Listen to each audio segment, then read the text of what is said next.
Hello, buddy. How are you all doing today? Hopefully your day is going good. I am a little sleepy, but that's okay. At the very least, I don't have to use too much brain power for Phoenix, right? Notice Zeph starting to put their Twitch link in the stream announcement too after I asked them to do that. I'm so bad. Yes, eventually I'll have the Discord one day. But yes, hopefully everybody's doing good. But yeah, like at one point I had the links and then I took them away because like at one point someone was like, oh, you're gonna be shadow banned if you have links in your tweets, and it's just like at this point it's just like I probably already am slightly. So it doesn't even matter. But yes, let me go ahead. I forgot the Corbies. Let me get them open first and then we'll open up Great Ace Attorney. I'm realizing I've forgotten a few things. Give me 1 second. Yeah, Twitter being Twitter. Hence why I should probably have the Discord be open soon. Sooner rather than later. Yeah, that was the thing for a time, yeah. Because yeah, like a bunch of stuff changes for Twitter just like randomly, so it's really hard to keep track of like how stable it is. Like it's so annoying. I've had to stop like changing the status because once I change the status or like the Twitter name, it's like, hey, you gotta do like 5 authenticating things to prove that you're a human. Just no, like whenever you change it, it's just like I don't want to do that. Nobody wants to do that. A lot of people are still leaving links out of posts, yeah. Elon constantly making Twitter worse and worse, right? He's just like, I keep making it worse, but they won't leave. What will make them leave?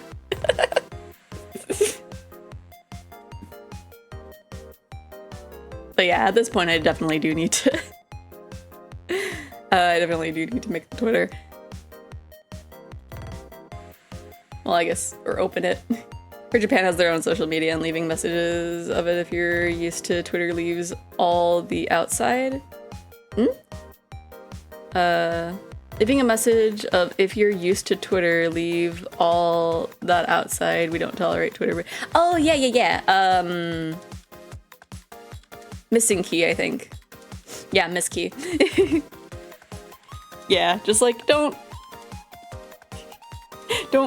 be bigoted, I think is like the main message of that.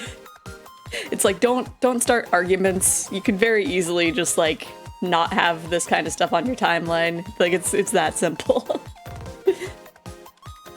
I think is the general vibe for it. I have an account on there, but like I keep forgetting to open it.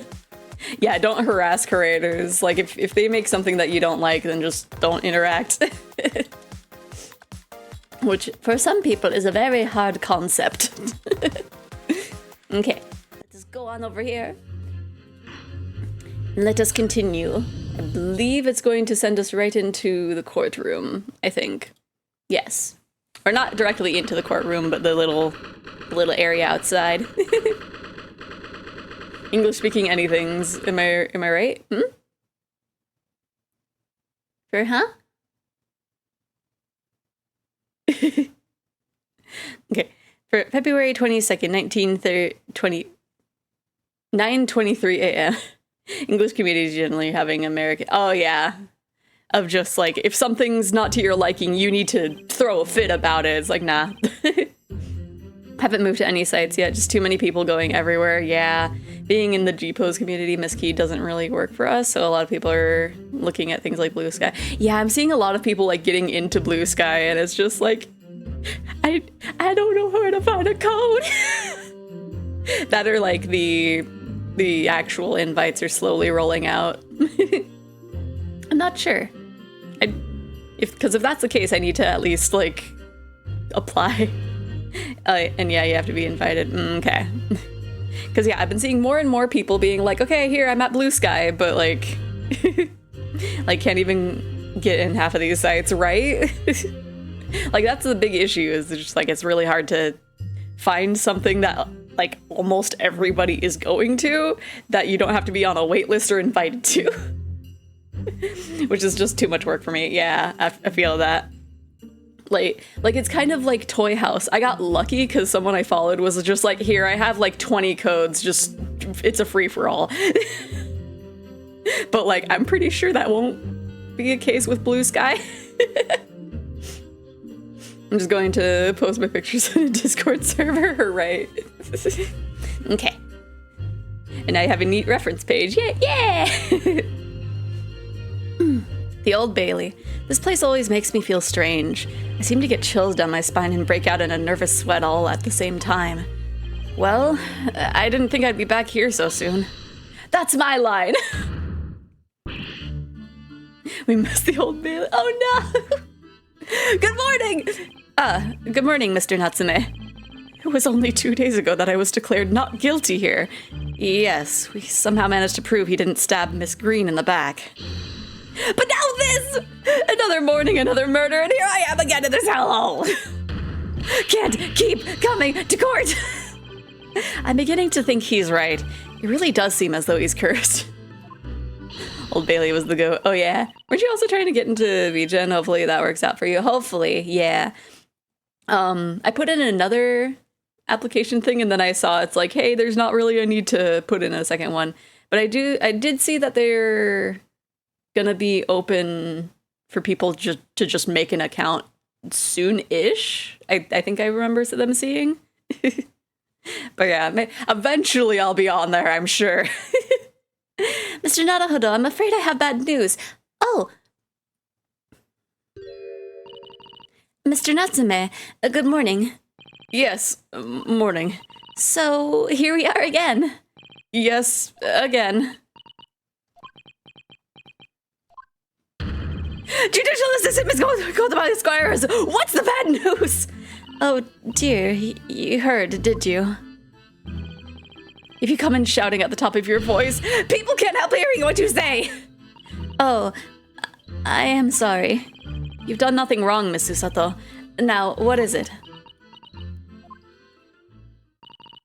Well, it seems that the prosecution in today's trial will be led by Lord Baron von Zieks. Van Zieks? No.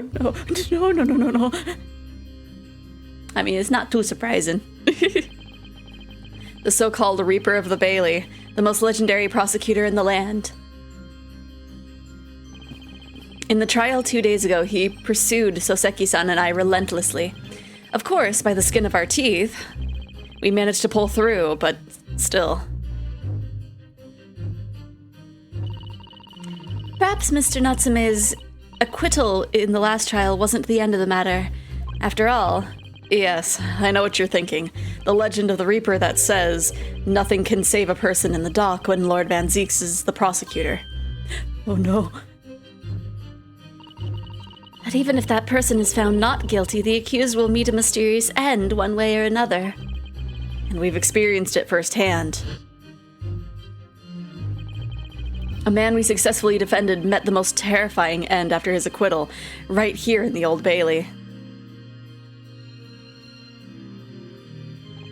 Do I have to put up with those ice-cold eyes boring into my soul again? Cursed by evil spirits and now by the Reaper!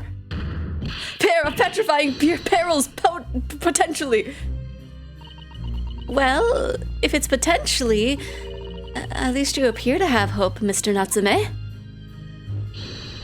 Locum student Mr. Naruhodo Esquire. Yes? I'm innocent! You have to believe me! You more than anyone now. Don't worry. I'll be your steadfast ally every step of the way on this battle. I promise. And this promise is to be a hard battle, I fear.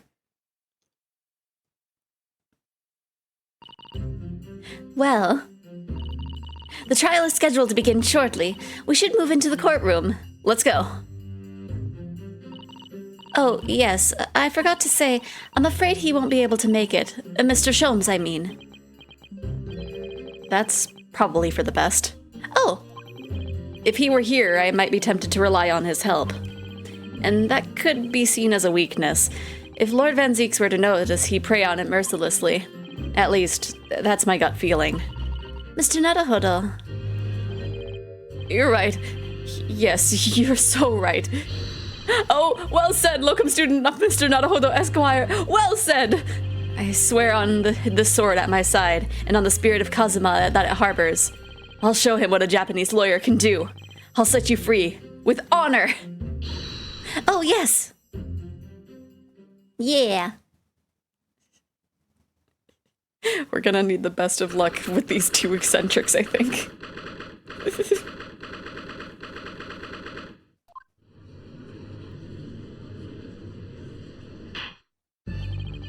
In the name of Her Majesty the Queen, I hereby declare this court to be in session. Now call upon the counsels of the prosecution and defense to declare their willingness to proceed. The prosecution is ready. The defense is ready, my lord. Readiness for the trial, my learned Nipponese friend, is not what the defense needs. What you need is readiness for your inevitable defeat. Okay, I'm ready for that. It's not just in my imagination. It's really there. Lord Van Zeeks has such an animosity towards us Japanese for some reason. And I've only just now realized this. It was some time ago now that he first became known as the Reaper of the Bailey, I believe. These past few years, he hasn't appeared in court at all. Yet now, he's back in the courtroom, though for some reason, only when I'm defending. This Reaper, with his curious disdain for us Japanese, is a prosecutor shrouded in mystery. Still, this isn't the time to be pondering that. I have to concentrate on Saseki-san's trial. Furthermore, I now call upon the 6 ladies and gentlemen of the jury. You have been chosen at random to represent the will of the people in this trial. Are you ready to fulfill your duty? Absolutely. I have a feeling this larrikin wasn't innocent before. I must say that I feel especially ruthless on days when my hat refuses to sit right. Oh, well, I rather like how you're wearing your hat. I think that ruthless look is very fetching, actually. Oh, you're new. I need to be somewhere at 10 o'clock. I have a very important meeting. Let's make this quick. I can't agree more. I need to take home 5 bob tonight, or the missus will go through the roof. Oh, may the Lord show all the light here and let his flock to the righteous verdict. I don't remember you being religious before. The British jury system is so different to our own, isn't it? It's quite extraordinary to think that the power of the judgment is in the hands of 6 members of the public. He's taking 5 pops to his mic. I'm pretty sure it's I don't know what term, but I think it's some kind of money term. And that the judge can only pass judgment when all jurors are in agreement to the defendant's guilt. 6 citizens of London chosen at random, or at least that's the idea. The prosecution would draw attention to the fact that the accused was on trial here but 2 days ago. Accordingly, where possible, the same jurors have been asked to return for duty today. Ah, okay. That's their excuse. Very well, let us commence the trial. Lord Van Zeeks, your opening statement, please. Ladies and gentlemen of the jury, it is not the intent of the prosecution to cast doubt over your past decision. However, the innocent verdict afforded to this eccentric Nipponese before has had dire consequences. Did the accused repent for his wrongdoings in that affair? Far from it. Instead, he used his freedom to perpetuate the most blood-curdling crime, namely that of an attempted murder of his neighboring lodger, an innocent Englishman. To explain the circumstances of the crime, the prosecution calls its first witness to the stand. Whoosh. The detective responsible for investigating the crime, the accused himself.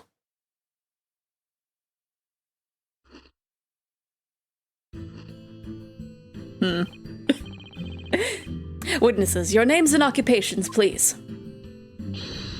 Yes, sir. Tobias Gregson, Detective Inspector at Scotland Yard's Homicide Division. Soseki Natsume from the Empire of Japan. My government ordered me to come here as a student to study your language and culture. Mr. Natsume. Yes, my lord, sir. I'm quite sure I'm not mistaken that you swore an oath never to set foot in my courtroom again. I remember it as if it were yesterday. The day before, in fact, my lord. But close enough. Believe me, this is the last place I want to be. Inspector, let's hear from you first. Explain the case for the court. Right you are, sir. The incident occurred at the Garadeb household where the defendant has lodgings. In the ground floor room of the victim, Mr. William Shakespeare. The defendant has already admitted to visiting the victim on the night in question. Mr. Shakespeare collapsed in his room as a result of poisoning by strychnine. Strychnine, I don't know. He was found the following morning when the landlord, suspecting something was wrong, broke down the door. This means, I presume, that the door to the victim's room was locked at the time of the incident? Correct, my lord. It was locked from the inside, making entry to or exit from the room impossible. I missed the word. I can pull it up here. It's right here. Mr. Shakespeare collapsed in his room as a result of poisoning by strychnine. Trying to find the tab. My tab list got messy. Oh no. But yeah, right there. I'm circling around it, but it's not capturing my cursor, so it's that second line right there. Dum bum bum. Okay. Although the victim, Mr. Shakespeare, lives to tell the tale, he very nearly didn't. The man was halfway to heaven when we first found him. I was the first officer on the scene, my lord. And I have a photographic print here that I took at the time to show how it looked. Yes, a chilling scene indeed. The man looks very much deceased. That's right. Everyone present believed that's exactly what he was. Very well. I shall accept this photographic print as evidence for the court. Okay. Now then, Mr. Natsume. Yes. As the defendant, do you have anything to say at this juncture? They're haunted. Haunted by evil spirits. Good gracious! What's haunted? They didn't want me to learn the secrets. My whole browser just crashed. Oh no! The browser was just like, you're not allowed to know how to pronounce this. My lodgings. There's been a whole series of strange happenings in my lodgings. The tenant before me died in mysterious circumstances. A woman was stabbed by no one on the street outside. My neighbor was poisoned. And me! What about me? I've been nearly killed countless times. Killed, Mr. Natsume? How? Even on that fateful night it happened. When I returned from Mr. Shakespeare's room, I lit my gas stove and climbed into bed, but before long, the stove went out, and somebody tried to kill me! A white, odorless, bitter crystalline powder that can be taken by mouth, inhaled, breathed in, or mixed in a solution and given intravenously injected directly into the vein. Strychnine is a strong poison. Only a small amount is needed to produce severe effects in people. Strychnine? Strychnine? Okay. You must always extinguish all fires before retiring for the night, Mr. Natsume. But it's so cold! My runny nose wouldn't freeze! The point is, I didn't poison my neighbor. Oh, why am I being accused of this? Why is my existence so cursed? Thank you, witnesses. I believe I have a reasonably clear picture of events. If I could raise one more point, my lord. One more. Conclusive point. Conclusive. Go on. Fortunately, the victim, Mr. Shakespeare, has regained consciousness after his ordeal, and he was named the true culprit. The poison consumed by the victim was administered in a cup of tea that he drank on the night in question. Tea, my lord, that was brought to the victim's room by the accused. I'm only here when something involves death or TNT. Sorry for my weird fixations, it's all good. The accused. Good grief! Order, order! Yes, that's the crux of this whole case. If Saseki-san is innocent, then why?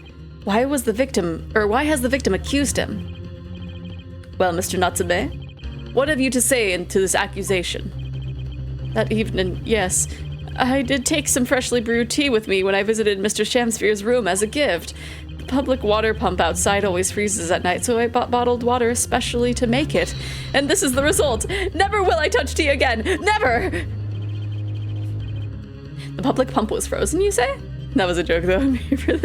for the wiggles, yes. Wiggle, wiggle, wiggle. Wiggle, wiggle.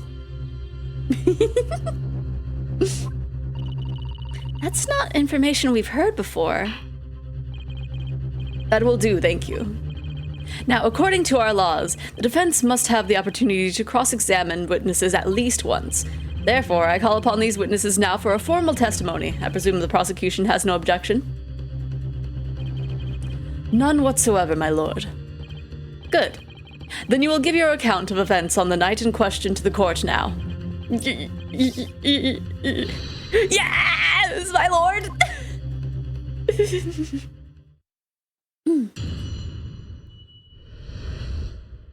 Catastrophic night. It was around 9 o'clock that evening when I visited the neighbor, and I took some tea with me as a gift. We had a heated literary debate over a nice hot drink, after which I went back to my room at around 11. My tea was completely harmless. He couldn't have locked the door behind me otherwise, could he? Oh gosh, strychnine. Strychnine takes some time to have an effect on the body. People don't keel over immediately after taking it. The victim would have been perfectly able to lock the door after the guest left. The argument still stands. How do you know so much about strychnine? Yes, I see. It all seems relatively straightforward. Excuse me, but that testimony does raise one rather crucial point, I think. Mr. Natsume claims his tea to have been harmless. Presumably, though, the teacups have been examined for traces of the poison, haven't they? Why didn't I think of that?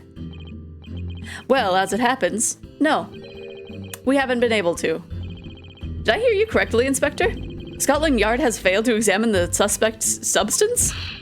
How could you have overlooked something so important? Isn't that the first thing you should have done? My learned Nipponese friend is falsely incensed. Huh? The inspector said Scotland Yard was unable to examine the tea, not that it was overlooked. Unable? Why? It's simple enough. There was none left, not a drop. Someone must have been very thirsty indeed. With current scientific techniques, it's not possible to test for poison under such circumstances. We only need a drop, but that one drop does actually have to exist, funnily enough. The lack of examination notwithstanding, it appears nothing other than the tea passed the victim's lips on the night in question. I see. Thank you. The matter is clear. Cast your eyes over the jury, my learned friend. What? You can see it in their faces, I'm sure, the recognition of the accused's guilt. Your client's fate is all but sealed.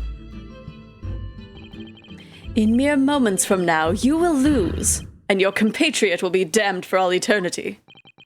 He's right. I can feel all 6 of the jurors looking daggers at me. But I can't let them beat me down. I won't. Counsel for the defense, proceed with your cross-examination. Yes, my lord. Okay. Time to press for every single thing they've said. Are you sure it was not? Why were you gifting him things? Were you and your neighbor good friends then? No, we weren't friends. Not at all. Not at all. Never, ever. That's a simple no would have sufficed. Then, why did you decide to pay him a visit? Mr. Shakespeare fancies himself as having great literary knowledge. As a fellow scholar of English literature, we find much to talk about together. Come now, no Nipponese can understand the finer points of English literature. And on the night in question, that was the topic of conversation as well, I presume. It was the day of my last trial when I was acquitted. I just arrived back at my lodgings. When I ran into Shakespeare outside on the street, that was at around 6 o'clock. We exchanged one or two pleasantries, but it soon turned into a heated discussion. He was on his way out at the time, though, so I promised to visit his room that evening at 9 to continue our debate. But did I have ill intentions? No, not one, not two, not any, not at all. Never ever. A simple no would have sufficed, I feel. Then tell the court what happened when you visited the victim's room. Had a heated literary debate over a nice hot drink, after which I went back to my room at around 11. A literary debate? About Shakespeare's works, I think you said, didn't you? Shakespeare. Ah, very worthy topic of conversation, I must say. Oh, yes, my lord. Romeo and Juliet, who was stronger? It was a profoundly pleasurable parley. Romeo and Juliet? Who was stronger? I know I'm going to regret asking this, but how did the debate go? Well, we both agreed that we would reach a conclusion more quickly with a reenactment, so we battled it out in a Greco-Roman style, naturally. Or Greco? What? Mr. Shakespeare had all sorts of costumes in his room for just such a contest. Which one of you dressed as Juliet? So when you say a reenactment, you mean you were actually in costume? He as Romeo, I as Juliet, and after a vigorous wild tussle, I guess that makes sense because it was on his side that he was saying Juliet, I, as Juliet, came out on top, a victory I'll cherish forever. I dare not imagine the terrible scene of carnage. The fact remains that it was you who prepared the tea and took it to the victim, correct? I boiled the water in my room and made a pot to take with me. I'd heard that he was too poor to have tea himself, you see. It's true. There was no sign of any tea leaves in the man's room. I wanted to do something nice, to be friendly. So why is everyone looking at me with such suspicion? My tea was harmless. Of course it was. And do you have any basis for that statement, witness? My tea was completely harmless. He couldn't have locked the door behind me otherwise, could he? Yes, there was not a drop of tea left in the victim's room anywhere, was there? That's correct. Anyone would think the fellow had never had a pot of tea before. Must have licked it dry. Which is a pity because one drop is all we would have needed to analyze the poison. And you say that you returned home to your room at 11 o'clock, Mr. Natsume? Yes, definitely. By heaven and earth, I swear it. Landlord was able to verify that as it happens. He confirmed that the defendant went back to his room at 11 that night. And how is the landlord able to attest to this? He, said it was the lamps, I believe. The lamps, Inspector? When tenants return to their rooms and start using gas, the lamps in the other parts of the house flicker. Yes, Mr. Garrideb seems to pay a lot of attention to the comings and goings of his tenants. There's only one key to Mr. Shakespeare's room. I know that for certain. So he must have locked the door himself from the inside his room. The victim has confirmed that to be the case, yes. So I'm right! My tea was harmless, completely harmless! If you take poison, you die! Everyone knows that! It's not that simple, I'm afraid. What do you mean? Dun dun dun dun dun dun dun. Bum bum bum bum bum bum bum bum. How long does it take for symptoms to appear then? According to the coroner I was speaking to at the yard, about 30 minutes after the poison's consumed. Then the victim suffers violent convulsions, cramping and stiffness, and eventually dies from asphyxiation. So there's a 30-minute interval between when the poison is ingested and the onset of symptoms. There seems to be a lot of different types of poison in the world, that's for sure. Oh dear. Death by poisoning again. It's always so awful. 30 minutes is a long time. Certainly long enough for the victim to have locked the door behind the accused after he left. Can't deny that. And it further degrades Soseki-san's alibi. I have the medical report from the doctor who examined the victim here, my lord. Oh, thank you. It spells it out, really. The accused is the only person who could have done it. Give me that. Very well, the court will add this report to the court record as evidence. Thank y'all. Thank you for the court record. Oh yes, I see it here. Delayed onset of symptoms. Let me take a look at that. Let's see, cause of coma, ingestion of small quantity of strychnine, toxic effects present, high likelihood of substance having been mixed in the tea, but no sample can be obtained for testing. Poisoning incident occurred around 1:30 a.m. Assessed by the victim's pocket watch that appears to have been broken when the man collapsed in the... So the time doesn't match up then. If it's something that happens after 30 minutes and he went back to his room at 11, then he would have either been drinking like cold tea. Okay. So that's something to press somewhere. Great. The victim would have been perfectly able to lock the door after the guest left. The argument still stands. I'm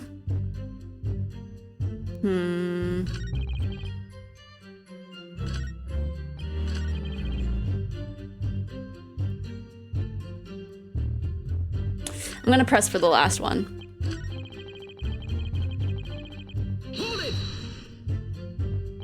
Because I know what to present, I just don't know the best way of doing it.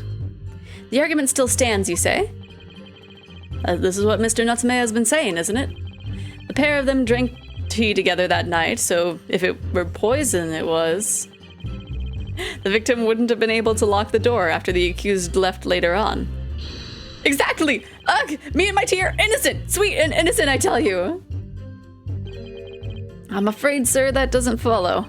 You see, strychnine is a slow-acting poison. In other words, it takes time for symptoms to appear. So you could have left the room up to 30 minutes after the... Okay, so maybe this will have him, like, fix his statement and then we can present it. Left the room up to 30 minutes after the victim drank the tea. And as long as you did that, Mr. Shakespeare could have locked the door after you'd gone. But no! We drank the tea straight away! The battle over whether Romeo or Juliet was stronger! That came after the tea! Do you have any evidence to support that statement? In my great homeland, the Empire of Japan, we have a saying. Drink tea while it's hot! Sure, a proverb will satisfy the prosecution. I'm afraid there's no conclusive proof to support the defendant's assertion. On the contrary, there are sufficient grounds to infer his guilt in this matter. No. Okay, I thought maybe that was gonna give a revised testimony thing. That's the extent of their testimony, is it? If I could voice a personal opinion, Mr. Naruhodo. Of course, go ahead. Mr. Natsume is arguing for his innocence so adamantly and so persistently, yet Inspector Gregson just brushes off what he says aside. It's really quite infuriating. I agree. So we need to find an inconsistency in what the inspector is saying, I think. I'm afraid so. As things stand, the jurors are sure to find Mr. Natsume guilty. As I see it, what we need to focus on is the poison and the tea. Let's listen carefully to the testimony again. Yes. Okay. So something Gregson specifically is saying. Dun, dun, dun, dun, dun, dun.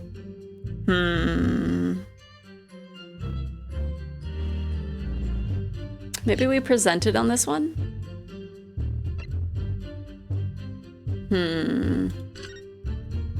Because it's either this one or the other one, where it's like, oh yeah, it happened around 11:30 when he was already in his bed.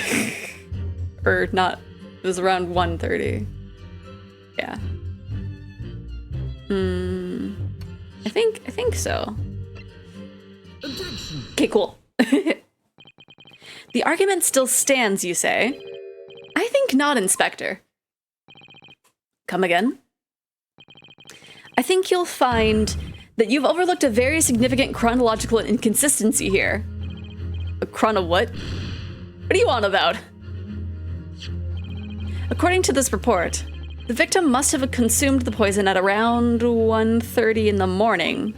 And yet, the defendant, Mr. Natsume, left the victim's room at 11. Yes, that's right. There's more than 2 hours of missing time there.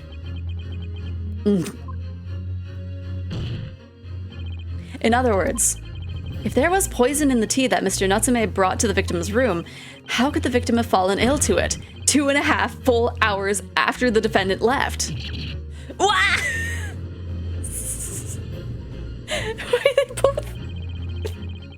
The defense's argument is entirely reasonable. How do you respond, Lord Van Zieks? By pouring my wine and then throwing it into the candle. What else am I here to do?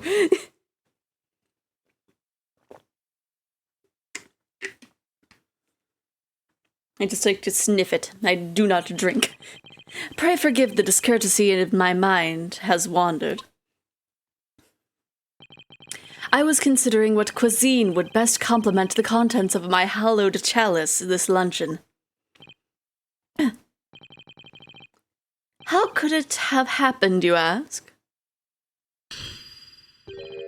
I do hate to shatter illusions, but my Nipponese friend appears to be chasing a phantom idea. A phantom? Is it so hard to imagine that the victim drank his tea after the accused had left? For example, at the time stated in the medical report. Yes, at around 1:30. Bing bong new body find it what? Well, it was we found Shakespeare unconscious. We thought he was dead, but then he came back to life. Yeah, what a waste. You know, it's for the vibes. It's for the aesthetic. Objection! Who the heck would drink tea after it sits for 4 hours? Or 3 hours, I think. Mr. Natsume brought the tea with him to drink together with his neighbor. And in Japan, there is a well-known saying, drink tea while it's hot. Objection. Well, us in British do not care. We don't give a In my country, there is an even more apt saying. There is nothing more refreshing than cold tea. The point is, if there was such a long gap, there may be other ways to explain how the victim came to be poisoned. Other possibilities. What sort of possibilities, Counsel? I didn't think that far ahead. Well, for example, the man could have had another visitor. You don't know? Another visitor. That's a very bold assertion, my learned friend, from someone who has nothing to substantiate it. Or the victim could have taken the poison of his own volition. Could have, you know. You suggest this may have been a suicide, Counsel. Mr. Shakespeare was categorically denied suicide, or has categorically denied suicide. The idea can and must be discounted. But he could be lying.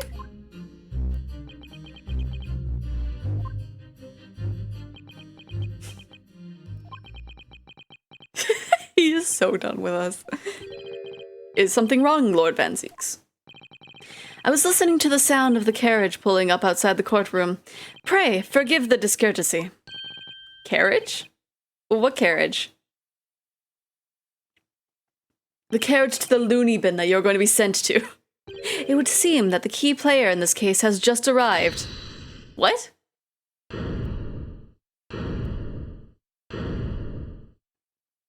Is it Shakespeare or is it someone else?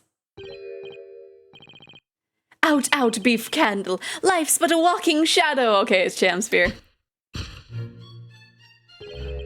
A poor player that struts and frets his hour upon the stage, and then is heard no more.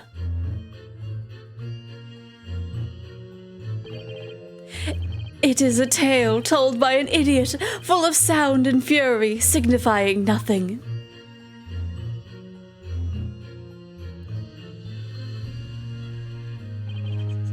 He's not even dead, so it's because it's attempted murder, I guess. I don't know.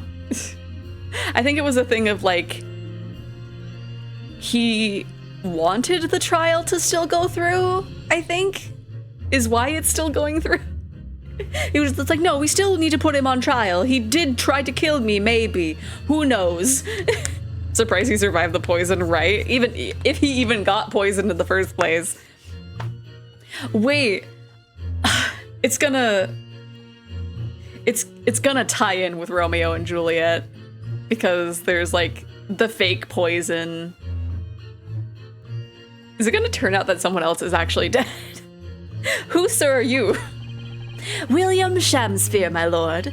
Alas, 'twas I, undone by these bitter events. I am the victim. What? What's he doing here?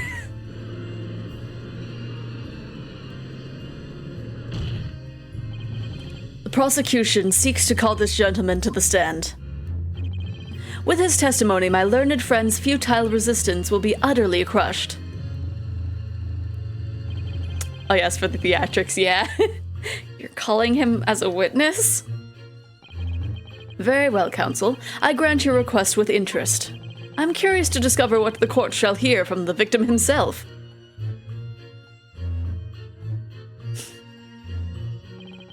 Happy am I, Shakespeare, to regale thee with my tale of woe, my lord. But I still have my own tale to tell! My own tale of woe, worse woe! I can regale the court with the tale of my perfect innocence in perfect English! Oh, you're saying a man can't witness his own failed murder? I guess not. That will do, Mr. Natsume. Let the court now hear from the victim. My goodness. Who are you? Why are you here? Alright, so that's Mr. Shakespeare. But who's that other man beside him? Yes, I feel sure we've caught a glimpse of that man before. State your names and occupations for the court, please, witnesses. A writer of words so sweet they do scent the breeze, an inventor of ideas so profound they compose the earth. The unrivaled poet, the unmatched scribe, William Shakespeare! Were the great bard to be recalled to life anew, lo, what a magnificent man! Good fellows, I am he who ponders such a miracle, William Shakespeare. Okay, so he kins Shakespeare. Oh, the name is Meter Man. Adrian B. Meter Man. I work for the Altamont Gas Company, East End Branch Office. Ah, I remember now. It was yesterday on Briar Road. Oh yes, she's right, it's him.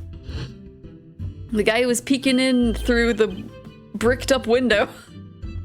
You know, William Shakespeare is a heroic spirit and fate. He's a... Yeah, that makes sense. Oh, what's this? What's that man doing over there? He looks like he's trying to see into Saseki-san's lodgings. I'm trying to remember, Oh, into Saseki-san's. Because I'm trying to think, I keep forgetting like what order the floors are on. Is something wrong, Mr. Naruhodo? Oh, excuse me, can we get a word? Just...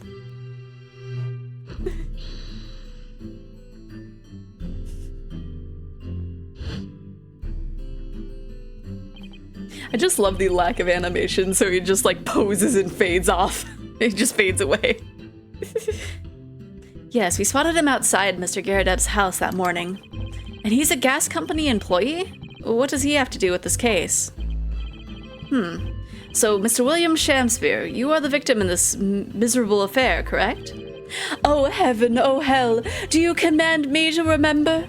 That sweet poison that didst cross me and cross mine innocent lips. I supponied him for the trial. I remember having trouble with that word last time too. With his doctor's permission, naturally. Hearing the testimony of the aggrieved will remove any room for doubt from the jurors' minds, I'm sure. Behold, you have only to rearrange the letters of my name to see that me's a seraph, an angel indeed. Me's a seraph.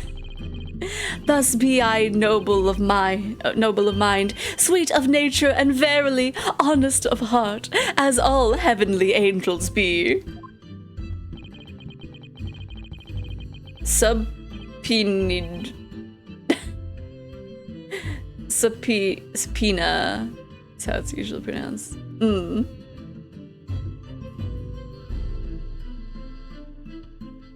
Those are two different pronunciations. $5 the gas man made a gas leak and made the sham of the actor pass out, so that's why he survived the poisoning. There was no poison. Probably. Possibly. The B is silent. Subpoena. Okay. Because there isn't a less contrived meaning in your name. No, not at all. The jurors seem to be very moved by this man, I'm afraid. They're actually taking the seraph anagram idea seriously? Thank you, witnesses, for your illuminating introductions. But, my lord, what's the man next to Mr. Shakespeare doing here? The gas man, I mean. What? Me? Well, now. Allow me to enlighten my learned friend. You recall, I presume, your earlier impertinence? When you suggested that the victim had another visitor to his room on the night in question, and, moreover, that the victim is a compulsive liar. What? No, I didn't quite say that. This young chin-stroker is here to controvert your wild claims, conclusively. Is that not so, Mr. Meaderman? Hang on. No, I'm just here. I hereby call for your formal testimonies. You will tell the court as loosely as possible what happened on the night in question. I've been asked if I could in the future be subpoenaed since somewhere I work for they were trying to sue the company. Oh no, it didn't happen from what I know. Oh gosh. In the New Testament, wasn't Satan a seraphim or however you spell it? I think so. Yeah, he's like a fallen angel kind of thing. I think so. One may smile and be a villain. Yes, it doth pain me, but let the truth be spoken, the truth of that wintry night of my discontent.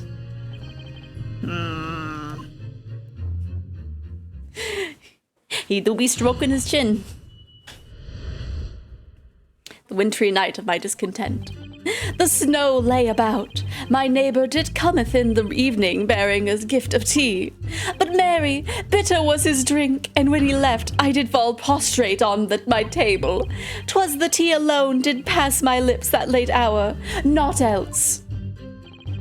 I was outside this bloke's window in the freezing cold all night, keeping an eye on his room. No one else visited his room but that short little round-baked Easton fella. Round-baked? Now, Satan is a fallen angel, but I was talking about the type of angel he was before being casted to hell. I mean, is there a difference between, like, angels and seraphim? I thought angels were just, like, kind of simplified seraphims. But seraphims are, like, you know, they have a bunch of the wings, and they have a bunch of the eyes, and they're maybe, like, loops. And it's like, be not afraid. Be not afraid. Wait. Oh no, my evil eye thing. Oh no, I never fixed that. Aren't seraphim more higher ranked? Like archangels? Oh, maybe. So that might be what he is. Seraphim are a type of angel. Okay, okay. I thought they were like... I guess it's like squares and rectangles, right? Where it's like... Seraphims are angels, but not all angels are seraphims, I guess. Wait, what did you say? You were keeping an eye on Mr. Shamsier's room all night? Geometry angels. Yeah. That's right. Of course, the book's window is all but blocked up, isn't it? But there's a little gap in the bricks where you can see into the room. So I spent the night trying to keep my teeth from chattering as I peered in through that. The question is, sir, why? Well now, that's because he's on my list. What a piece of work is a man!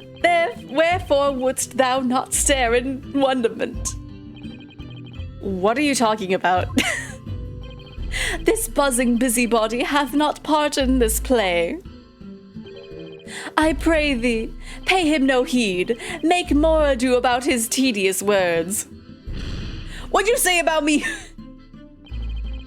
Calm yourself. This court is concerned with what happened on the night in question. Nothing more. I mean, this did happen on the night in question. So make sure the Z-tire actor suffocates. The Z-tire? Indeed, that is so. And, as the testimony we have just heard clearly reveals, there is no one other than the accused present at the time who could have carried out this crime. Oh no, nobody else! Nobody else could have done it! Oh geez, oh man! Well, I believe this may be the final testimony of the trial. Now, counsel, the defense may proceed with the cross-examination. Yes, my lord.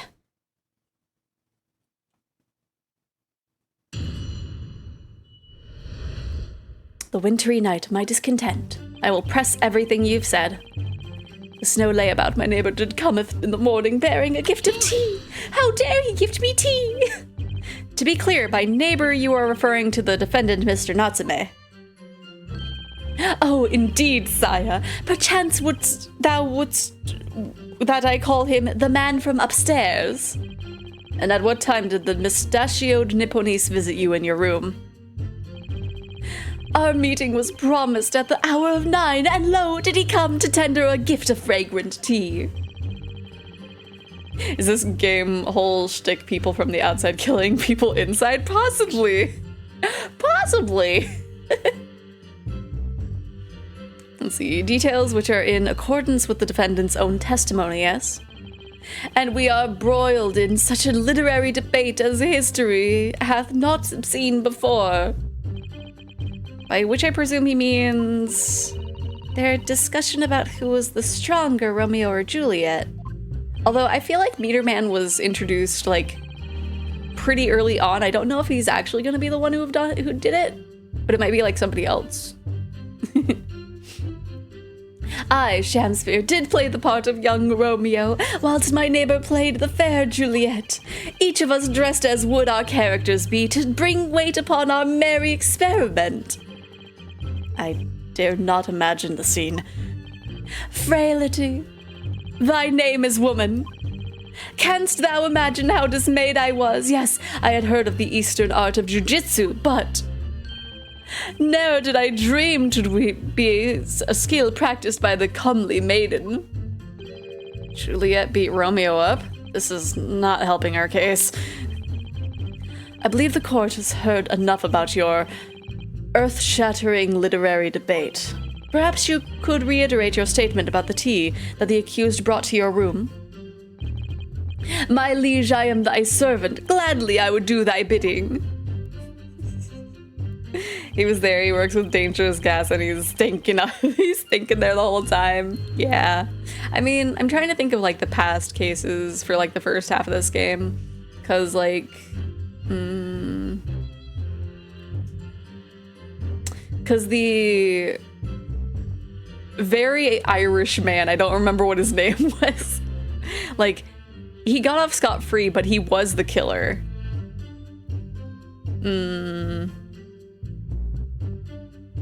It is kind of weird to think that that was, like, that ended just without a conclusion, but that was what he wanted.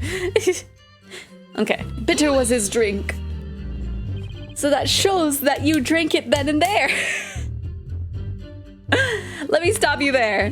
Mr. Natsume left your room at 11 o'clock, but it wasn't until after 2 that the poison made you collapse.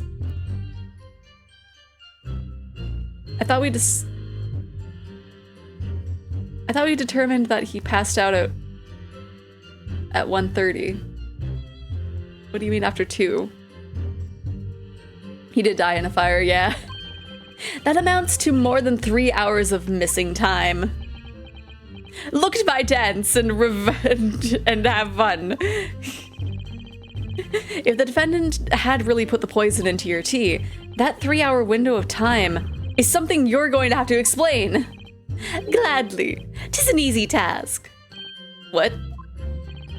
I did drink the tea not while my guest didst tarry, but after he took leave of me. Faith, 'twas stone cold, but at 1 hour post midnight verily were my lips parched. That doesn't sound normal. Nay, 'tis quite ordinary, sire. After all, thou wouldst recall our fiery debate. Amidst such argument, there's no such time for fiery tea. Romeo and Juliet again. And who was stronger? Mr. Shakespeare, in summary, allow me to confirm. Did you not come here with the intention of naming your attacker? But of course, my liege. 'Twas the stooped lover of words did attempt to shuffle me off this mortal coil. We all know what that means. Let's see. So, you didn't have any kind of evening meal? Dinner? Supper? Ha! Fie on luxury, fie on gluttony. To eat thrice daily is but a waste of time. Sorry? I would that my belly were full no more oft than the sun doth rise. Well, most heroic eating habits, I must say. Night and day do fill my hours with learned study of the great bard and playwright. Hence it is that there doth not in my chamber be the costumes of mine art. That would appear to be the case, as even a rodent was found starved to death in your room. Now that I think of it, it's not just food that was completely conspicuously missing from that room, is it? I don't recall seeing a single play or a script anywhere. For I have devoured them all. You've eaten them? Every word be within my skull. Didst thou imagine otherwise? Right. That wasn't misleading at all. Now could you turn around, do you think? Which brings us to the conclusion that the only way the poison could have passed the victim's lips is in the tea. Hold it, what's up with the broken soap on your table, right? Like, what is up with that?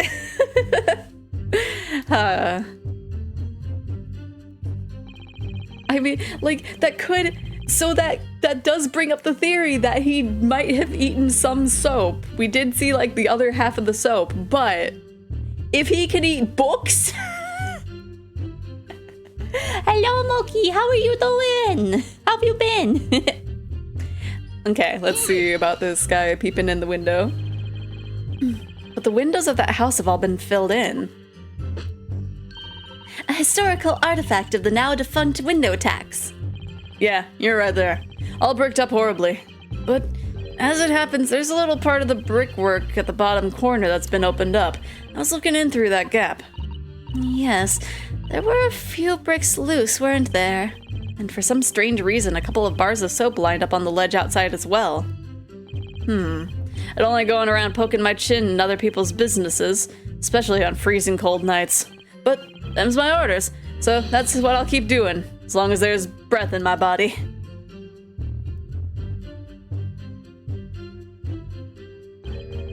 What's with that theatricals today? It's only a matter of time before you started eating the floorboards too, right? You have to go get your stomach pumped before you asphyxiate on your what? Oh my gosh. Out of interest, Mr. Meterman, after the accused had left and returned to his own lodgings, did you see the victim leave the room at all? No, he never left. He was in that room the whole time as far as I'm concerned.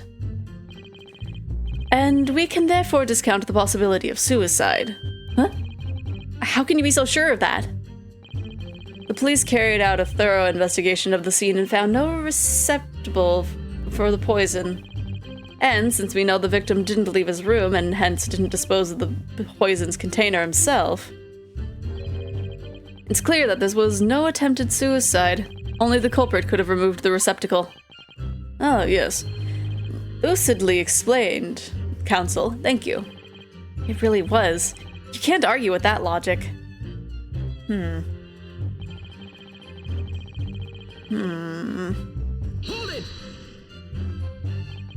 You say a short little round-backed Eastern fella, so you can't be sure it was the defendant then. Objection! How many other short little round-backed Nipponese with a mustache do you think there are in London? Well, of course, it's only a narrow gap and it was quite dark, so I didn't notice the mustache. But he showed up at around 9, so I'm pretty sure of it myself. And when the person you saw arrived, did he and Mr. Shakespeare drink tea together? Nah, sorry. I couldn't say. Why not? Because I couldn't see them in the room all that well, could I? But what I did see was the silhouette of that little round-backed fella wearing a pretty dress. When the pair of them started some kind of wrestling match, I tell you, I didn't know what to make of it.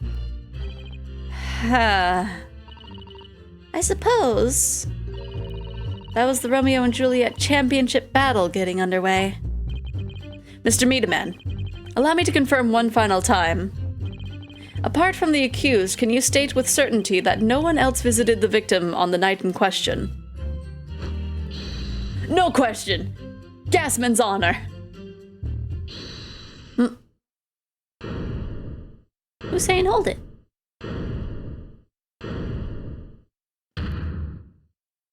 You got a birthday card from my boss and it reads more like a job performance report. Oh gosh. My lord, why was the meter man being a peeping Tom? That's a good question, honestly. Goodness me. Yes, Mr. Foreman? I've kept my mouth shut and listened up to now, but this has gone on long enough. Oh, okay, we're gonna have to do the thing where we try to convince all of the jurors. Are you all with me? Yes! I wish to understand that you ladies and gentlemen of the jury are in agreement with one another. I think you've reached an unanimous decision. Too right, we have. Are you all with me? Yes! Wait, no! The defense is in the middle of a cross-examination! To be honest, I was holding out a bit of hope for you, young man. Especially after you identified those few hours that I followed the accused leaving the victim's room. Yes, the 3 missing hours, as you put it. But in the end, what difference do they make? None as far as I can see. And since that's now apparent, there's really no reason to delay our decision any longer. Like I was saying before, if I don't make 5 bob home with me tonight, the missus will blow her top. What's that? Sorry, I didn't quite catch what you said. Don't remember what his excuse for being a voyeur at the point of time, right? Very well, let the court be apprised of your decisions. Ladies and gentlemen of the jury, you will state your learnings as the defendant's culpability. Guilty. Guilty. Guilty. Guilty. Guilty. I don't know why I'm repeating. Guilty. Oh. Guilty. Guilty. She sounds older than I was headcanoning. Because, yeah, I feel like the meter man did have some kind of excuse, but I don't remember what it was. All of you? Well, it would appear that the jury is indeed unanimous.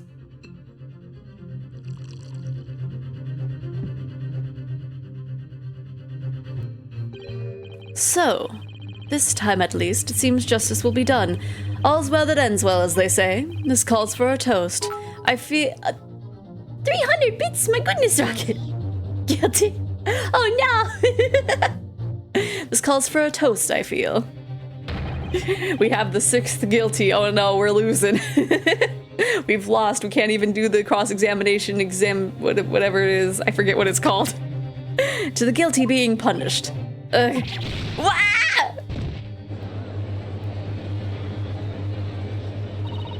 Get up, Mr. Naruhodo, please. The trial isn't over yet. What do you mean, Miss Susato? What about the information I found in this Encyclopedia of British Law I have?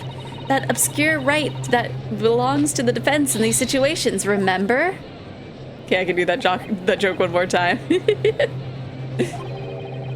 Summonation examination. That's what it was. Yes, that's right. We don't have a jury in Japanese courts, of course, but here in the British Court of Law, we can reverse the decision of a majority of jurors. We can force the trial to continue. This trial can't end now. Whatever it takes. I just can't let that happen. The defense moves to invoke its right to a summonation examination, my lord. Why am I not surprised at my learned Nipponese friend's inability to admit defeat? You choose to cling desperately to some archaic rule you barely comprehend instead of accepting the truth.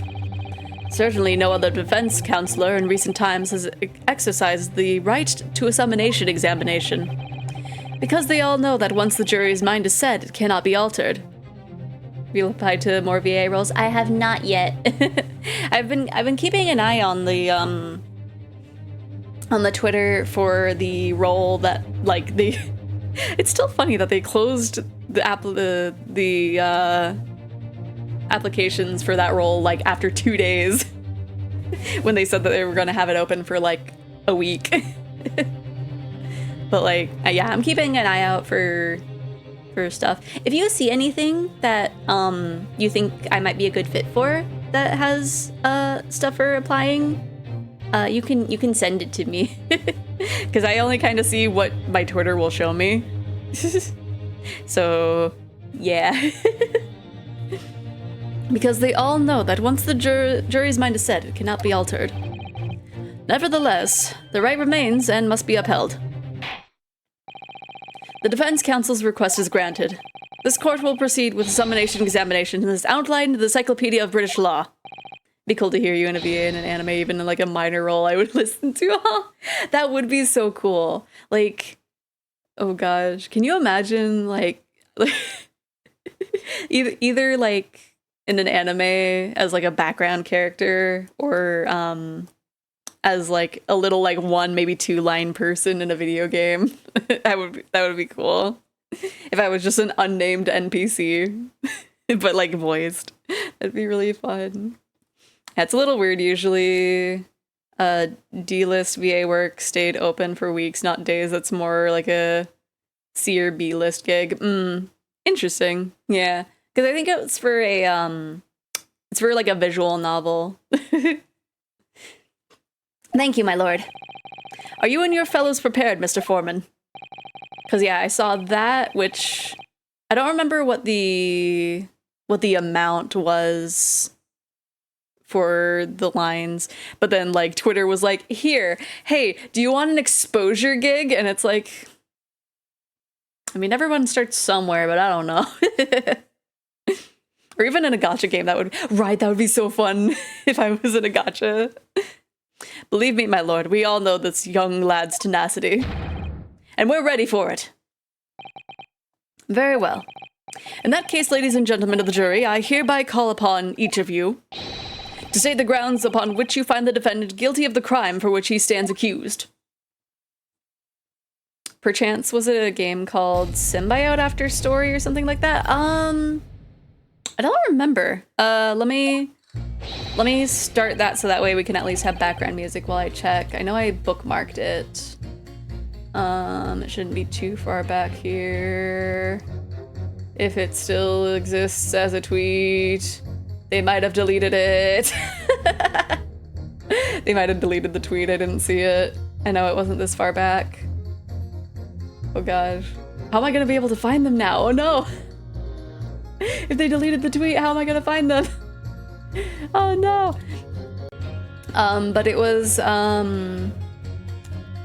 The role was for like a non-binary snake person. That I would have had to record swears for. But I don't remember what it was called. The victim may not be well off, but he's a noble man and straight up. There's no reason to doubt the man. Well, I do declare the good gentleman has no reason to lie. In fact, I think he's rather splendid. Just look at the accused by comparison. He's Japanese, stoops all the while, and has a mustache. Very fishy. Very fishy.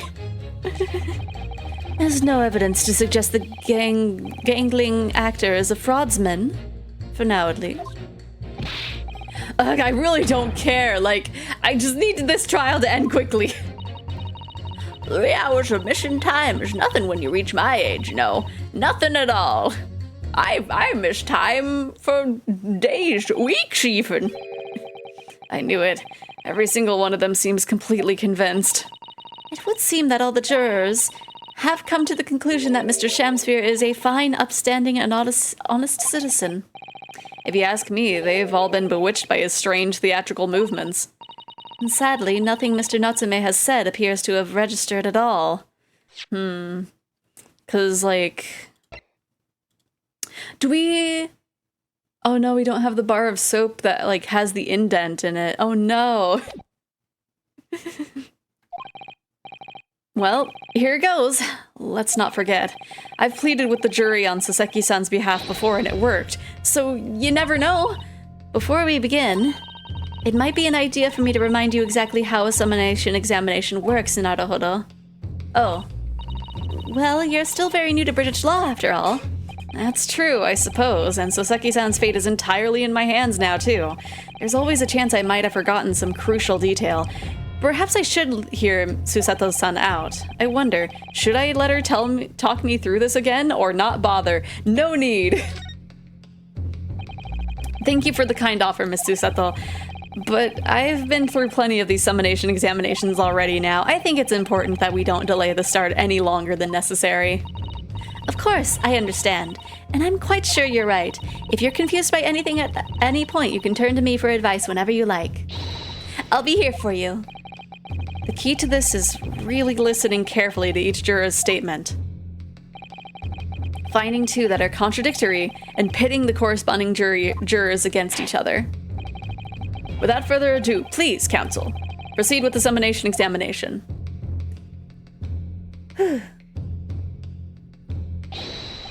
Yes, my lord.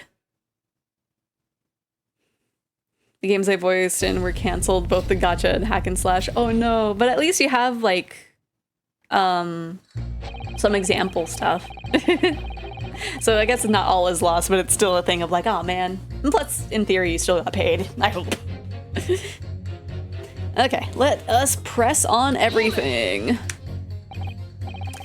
Well, there are plenty of people in London who seem noble but poor. Couldn't some of them also be liars? I've no doubt about it. Like that shaky client of yours, for example. Absolutely not. No, Mr. Natsume is no liar. Still amazing, though. Yeah. Look, the point is, the only thing that passed the victim's lips that night was the Japanese man's tea. When you take the gas man's testimony into account as well, the truth can't be any clearer. Well, that's alarmingly logical. But let me be frank here. I'm a gentleman with a gentleman's values. If it turns out that the old Shakespearean chum is a rotten liar after all, I'd gladly change my decision about the defendant. And I'm sure my fellow gentlemen on the jury would do the same, isn't that right? Well, yes, perhaps. Though I don't see it happening. What's that? Elderly gent on the end here, you know. You'll have to speak up. Look, I really don't care about all this nonsense. I just need this trial to be over.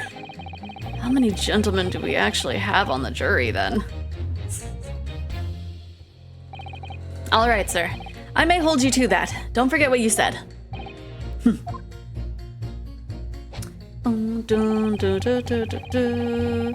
Okay.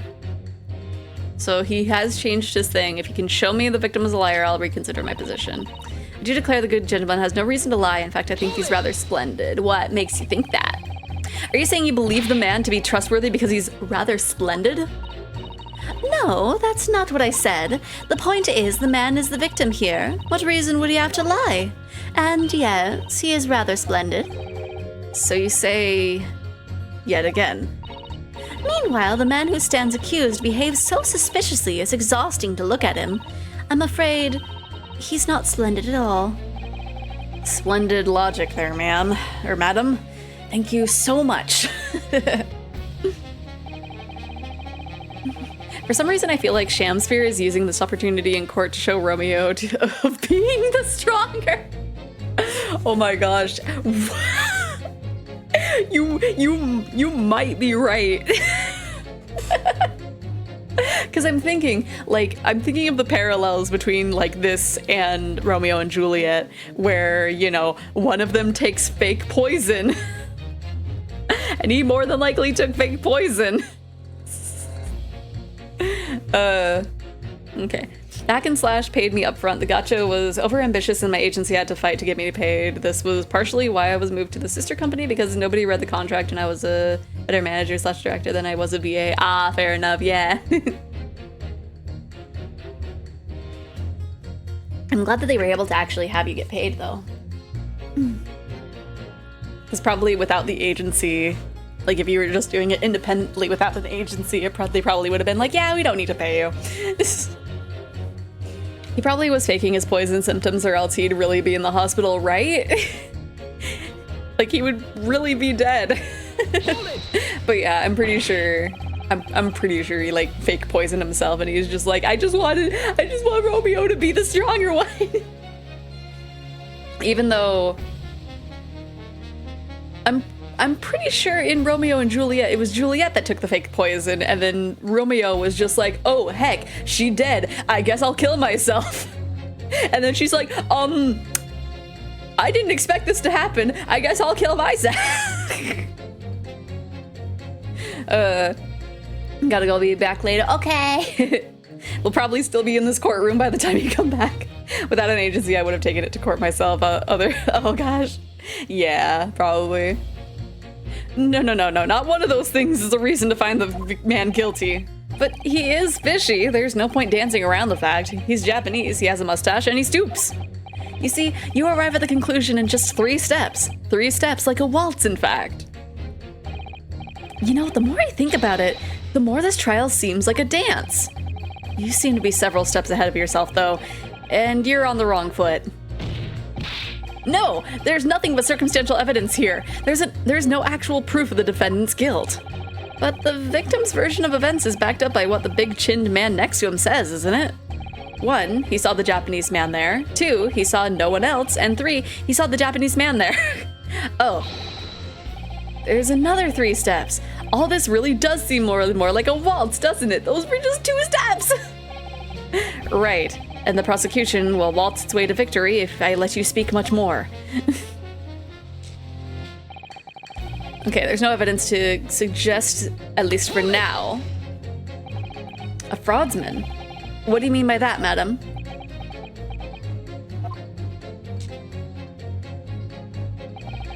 It really is a most tiresome problem for the company. Most irritating. We can be absolutely certain that a customer is stealing from us, but without hard evidence, we can't even threaten to take action for fear of being sued. I'm sorry, you've lost me a little there. Who are you? I'm the wife of Augustus Altamont, owner of the Altamont Gas Company. Oh. Good gracious! Altamont Gas, you say? Gas is the future of energy in this country and around the globe, but proper handling is essential. As I'm sure our employee from the Far End branch office would be the first to agree. Absolutely, Lady Quinbury. Gotta be used properly. Altamont Gas is the best in the world, of course.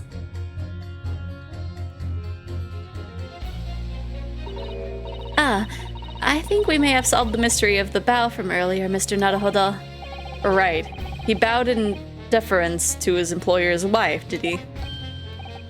So would I be right in assuming that the reason Mr. Meterman was watching what Mr. Shakespeare was up to in his room? I'm afraid that there's no end to the lengths of population of the East End will go in order to steal our gas, so I really have no choice when the company identifies somebody as a possible fraudsman. But to dispatch a worker to watch the suspect day and night, we're very thorough in our investigations. So he was being watched. So you mean Mr. Shakespeare is... I wouldn't come out and say it in public. But you can finish that sentence with a grubby little gas thief. I like that her umbrella is like a bee. You have noticed the public gallery in here, have you? The eye of man hath not heard, the ear of man hath not seen. Faith, wouldst thou wound me with thy words, were I to let them penetrate the skin. But seraphs hear not insults, only choirs of angels in song. We may not have evidence yet, but my workers won't stop buzzing around you until they find it. And when they do, you'll find yourself blasted back to your angelic heights in the Altamont gas explosion. So Mr. Shakespeare has been stealing gas. I wonder, juror number 4, if you wouldn't mind adding that information to your statement. My pleasure. Was it the bit about ripping that thief apart you enjoyed? A little before the part about abject violence, if it's not too much trouble. Yes, of course. This could be it. This could be the shift of balance. We know it will be. Gotta pit them. Victims of fine performance, but in reality is a common thief of my company's gas. Objection. There's your proof, sir. These two statements clearly contradict each other. Good gracious! To whose statements do you refer, counsel? Juror number 1. What are you yelling about, lad? I presume you'd heard juror number 4's statement made by the wife of the owner of Altamont Gas. Well, yes. The victim, who you claim to be a noble, straight-up man, in fact, turns out to be a common thief. So the good lady says, but there's no evidence, is there? You and I both heard him say as much. It's true, we don't have evidence as such, just yet. But the claims aren't baseless, you know. What? You heard me, seeing as his operation has already been compromised. I would suggest that the court hears testimony from our East End branch office employee over there. I'll do whatever you say, my lady. Gasman's honor.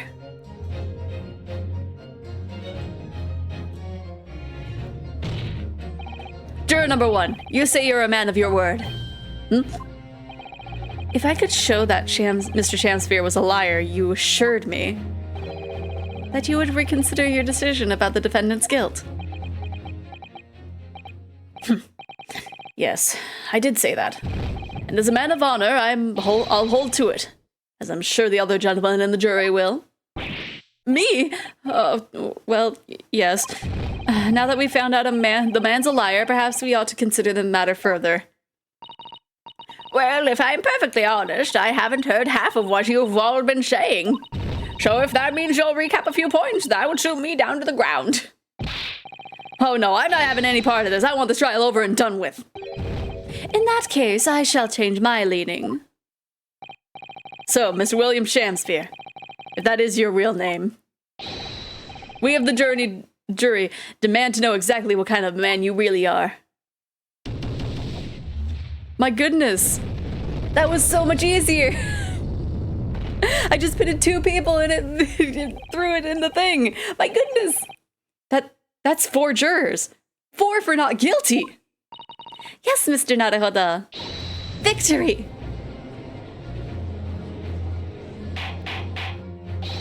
Order, order! Well, this is quite extraordinary, I must say. As a result of the defense's summonation examination, the jury's leaning has changed. Now only 2 jurors say guilty, whilst 4 say not guilty. I therefore declare this court to be in a state of disaccord, and order the trial to continue.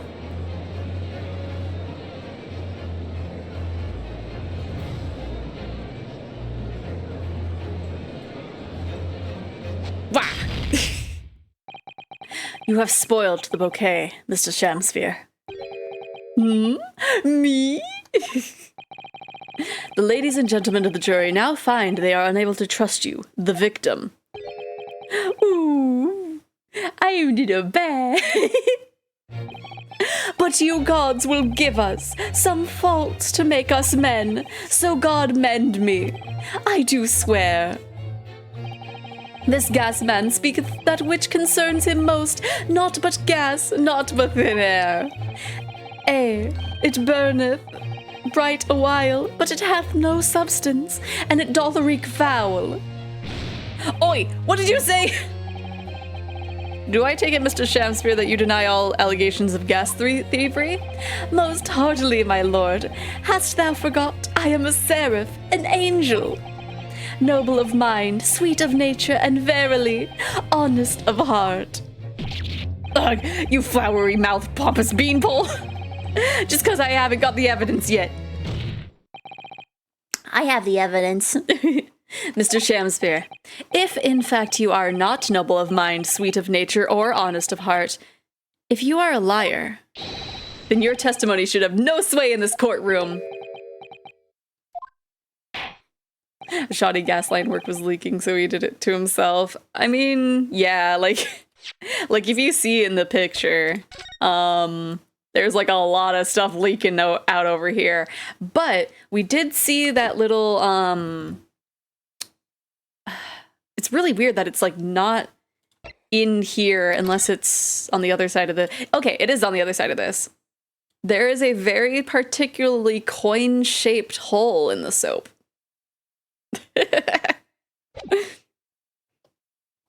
So that's gonna get him. It is my considered opinion that at the present time, no other considerable or possible culprit of this crime has been identified. All testimony heard by the court thus far heavily implicates the defendant. In short, it would not be unreasonable at this stage for me to rule on this case. Oh no. However, in light of the fact that the jury has expressed concern about the fidelity of this witness, I believe it would be appropriate for this court not to pursue the point further. Objection. I assure you, my lord, that would be a waste of time, of the court's time. The gas in this case are unrelated. Juror number 4. Yes. Didn't you say before that although you had no hard evidence to prove this man has been stealing gas, you have strong grounds for suspecting him? That's right, we do. Don't we, worker?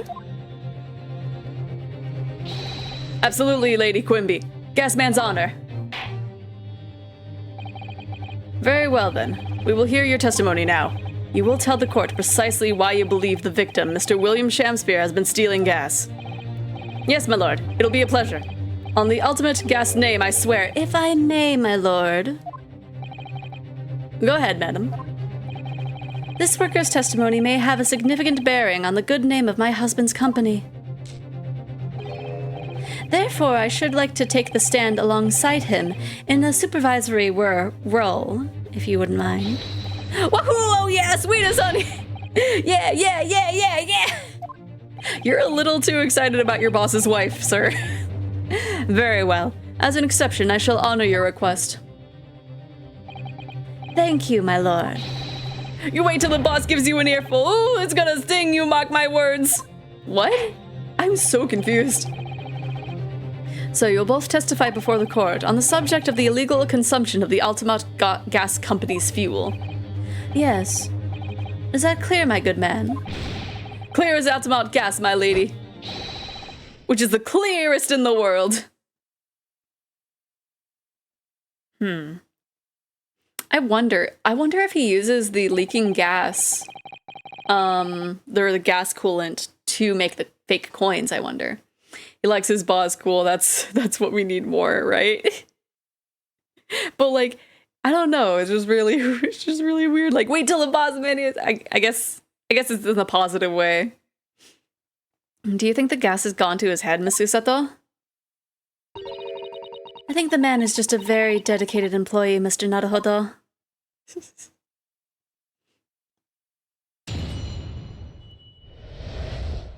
Okay.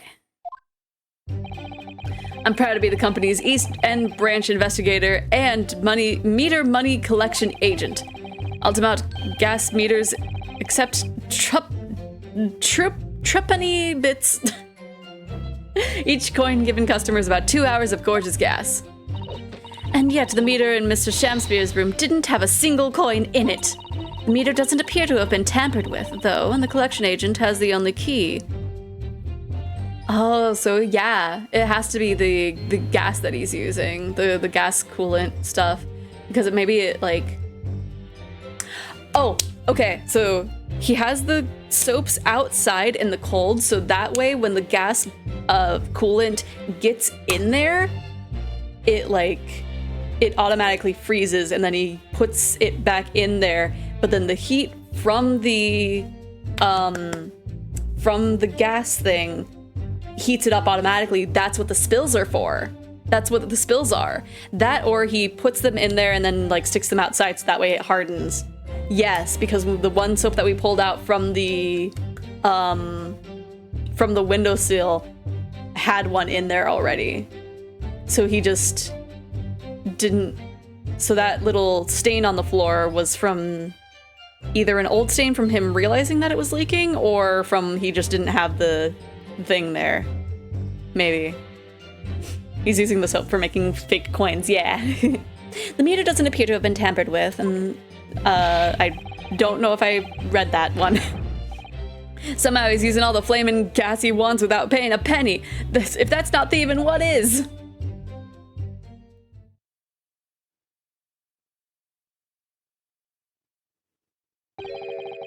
So, yeah, this turned from an attempted murder case into, I guess, like, thievery. Pray forgive the discourtesy. The irrelevance of this testimony calls me to turn to my hallowed chalice. What do you mean by that remark, Lord Van Zeeks? Did the mustachioed Nipponese poison the gangling excuse of an actor, or didn't he? That is all that should concern this court. And yet now we must listen to this abhorrence.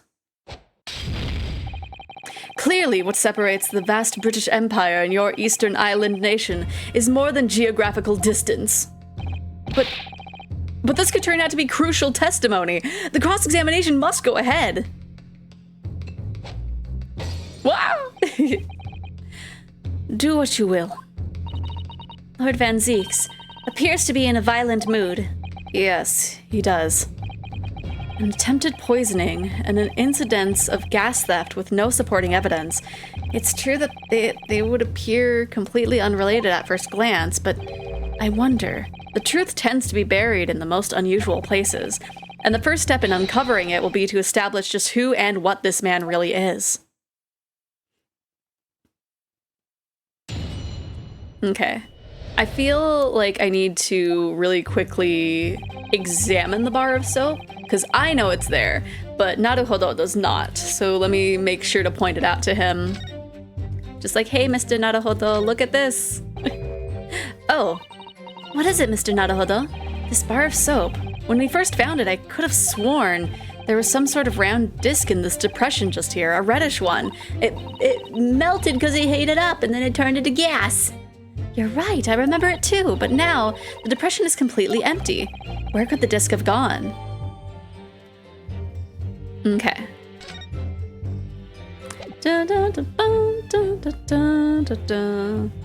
Okay, it's really weird that it doesn't have it in the image, but oh well. Also, I'm curious about this. Because this was found in the room, but like, I'm not seeing anything really important about it. Whoever opened this envelope didn't bother with a letter opener or scissors, did they? Yes, whoever opened it was clearly someone with an unrefined temperament, and judging from the angle of the rip here, the person in question must have been right-handed. Miss Susato! I think perhaps someone's reading too much of the Adventures of Sherlock Holmes. You can never read too much of it, Mr. Naruhodo. Never! Very interesting. How do you Eggies open envelopes? Do you open it from the side, like for this example, or do you open it from the top? Or do you like carefully peel away the little flap of the envelope? For me, it really depends. Okay, let's press everything. Rip it in half like a monster. Oh gosh. Just right down the... Well then, do you... do you rip it in half horizontally or vertically? So, does that mean you enter people's houses in order to empty their gas meters? That I do. I have to try and catch people when they're in. Then I ask permission to come inside and do my business. Does that mean you've been into Mr. Natsume's room before, as well as that of Mr. Shakespeare? Well, now, interesting you should bring that up, because I couldn't believe how little money was in his meter. I mean, how the pair of them survived the winter is beyond me, it really is. Knowing Mr. Natsume, he probably spends all his gas money on books. And then when he's finished reading them, he probably burns them for warmth. I mean, I don't know, he had a lot of books. I don't think he would do that to a book. You would kindly reiterate your statement about the gas meters themselves, Mr. Meataman. Not much to say, really, but as you wish. Except true penny bits, each...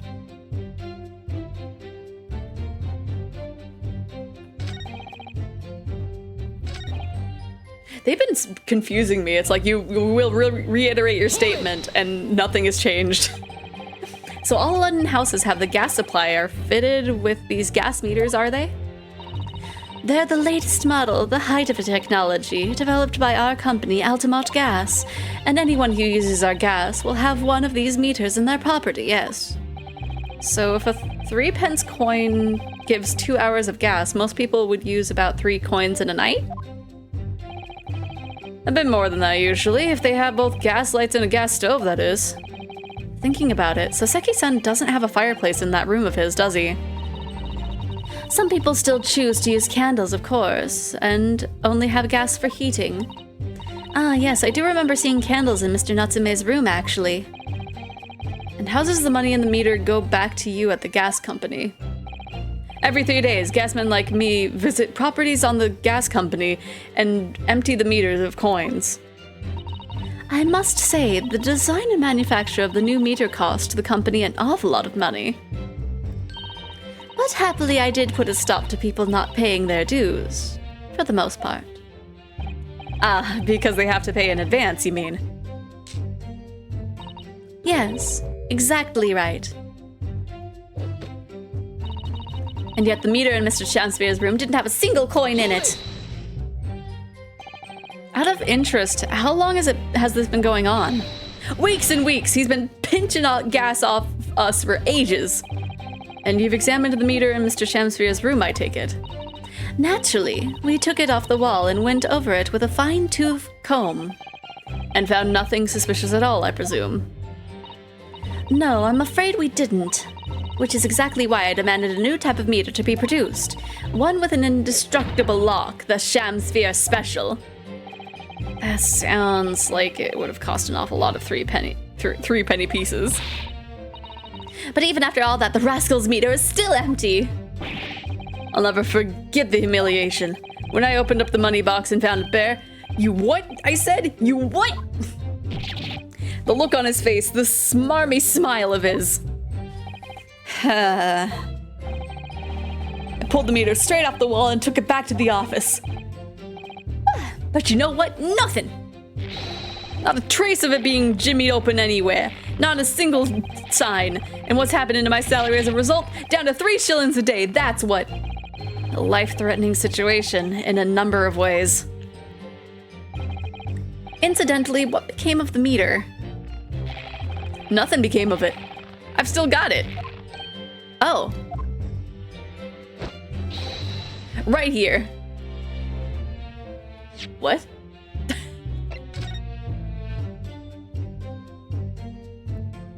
Okay. I mean, I guess nobody's in the room, so nobody's really gonna need to use it. No wonder they call you Meter Man. I think it would be prudent for the court to sequester this item while the trial is ongoing. Okay. Definitely. Let me take this moment to look at it. My goodness, it's so dirty. Ooh. Ooh. Oh, have you spotted something, Mr. Naruhodo? Just here, there's a little hole. Do you see? Goodness, you're right. I wouldn't have noticed. It's not a very neat hole, is it? Not professionally made, I'd say. So, you think it might have been opened up by Mr. Shamsphere? Possibly. It seems the people at Altamont Gas must have missed it. Well, it certainly seems to go all the way through to the inside. Yes, but there's no way a coin would fit through there. That's true, but even so, it seems more than a little suspicious. Okay, so that's where the liquid goes through once it's melted. That's a very sturdy looking padlock, isn't it? And the money box is sealed with beeswax, too. They just really have to have the bee stuff going on for the whole company. So if Mr. Sholmes were to get up to any mischief, he'd be found out immediately. Mr. Naruhodo, mischief of that kind is not the sort of thing that Mr. Sholmes would... You know you didn't finish that sentence, don't you? Well, anyway, it's understandable that the gas company would want to safeguard the money that's rightfully theirs, but it does feel a little over the top, perhaps, doesn't it? Let me go ahead and spin this the right way.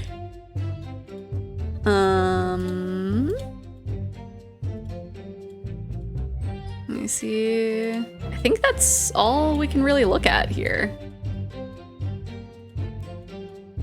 Nothing else is really lighting up. Nothing else is really calling to attention, so, okay. Although at first glance, there doesn't appear to be anything unusual about it. Let's move this along, shall we? Continue with your testimony. Though I would say it has as much value as the contents of this meter. Or of that meter. Oof.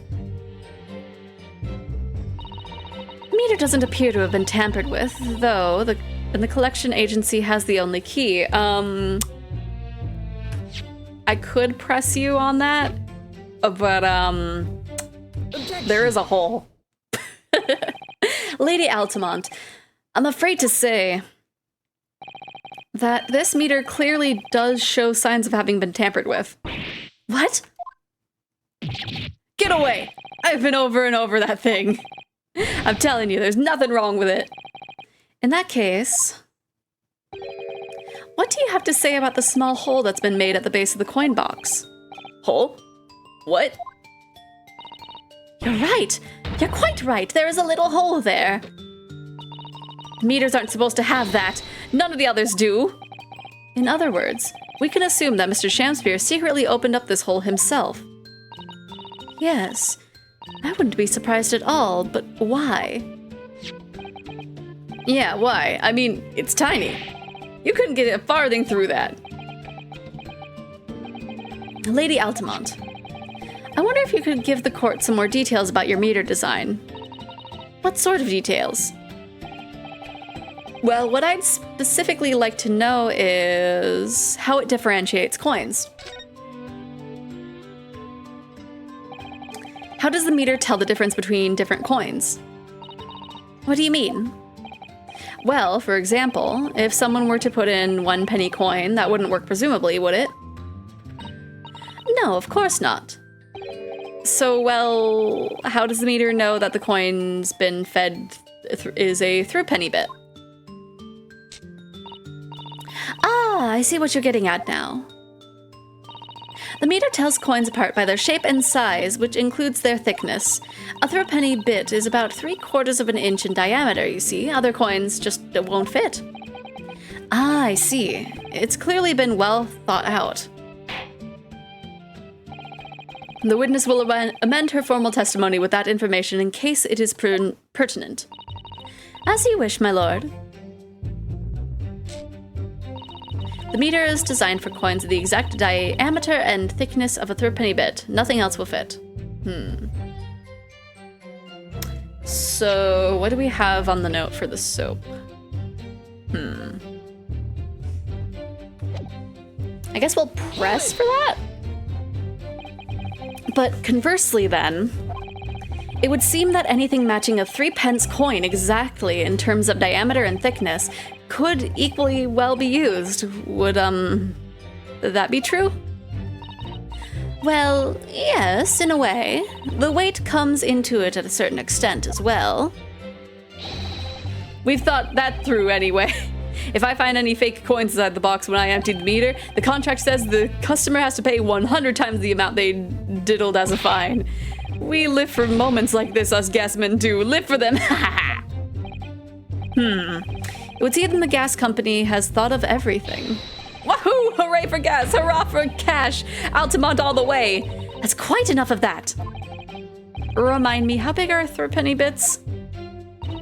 About 3/4 of an inch across. What do you think, Mr. Naruhodo? Is this 2 centimeters measurement significant? Or perhaps there's some other aspect of meter's construction that we should be focusing on. Yes, you may be right. Perhaps I should try a different tact here. How are you doing, Dragon Ball, by the way? Like asking about whether the meter can be dismantled, for example. Delve deeper. I did that on accident, but I think that's what I was gonna pick anyway. How can the meter be dismantled? Dismantled? Yes, given that there's no signs of it having been forced. I'm wondering if perhaps rather than them being broken open, it might have been taken apart. Well, yes, that does make some sense. Not having a good day? Need the good sounds TM to get back on track? Yes! The padlocks are made by a first-class locksmith from the finest quality steel. And the meter box itself is made from the plate steel as well, welded shut to ensure it can't be opened again. I can assure you it's quite impossible to dismantle it. Wahoo! Yeah, nothing leaks from the ultimate meter. No coins, no gas, no nothing. I see.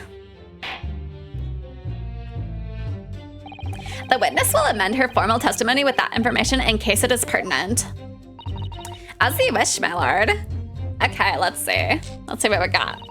All joints to the meter are welded shut and the lock is made of solid steel. There's no way to dismantle it. What if? Has anyone ever tried? Oh yeah, they've tried. But they've all given up before long. After all, if they actually broke the meter, the company would be able to take legal action. Yes, that makes sense. What do you think, Mr. Naruhodo?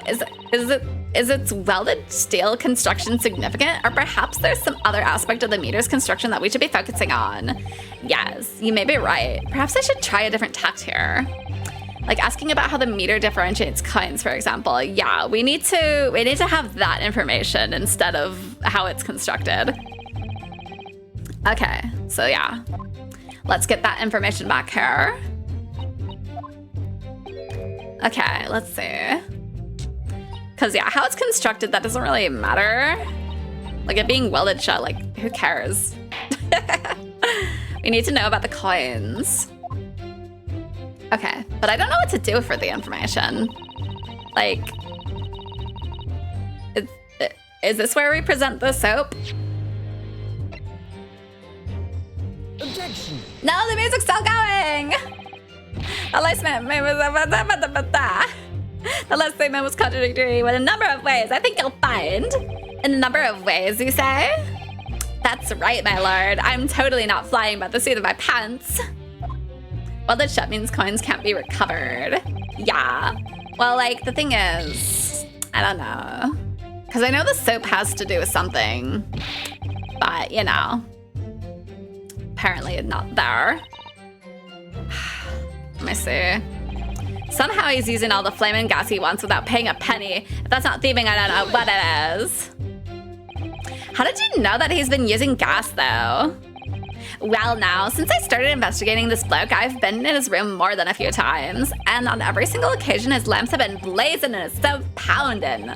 It's in the middle of winter, and he still turns to me, sweat dripping down his cheeks, and says, "Get thee to a nunnery." Hamlet, indeed. I could wring that bloke's neck. I get all hot under the collar, but still, every time I open that flaming meter, it's empty. He's robbing me of our salary too. What's wrong with the world? Where's the justice? But how can Mr. Chelmsford possibly be stealing the money? I don't understand. The simple explanation is right before your eyes. What? Clearly they carved a threepenny-sized soap coin and put it inside the box. Easy peasy, I just got here. I am entirely wrong. I mean, it is having to do with the soap. Like, let me show you real quick. because it's not on the example, but like there's an indent here, and there was like a little thing in here before the trial, and now it's gone, and it's like, oh wow. Let me see, it didn't have a check mark, so look at this bar of soap.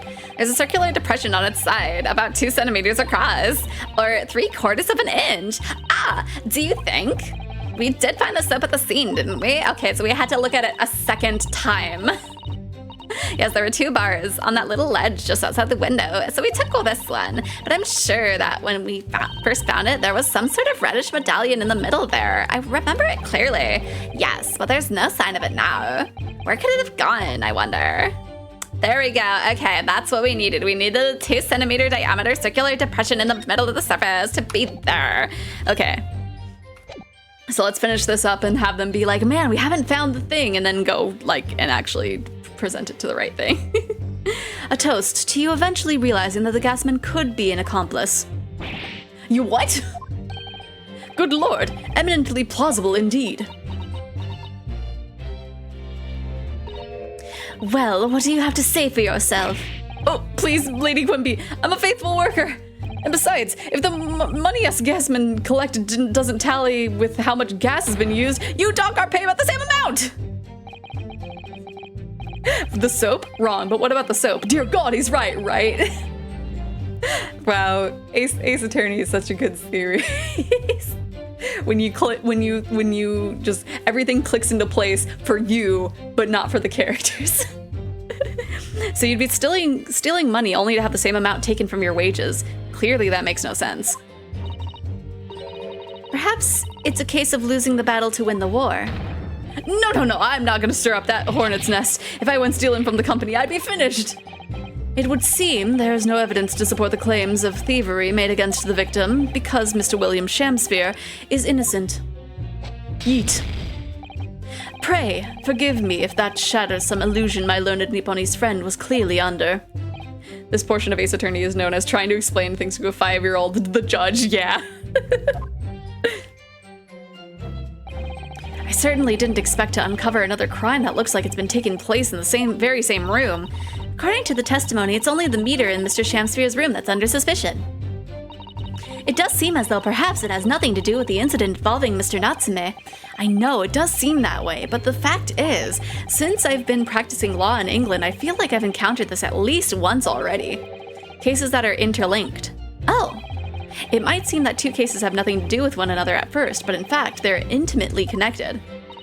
Yes, we have experienced that before, haven't we? I wonder if this is another instance. Perhaps, but we can't be sure of that yet.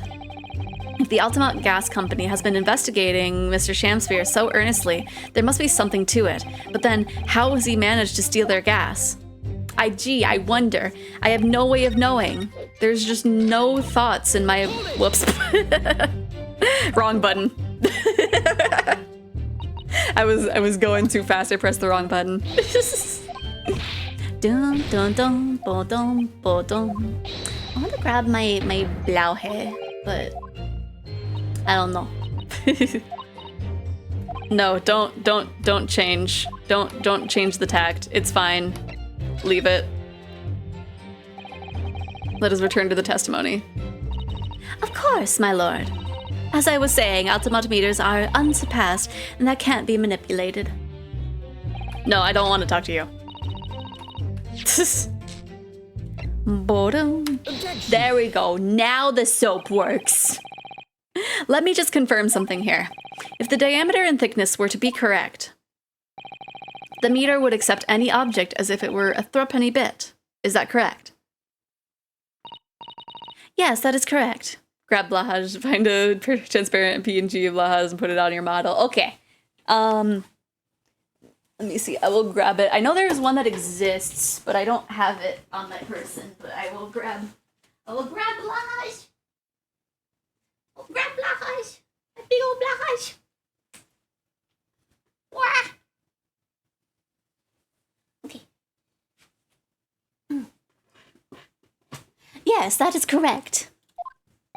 Well, by something of a coincidence, while you were investigating in Mr. Shakespeare's room, we found a particular item that matches the dimensions perfectly. Okay, I was waiting for the music to show up. Let's see. I was gonna search for Shakespeare. Blahaj. PNG. Let me see. I want a transparent one. Give me a transparent PNG of the Blahaj. None of these are transparent. I'm being lied to. Ah, that's where that model of Blahaj comes from. Okay, I couldn't find a good image. But this will have to do. Oh gosh. Dun, dun, dun, dun. Bottom. Bottom. Let me see.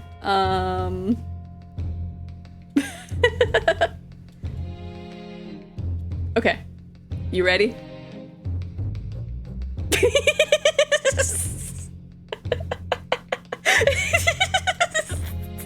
Look at him go. Something the same size as a threepenny bit? What was it? The item in question. Oh! Thank you for the donation. For some reason, it doesn't tell me what it was. Nah, but thank you for $5. Why did opening the Streamlabs thing? Blahaj. Okay. Something the same size as a threepenny bit? What was it? The item in question is this. What? Have you been inhaling gas? That's a bar of soap! It certainly looks nothing like a threepenny bit, I must say. It looks like I'm going to have to point out exactly what I mean here. What's so important about the soap is this part here. We gotta flip it turnways. Whoops. There's that funny little round depression in the middle of the soap. Yes, it's a perfect circle, and I would say almost 3/4 of an inch in diameter. Rather like something else we've been talking about recently, in fact. Mr. Nadahodo, this is the part of the soap you need to show to the court. I know, I just keep pressing the wrong buttons. You have to turn over the soap to see what I mean. Ah! Are you referring to that round depression in the middle of the soap there? That's right, a depression that's approximately 3/4 of an inch in diameter. Or, in other words, almost exactly the same size as the threepenny bit. Get away! Does anyone here present have in their possession a threepenny bit? Quickly now, hand over your coins, ladies and gentlemen. Throw them at me. Sounds rather like a highway robbery, doesn't it?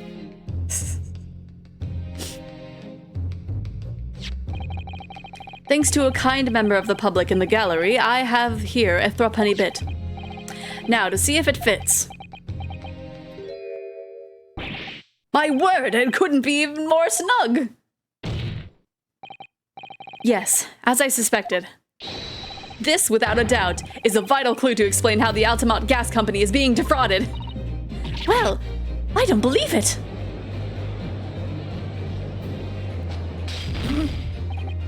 So, your assertion amounts to what? That some inferior bar of soap has a tentative connection to the theft of gas? Yes. The depression of the soap was clearly made by a threepenny bit. I must concur, at least, that pushing a coin with some force into a poor quality bar of soap such as this is a remarkably simple way of replicating the coin's shape. Then you could use, well, some melted wax or something to pour into the mold. You could make fake coins in no time. I mean, if you put melted wax into a bar of soap, for the most part, it will kind of like stick in there. This brings all the pieces of the puzzle together. It's the method Shakespeare has been using to steal the gas. That's the missing link. And now, if I follow the chain of thought, it's going to bring me to a new explanation of what happened that nobody's considered yet. But this is all nonsense. The man has been making fake coins. My worker here would have found them when he emptied the meter. Quite true, Lady Altamont. In the absence of some black magic that can make them disappear. I see. That's what we're dealing with, is it? There is one form of black magic that could cause the fake coins to disappear into thin air, yes. The coin on a string, of course! Right. Exactly. And the meter here gives it away. What on earth? There are remnants of the magical method used visible on the gas meter taken from the victim's room.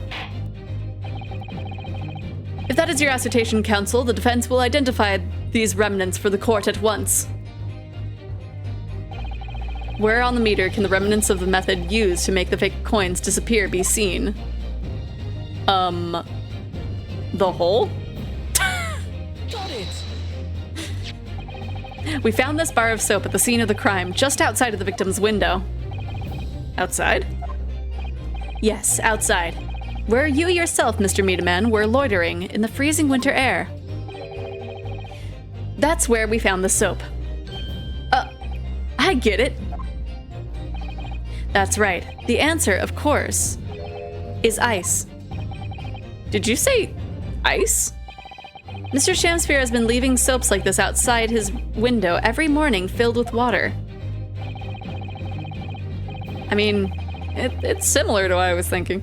After the night outside in the bitter cold, the water is completely frozen solid the next morning. Then he takes his fake coins of ice and feeds them into the gas meter, giving him light and warmth in spades. As his room becomes very comfortably warm, the ice now inside the meter's box melts, turning back into water, and draining harmlessly away through the small hole made in the underside of the meter. That is how, without leaving any evidence of his wrongdoing, this man has been stealing Altamont gas.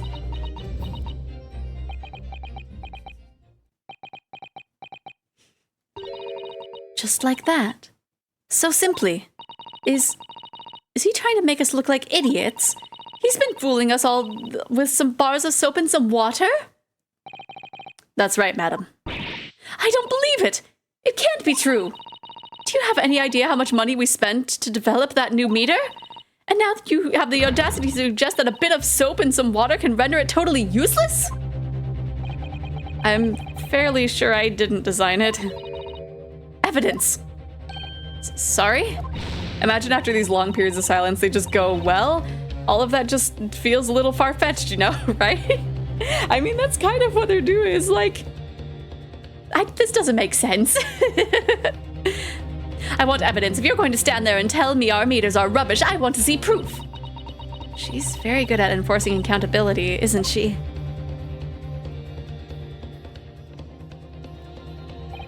Very well, Lady Altamont. If you'd like evidence, I'll provide it. What? Mr. Naruhodo, are you saying you do actually have evidence to support this theory? I must. I did notice a trace of something that bothered me a little at the time. And I have a feeling that this theory we've come up with now could explain it. This piece of evidence that substantiates this theory about how Mr. Shamsphere has been stealing gas is, I guess, the stain on the floor, right? Take that! Yeah! This is a photograph of the scene at the point when the victim was discovered, taken by Inspector Gregson. And it clearly shows the remnants of this crime carried out by Mr. Shamsphere. What remnants?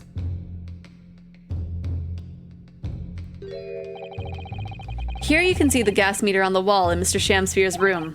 Now, look closely at the floorboards directly underneath the meter. What is that? Some kind of grubby stain? Almost certainly, it's a water stain resulting from the liquid that drained out of the hole made in the meter. Ah! If one coin gives around 2 hours of gas usage and the occupant was heating his room at all his waking hours, we can imagine he would have used around 10 of his fake coins each day. The melting ice inside the meter's coin box would have been dripping out almost constantly, leaving a stain on the floor. This is awful. Could he just not afford a mop or something, right? Like, not a mop or like a bucket. And there's further evidence too. Mr. Shakespeare slumped over his table, apparently having consumed strychnine. And right there next to him is a bar of soap, broken in half. Well, the bucket would have been even more suspicious, true. You're right. It would appear to me then, counsel, that the man was eating the soap, was he? Pardon me for disagreeing with your lordship, but certainly not. He didn't beat around the bush there, did he? In truth, Mr. Shakespeare was found with a fork in his hand. A meal of soap is sounding incredibly... What did you mean to say? Do you mean to say he was using that fork to... Yes. To extract a frozen coin from the bar of soap. Ah! But the bar broke in half. So perhaps it didn't go very well. Good gracious!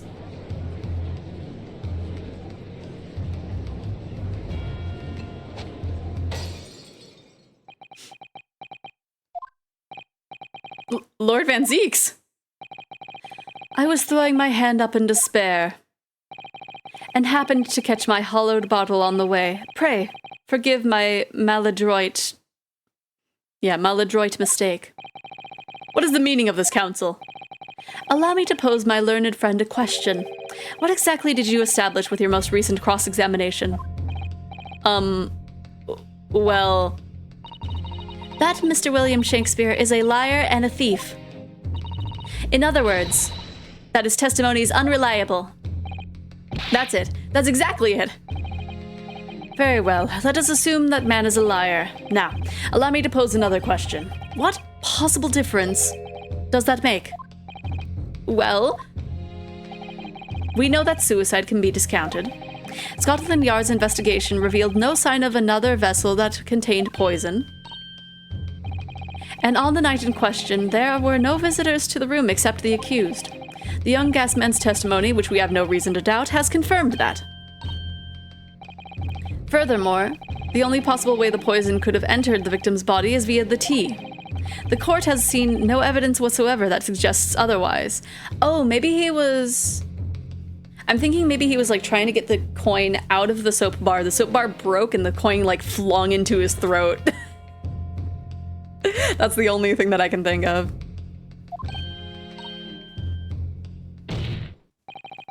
Even if William Shakespeare is the liar you claim him to be, these facts have been objectively established.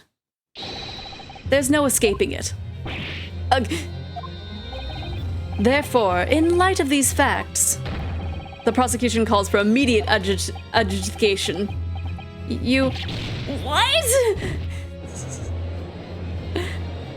My goodness. Whoa! Hello, everybody! Let's see, Muffin Man Seb, how are you doing today? we are in a court case, and we're wondering someone who's stolen money or something. Chicken. What is chicken police? It sounds fun, but I've never heard of that before. How was it? Raid, hello Raiders! We are playing through Great Ace Attorney Chronicles. We're in the second half of the game. It's amazing. I might have to look into it because that sounds wild. Oh, thank you for the follow, Nick Hedgehog. But yes, this man is stealing gas with coins that he's using with making soap. Such a wild ride. It sounds it. Anything that has I'm gonna let's see, chicken police. Okay, I'm gonna keep that in a tab so that way I can look at it after stream because that sounds wild. Chicken police. Oh, that is not what I expected it to look like.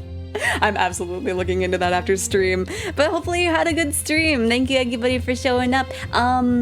If you want to lurk or if you need to do anything now that Muffin Man Seb's done, feel free. We love lurkers here.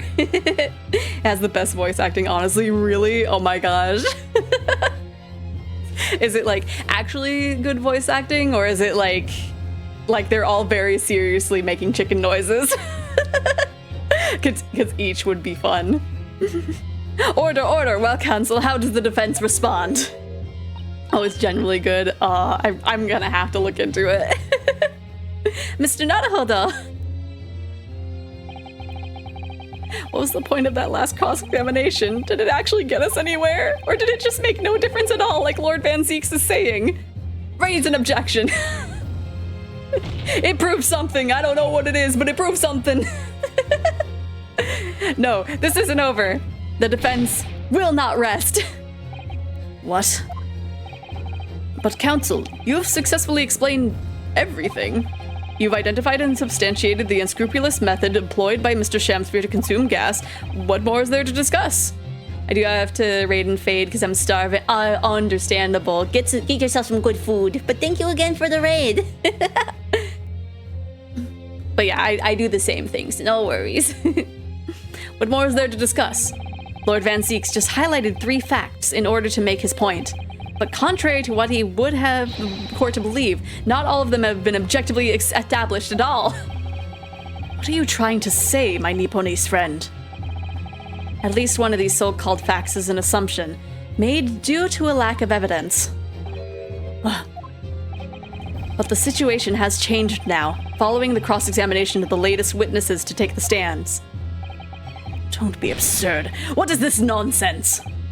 Yes, when you bring everything we've learned so far together and consider it as a whole, it's clear. There's a question that we now need to reconsider, namely,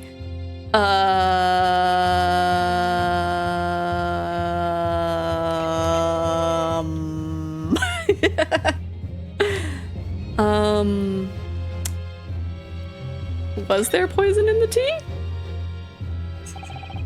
We have all been led to believe that the strychnine poison that afflicted Mr. Shamsphere was in the tea brought to him by Mr. Natsume, but that's conjecture at best. The victim has testified that nothing else passed his lips that night. There is no other possibility. And since there was no trace of the tea left at the scene, it couldn't be tested for traces of the poison. As I said, the situation has changed, because in fact, some of Mr. Natsume's tea was left at the scene, and a particular piece of evidence proves it. A ludicrous claim. Scotland Yard detectives investigated the scene exhaustively.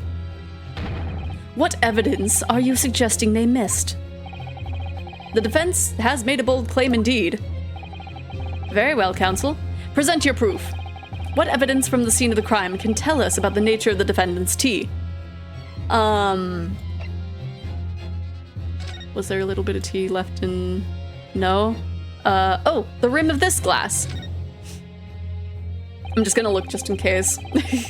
This must be a cup that Mr. Shamsphere was drinking from. It's stained on the inside. Tea does that, I'm afraid. Even green tea. Oh, really? I've never noticed before. You've never noticed? Well, I never leave it in the cup long enough to leave a mark. I like to gulp it down. Drink tea while it's hot. It's the Japanese way, isn't it? Oh dear, so many people seem to have the wrong idea about our culture, and most of them are Japanese. Okay, but yeah. Okay, present. What exactly is this piece of evidence supposed to reveal about Mr. Natsume's tea, counsel? Well, I suspect it may, possibly, be related to the tea in some way, if we dig deep enough. What? It's the teacups! Why is it not related? Then you'll be digging for a very long time indeed, my learned friend. Oh. Even at the bottom of the deepest chasm, you will find no sense in that absurd assertion. I'm having to like think backwards a little bit, because in my brain it's just like, okay, he's trying to get the coin out from the soap broke, flung the coin into his mouth, and so he got temporarily poisoned by the soap that was on the coin, and then it had to fade afterwards or something. Sometimes I wish I could just disappear into a deep chasm to escape his deep sarcasm. And I advise you think more deeply before you answer again this time.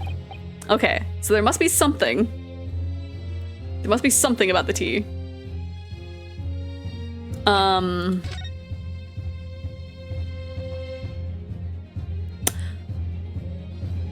Oh. That's not a water stain. Take that! I think. Oh my gosh.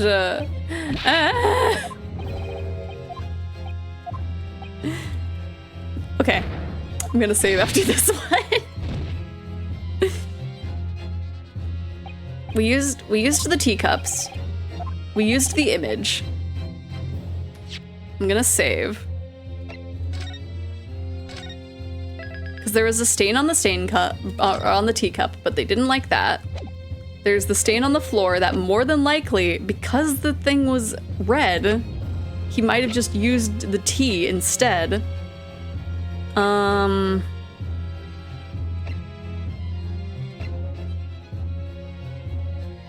liquid that can be easily frozen. Yeah, like...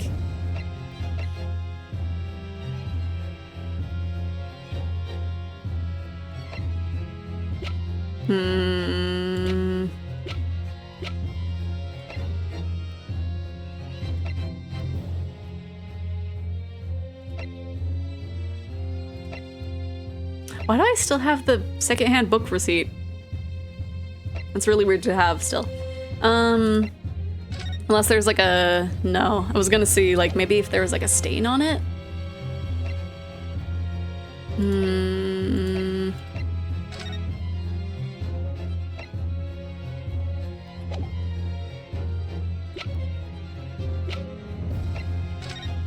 Did I miss something here?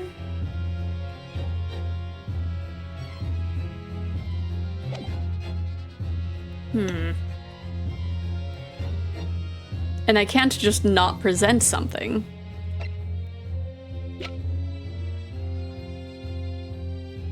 I think we've looked at everything on here. Unless they want us to like present it and it's like, look in there, there's... Take that! Nope.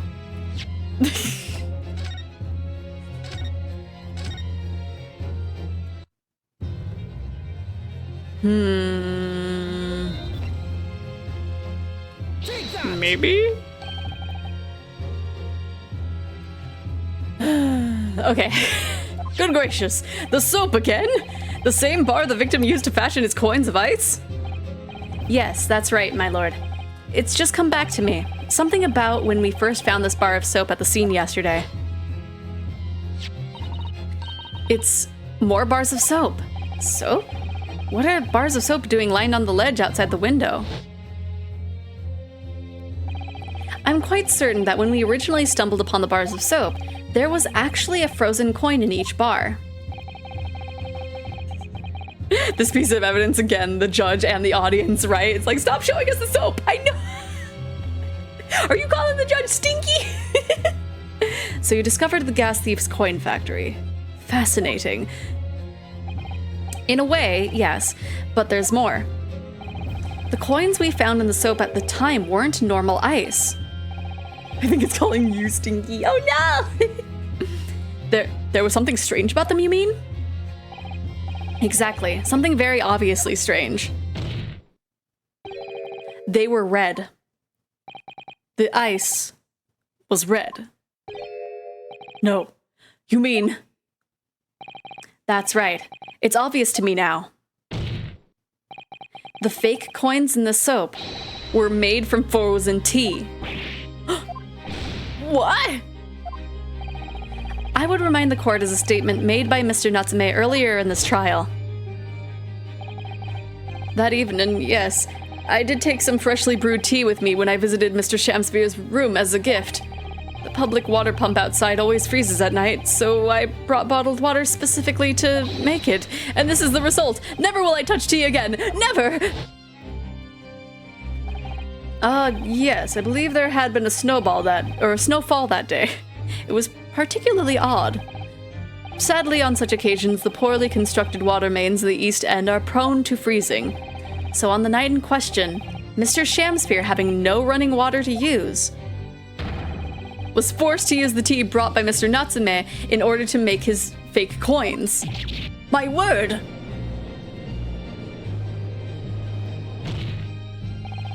There were 2 bars of soap on the window ledge when my judicial assistant and I investigated the scene. That's right, and we only borrowed one of them. Which means that even as we speak, some of the defendant's tea is still present at the scene of the crime, frozen solid in a bar of soap outside Mr. Shakespeare's window. Extraordinary. Earlier today, Inspector Gregson informed the court that even if one drop of tea remained, Scotland Yard would be able to analyze it for poison. As such, we are now in a position to prove and disprove what has until now been mere conjecture. By finding out for sure whether or not Mr. Natsume's tea actually contains strychnine at all. Ugh, you smug Nipponese. My lord, we cannot do the defendant the injustice of passing judgment now. The police should be dispatched to recover the remaining bar of soap from the scene at once, and the defense requests a thorough analysis of the frozen tea embedded in it, to determine whether or not it contains any poison. Bailiff! Bailiff! Instruct the police to attend the scene at once. Yes, my lord, understood.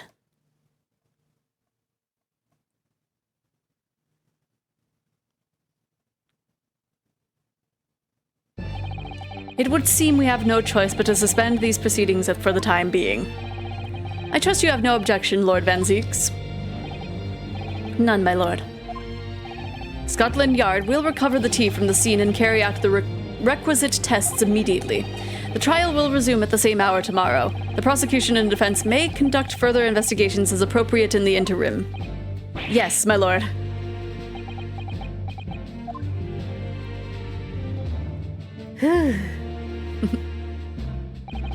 Well, we managed to scrape through there somehow. Thank you, counsels. Court is adjourned until tomorrow. Woo! We live for another day. And we got a be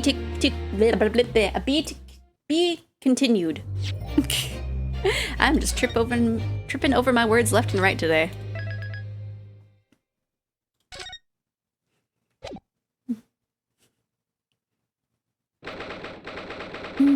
Okay.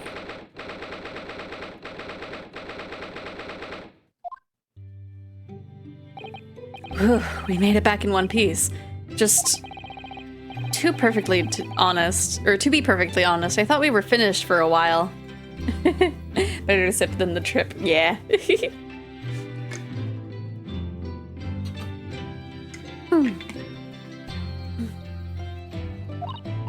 Oh, I know. What a lot of close shaves. There are so many carriages on the streets of London. You were very nearly flattened several times. Oh, no, I didn't mean that. Yes, I know. It was a marvelous defense, Naruhodo-san. It really was. I was in awe of you. Oh, thank you. Why don't we have our desk? This room is feeling like way more empty. And now that your fervent exploits have won us some more precious investigation time, let's see if we can find some new clues for court tomorrow. Yes, let's do that. Is everything all right? I suppose I still can't believe it. That's all. That I'm here in England working as a lawyer, I mean. In the Old Bailey, no less. The truth is, it shouldn't be me, should it? It should be him standing in my shoes. It should be Kazuma. It was Kazuma-sama's wish that you follow him to Great Britain and work alongside him. Yes. I mean, I never had the chance to ask him exactly why, but he clearly had a plan. I wouldn't be here today if it wasn't for him. And you're doing wonderfully, Naruhodo-san. I've no doubt that Kazuma-sama would say exactly the same if he were here with us. Yeah, looking for clues. Thank you, Susato-san. Thank you. Okay. Hey, do you want to look at my badge? Whoops. You've been wearing that ever since we arrived in Great Britain, haven't you? Well, it's what shows I'm a lawyer, so it seems appropriate. I'm not sure that it really means much in this country, though, I'm afraid. I wouldn't say that. It might not be official, but it looks official. Often when the police stop me, I just show them this and they leave me alone. You're stopped by the police? Often? Well, You know, I'm a suspicious foreigner, dressed in all black with a sword at my side. I do think it's probably the sword that's the main reason. Still, it makes me happy to see you wearing it. And the armband. Yes, I made up my mind that I'll carry them always, the symbol of who I am, and the sword, Karuma. I'll check the bottom of this bottle. Oh no! Okay, let's go. Unless there's stuff to talk about. Oh, there is. It was quite a shock earlier today, wasn't it? When the victim himself turned up in court and took the stand. I know. Not only that, but then finding out that he actually is a barefaced gas thief as well. Yes, that was certainly a surprise to us all. For a while, it seemed as though everyone had quite forgotten about Soseki-san poisoning the tea. Careful of your phrasing, Susato-san. He didn't poison anything. And there's more to this Mr. Shakespeare than we yet know. I'm sure of it. Mr. Shakespeare certainly wasn't the noble, upstanding man everyone thought he was at first. Oh gosh!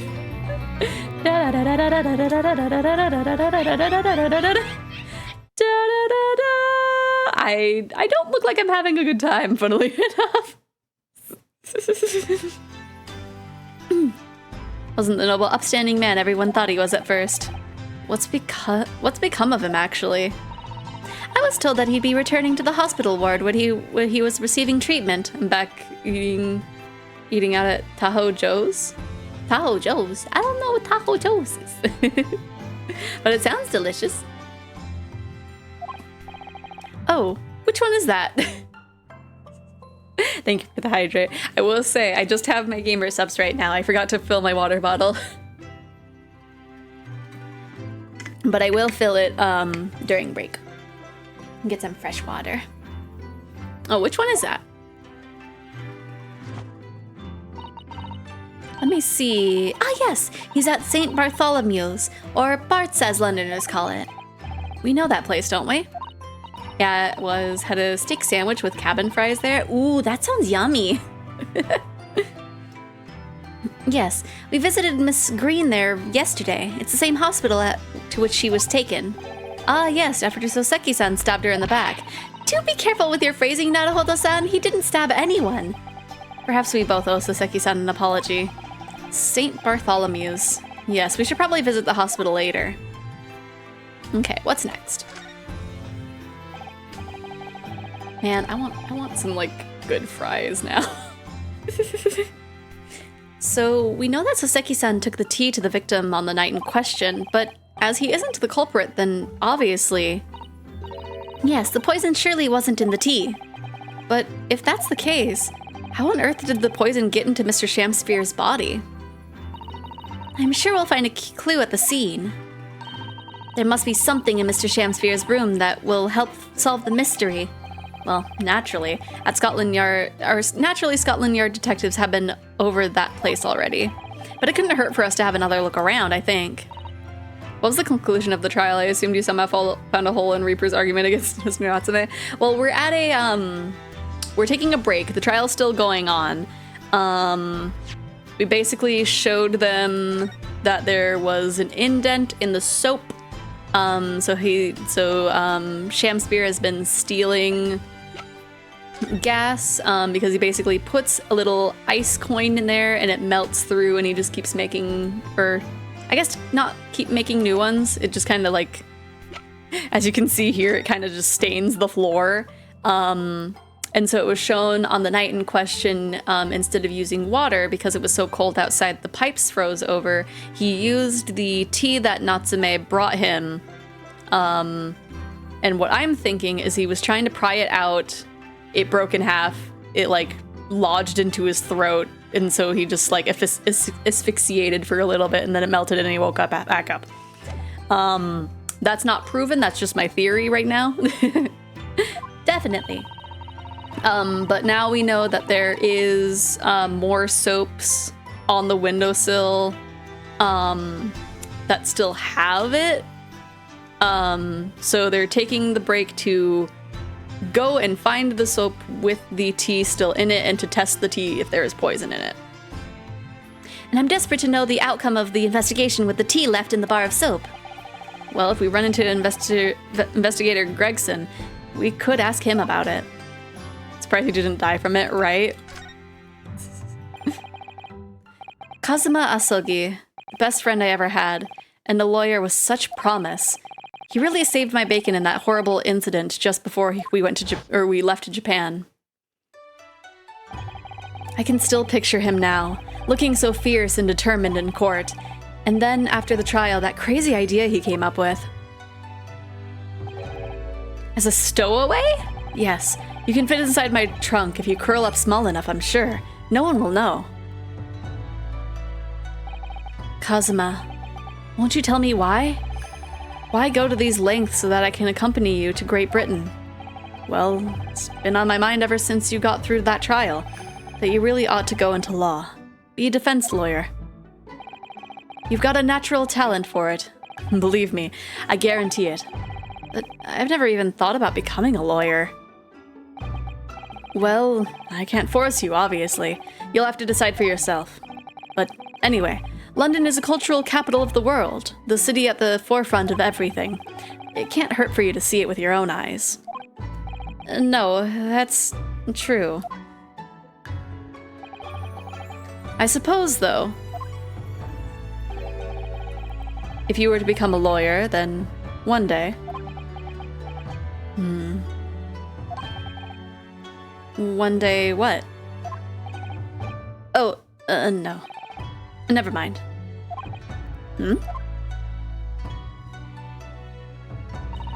One day you'll surpass me, probably. Naruhodo-san? Oh, sorry, I was just thinking about Kazuma. Yes, he's forever in my thoughts, too. To change the Japanese judicial system for the better. That was his dream. Hello, Pistol, how are you doing today? And that's why he so desperately wanted to come to Great Britain to study, of course. Yes, that's right, but... Yes? I do wonder if his true intentions lay elsewhere sometimes.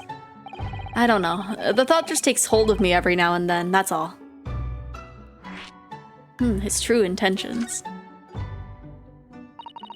Naruhodo-san, what do you mean by Kazuma-sama's true intentions? I mean, this. His katana? I'm only gonna be here for a little bit because Armored Core is dropping in less than 30 minutes, but gotta make sure we meet our quota. Juguma Juga no Koko no Seikure Kaijura Sugyo no Surai Matsu Urai Matsu Furai Matsu Kunne no Tokoro no Sumo no Tokoro Yabukochi no Pabukoji Paipa no Shooting Gun no Guraindai no Pompo Pi no Pompo no Pada Chokyome no Chosuke. I will say that's like a C-. I was just making sounds. I wasn't even saying the words at one point. His katana? I never expected to inherit this sword after Kazuma passed away, of course. No, I know. It was because I asked you to take it. When I have it at my side in court, I feel as though it gives me courage. Yes. Actually, the night before he died, he told me a little about the sword. Now, that was much better than some of the earlier ones. B+, you're getting the hang of it. Okay. I just feel like I was kind of like making close to the sounds, but Did you hear what happened to the dude that was making a bear documentary? Yeah, it was a grisly fate. Oh no! Speaking of Armored Core, you're probably gonna disappear soon too here, Rocket, huh? Although I guess you usually do that towards the middle of the stream anyway, but both of you have fun with Armored Core. Karuma. At work. I see. So you'll still have to install it. That's right. It's a prized sword that has been passed down through generations of the Asogi clan.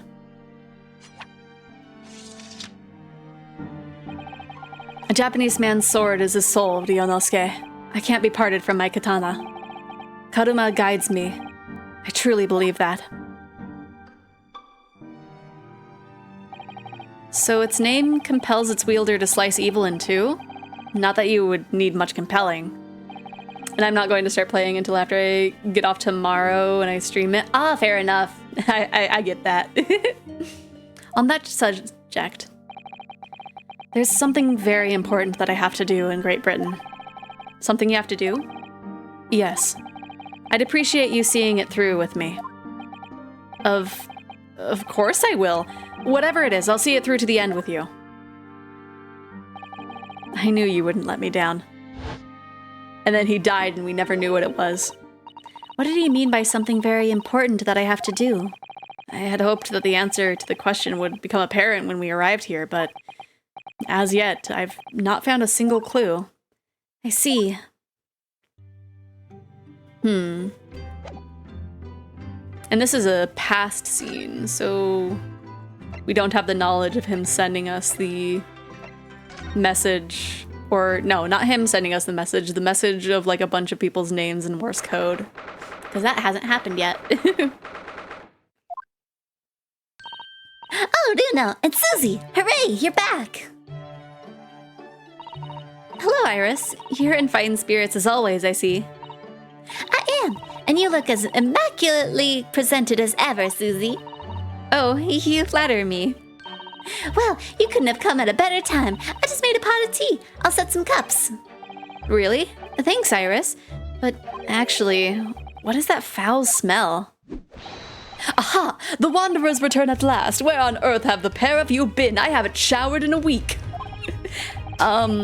We've been in court? Oh, for Mr. Mustache's case. That was today, was it? I'm sure I mentioned it only yesterday, Mr. Sholmes. I'm sure you think you did. Well, we can laugh about it now. So tell me, how did the trial go? Reasonably well so far. We've managed to escape without a guilty verdict, at least. Really? I would have liked to see it. And I must pass the time of day with Mr. Reaper again. It's been too long. Is Lord Van Zeeks an acquaintance, Mr. Sholmes? Naturally. There's not a person in the world who doesn't know my name, Mr. Nadahodo. Not quite what I asked, but still. Mr. Sholmes. Yeah, the sharks spin. They go noom. How are you doing, Lisa? Mr. Sholmes, whatever is that odor? Yes, what is it? It's faint, but absolutely awful. Ah, indeed. That's the scent of victory, my dear fellows. Victory in science. Oh, dear. All right, I'll bite. What's he up to now? What are you doing that's so stinky? Normal Monday? Nice.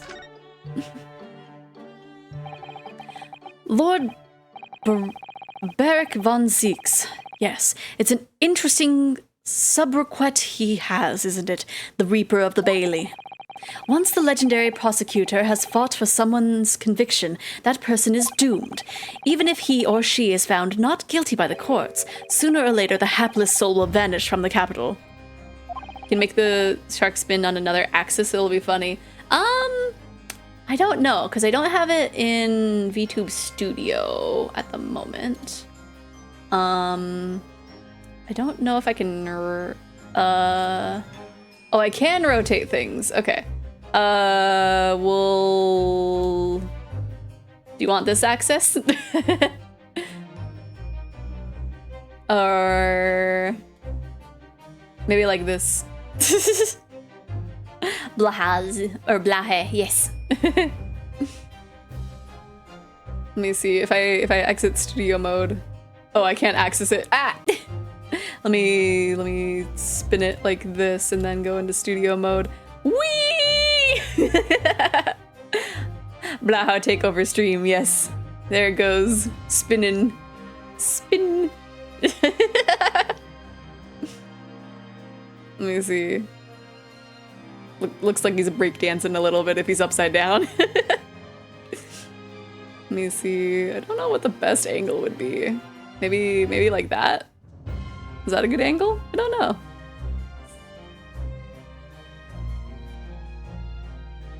Let's see.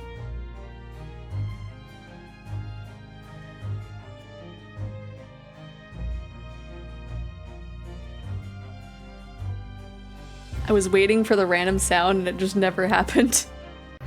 There it is. Wait, is that... I'm so confused. So Crimson played a random sound and then Releasa played the Umineko laugh. Crimson's sound just is never to be heard.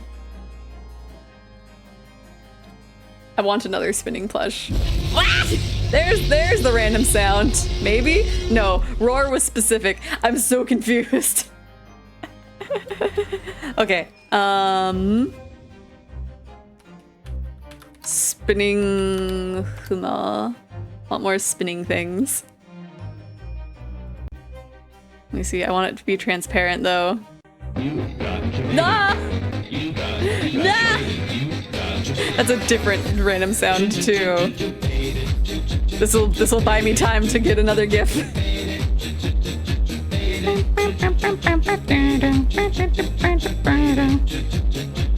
Is there not?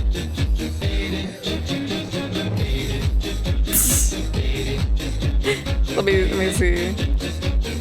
I'm seeing GIFs that like are just images. Ah!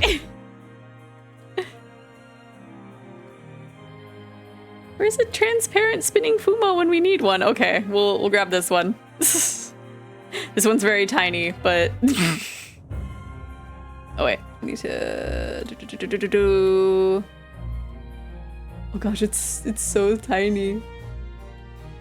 Wow.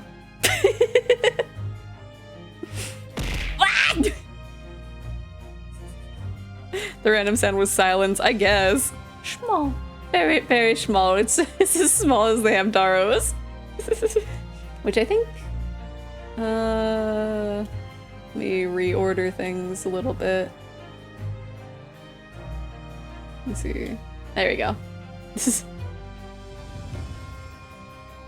I want one more, but I don't know if I'll be able to find, like, another one that's, like, transparent. Nah, Sag. Okay. But vanish how exactly? By falling under a passing carriage or drowning in the Thames. Or succumbing to a sudden fever, or, quite out of the blue, being set upon by a highwayman. There are numerous routes to one's final terminus, my dear fellow. It all seems a little far-fetched, really. Well, on the bright side, Mr. Mustache is fighting fit, for the time being at least. That's not overly overly reassuring. If the rumors are true, though, the obvious conclusion would surely be that those acquitted are, well, by Lord Van Zeek's own hand. As it appears, Miss Susato, that is quite impossible. Oh? Why? Naturally, the man very quickly came under such suspicion. However, whenever those incidents occurred, the Reaper always had a cast iron alibi. Really? And so his reign continued, but 5 years ago, he vanished from the courts, never to appear as a prosecutor again. That is, until you arrived in the country, Mr. Naruhodo. Yes, so I've heard. In fact, it was the very day that I arrived when I was thrust into that trial at the Old Bailey. That bitter fight at to the death coincided with the Reaper's resurrection, and it really did end bitterly indeed. And here you are, facing Mr. Reaper again. Poor Bruno. I don't know if you're just incredibly unlucky or incredibly unlikable. I think it goes deeper than just me. I sense a general loathing of all Japanese people. They're finally addressing the racism. So, what is that indescribably foul smell? Ah, well, most probably this, I would say. What is that? My dear fellow, it is, of course, my latest invention, a chemical test that can identify whether or not a tea is genuine at the drop of some tea. Oh my! There are some unscrupulous sorts manning the stalls along some of London's less frequent streets. They regularly sell what purports to be high-quality tea, but is in fact merely dyed leaves of drab flavor. Well, that's certainly unsavory behavior. Van Zeeks can't escape the racism allegations, right? So, when one is presented with what appears to be black tea, one must be careful. Iris. At the ready, Hurley. Let us add a drop of my chemical to this cup of tea here. Do you see what happens? Oh. It turned completely black. And what a foul odor it's giving off. Indeed, the blacker the tea becomes, the more foul the odor, the better the tea is. It would appear that this cup was a particularly fine Darjeeling. That's very ingenious, but what do you do with the black liquid now? Why, dispose of it naturally. Surely you wouldn't like to drink it, would you? There does seem to be a rather obvious problem with your new invention, Mr. Sholmes. Hence why this chemical test is merely a test, my dear madam. Right. The point is, we are entering a new era of science, in the world of criminal investigation also. Yes, forensic science! Oh, these are such exciting times! I regularly engage in the scientific experimentation along my unofficial consulting detective work. The Herlock Sholmes method will be the foundation upon which modern investigative technique is based. This little tea indicant...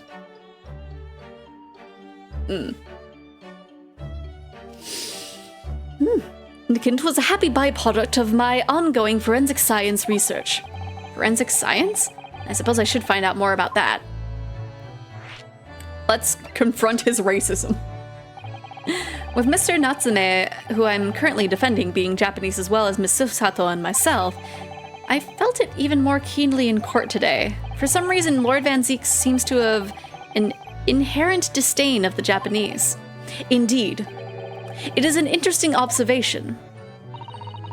Do you know something about it? Do you, Mr. Sholmes?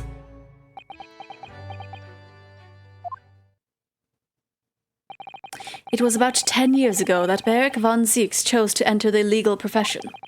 However, before that time, the young man's closest companion hailed from the Empire of Japan.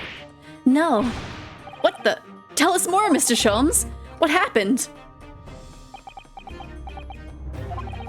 I believe I've made it clear before. I'm unable to tell you anything about the affair. Oh, but...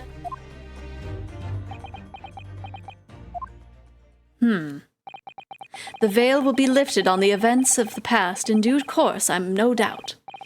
For now, however, it is Mr. Mustache who is most deserving of your attention, I believe. Interesting. So it's maybe a case of betrayal. So your T-test, is that an example of forensic science? Indeed, it is. An essential tool in cases that hinge on the knowledge of whether some tea is of high or inferior quality. Not a huge number of cases, then. Perhaps a more practical example is required. Fingerprints? I'll never forgive the Japanese Joseph Joestar. Oh no. Not yet accepted in our courts as evidence, I might add. Really, we are dragging our heels here. I hadn't even heard of them until recently. Which is partially why I undertake research of this field myself, of course. Does that mean you're studying fingerprints, Mr. Sholmes? There are others in that field already, and I abhor the company of inferior minds. No, what I am researching is skin prints. Skin prints.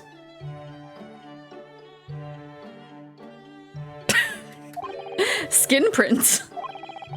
A nomenclature of my own design, as is this chemical agent that makes it possible. It instantly reveals objects touched by whichever person is under investigation. Brilliant, Mr. Sholmes! As long as it doesn't turn everything completely odorous and black. I assure you, my dear fellows, you will witness my forensic talents in action very soon indeed. Well, I think we should go back to the scene and see if we can uncover any new clues. That's the spirit, Bruno. See you later. Yes, until later. No, Mr. Sholmes. We were thinking you'd come with us. You were? Yes, of course. You said so just a moment ago. You said you'd witness your forensic talents in action. Ah, yes, I do recall saying something along those lines, but you go on ahead. I shall be sure to follow you later, in all likelihood. Probably. Maybe. Well, I might. Your commitment astounds me. Oh, thank you, Mr. Shums. We'll eagerly await your arrival. Bye-bye, Aruno. Bye, Susie. Okay, let us be off then. I guess... Wait, does... Oh! Shipwreck Survival Diary, Day 1. Met a crab, Day 2. I have married the crab, Day 3. I've eaten my wife. Oh no! No! The betrayal.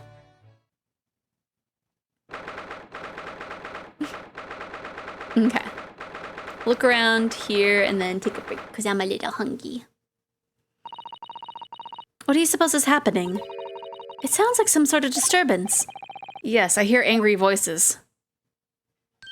Oh no, they're fighting. Be not angry, O ample lady. Verily, thou art mistaken. Mistaken my foot. You were looking at my painting.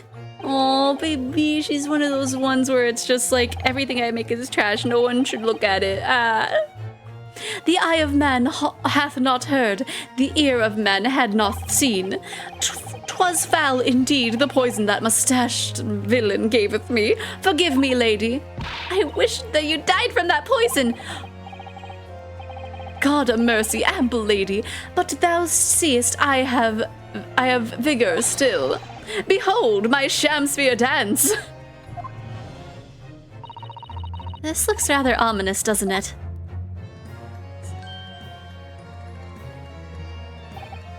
Ah, lo, 'tis the lawyer from the land whence riseth the sun. How now? What are you doing here, Mr. Shakespeare? Mary, I do believe I am returned to another ward. He was looking, that's what he was doing, looking at my terrible work. Eastern fellow, so dark ye clad. Faith, thy work in court this morning was wonderful. I do applaud thee. Oh, well, thank you. But that doesn't mean things will go so wonderfully for you tomorrow, does it? Huh?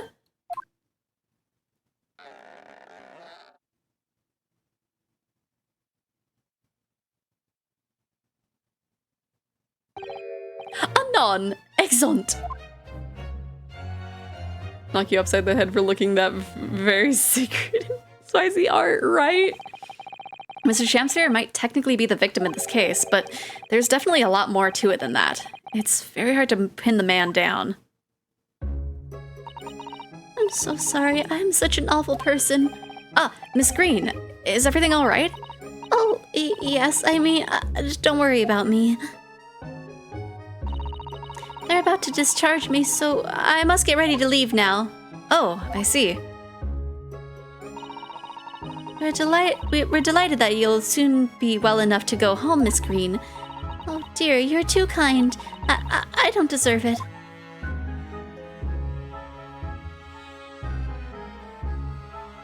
Okay. Examine the rat again? Oh wait, no, that's the same dialogue. Dun, dun, dun, dun, dun. So, are you feeling more like yourself today, Miss Green? I am. Thank you. I mean, people do recover from ordeals like this, don't they? Even people like me. Well, yes, it really was an ordeal, wasn't it? As far as I was concerned, I was just walking along in the snow one evening, minding my own business. And then, completely out of the blue, I was struck in the back by a knife and collapsed unconscious for days. Of course, when I finally woke up again yesterday, the whole business had been cleared up already. What a terrible week it's been for you. Oh, no, I'm sure I'm very lucky, really. I'll look back on this fondly. Really? Anyway, I must be getting my things together now, so I'm ready to be discharged. Oh, yes, of course. Sorry to take up your time when you're obviously busy. Okay, anything else really to... This rounded wooden figure isn't the most charming, is it? Ah, I don't think that's a decoration, Mr. Naruhodo. It's an artist's mannequin, I believe, used when practicing sketching the human form in different poses. Really? It's not exactly what you'd call a typical figure for that purpose, though, is it? No, I suppose not. I confess I've never seen one so quite full-figured before. Well, if you want to draw a full-figured person, it's the right tool for the job. Very interesting. Ah, this looks like the patient's treatment notes. Let's see. Do not feed. What is this place, a zoo? You know, I seem to remember seeing an almost identical sign on our local park. For the pigeons, yes. This is a person. Poor woman. I hope she hasn't read this. That's heckin' rude. Okay. I think... Whoops. Back. This one. Ah, this looks like the treatment notes for whoever's occupying this bed. Let's see. Do not permit to run around the hospital. The patient doesn't seem to be here at the moment, so he or she is probably running around the hospital then. Oh dear, how worrying. What's worrying is why we haven't discharged why they haven't discharged the patient yet. Okay, I guess that was all we really needed here. Let's see. So let's go to Shamsphere's room, I suppose.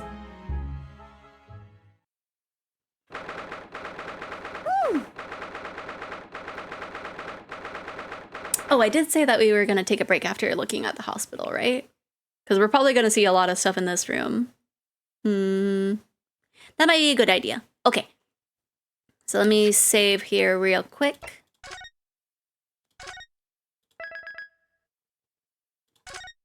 Okay. And so everybody, this is a good time to take a break. So get up and stretch, use the bathroom, whatever you need to do. Get a snack, maybe? One of the two. And we'll be back in 10 minutes, okay? Okay. Wow.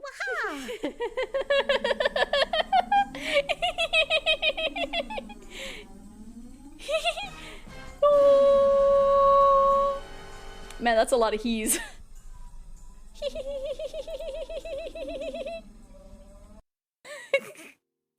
Don't make us go. Ah! Ah! Ah! Oh no! I'm being. Ah! Oh,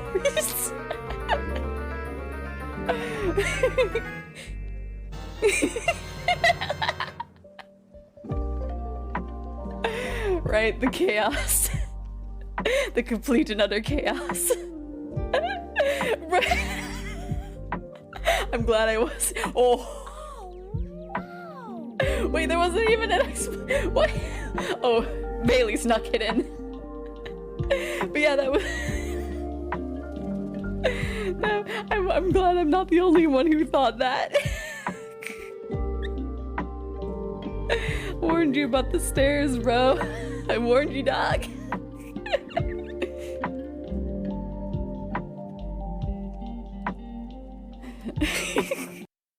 I just didn't remember anything for the Japanese lyrics and only remembered the English. You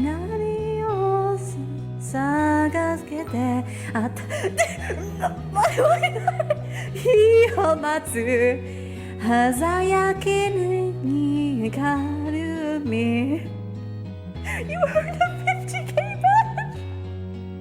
My goodness, I heard. I almost feel like I need to do something for you and I don't know why. No, no, no! Yeah, I'm already doomed. Let me just fly into the void. Can I save it? I'm not sure if anything's low enough for me.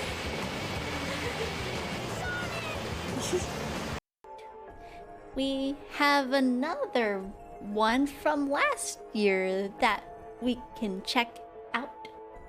I think that'd be cool. I don't know if the credits will give us anything. Probably not. I don't know. You might see my window for a second. Never mind, it's on the next screen. but I gave you a little peek, because I felt like it. I'm not the best person to put in. This guy's more worthless than tits on a fucking bull.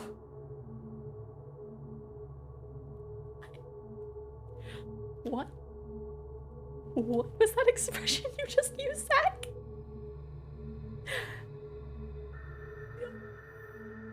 I don't know.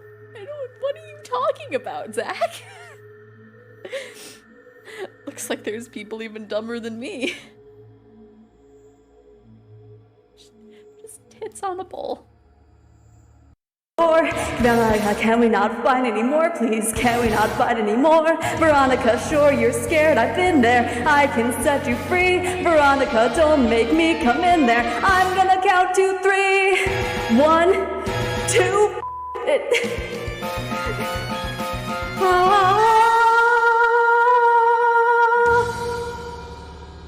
Oh my god.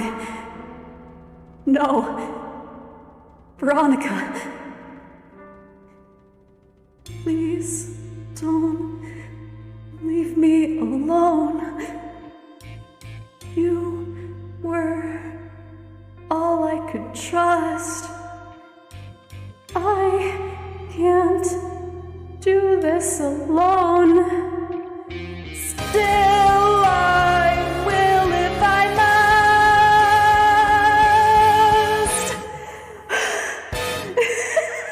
Yeah, but don't do that when I'm talking, damn it.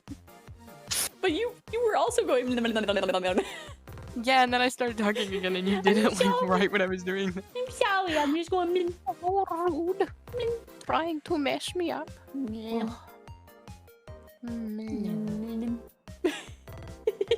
Awful brave of you to think I can spell cottontail. Well, I mean, you spelt it. Hey, are you licking me? Cause like, why aren't you right here?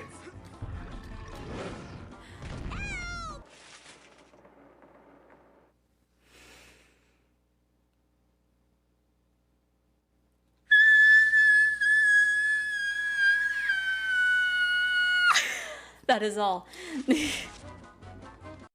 Didn't hear boots. Alright, we're good. This is starting off as a great How street. dare you?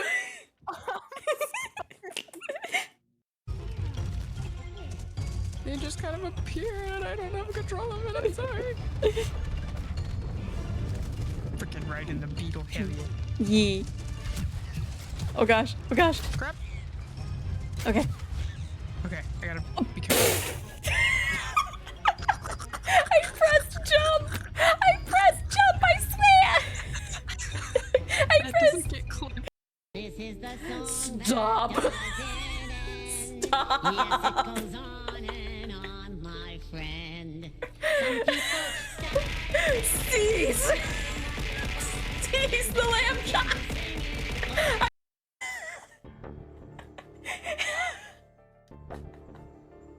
Fantastic! When you're a cream clone trying to defuse the situation, just made it worse. A cream clone. We just... I need to... Fantastic. Scene change. I get to sip my cold tea.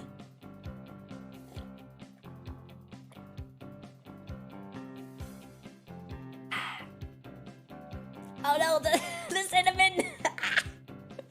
All the flavors settled at the bottom of the cup.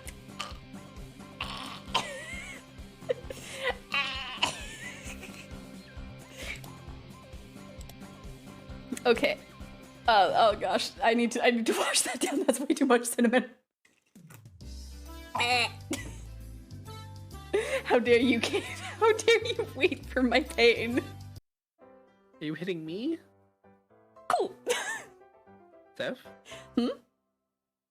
I didn't hear you say this line. Oh, Or did is you this want me? technically me? This is since it's technically you.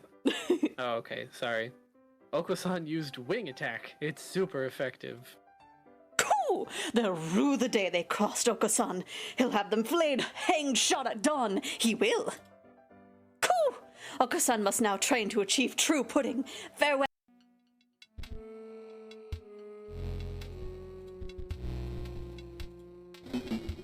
I don't have time to mess with you.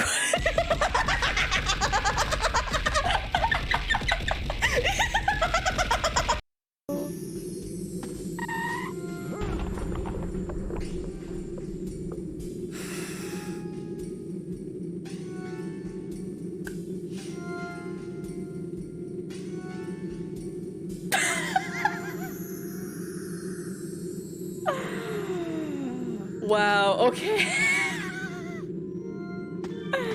So that was something that happened. What do you guys say? Should we do Rain again, or Oh, the meat's kind of staying on my head.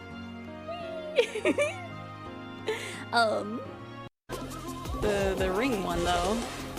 If Sonic can just go up. Okay. There we go. We're out of here. We're out of here. Give me that D score.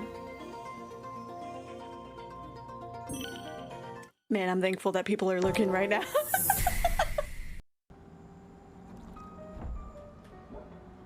Okay. Okay. Oh, no, okay. We're good. I made a weird noise, but we are good. Concentrate. I want to just know how this sounds with the, oh gosh, it is really loud. Is there a way I have to turn this down to like 10? I'm gonna freaking murder. But I think we'll see how it sounds. Just get on the. Yeah, with the corn thing. So, no,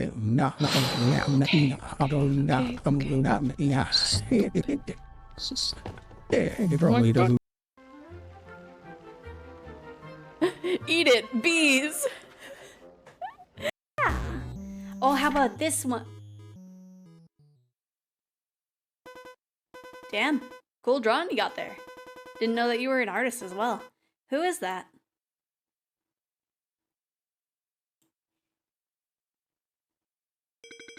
Why did you do that, Taylor? That wasn't very nice. Huh? Do what? I'm quite confident that you know exactly what I'm referring to. Why did the background music suddenly change?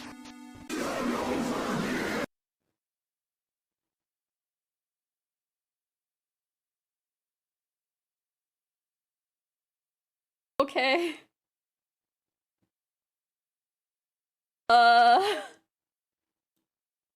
What? Was that the best ending?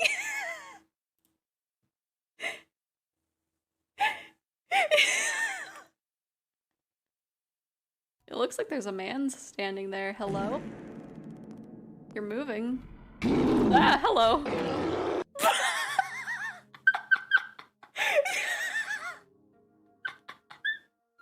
No, wait, I want to do that again.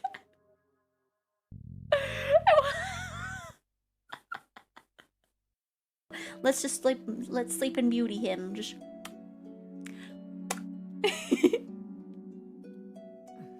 Huh? Oh, where am I? That's right. Damn it, I'm still alive, huh? Yet again, no. Don't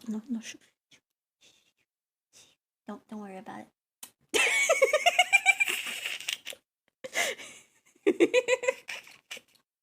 You can keep resting. It's okay. I'll do it. I just need to make room for it. Okay.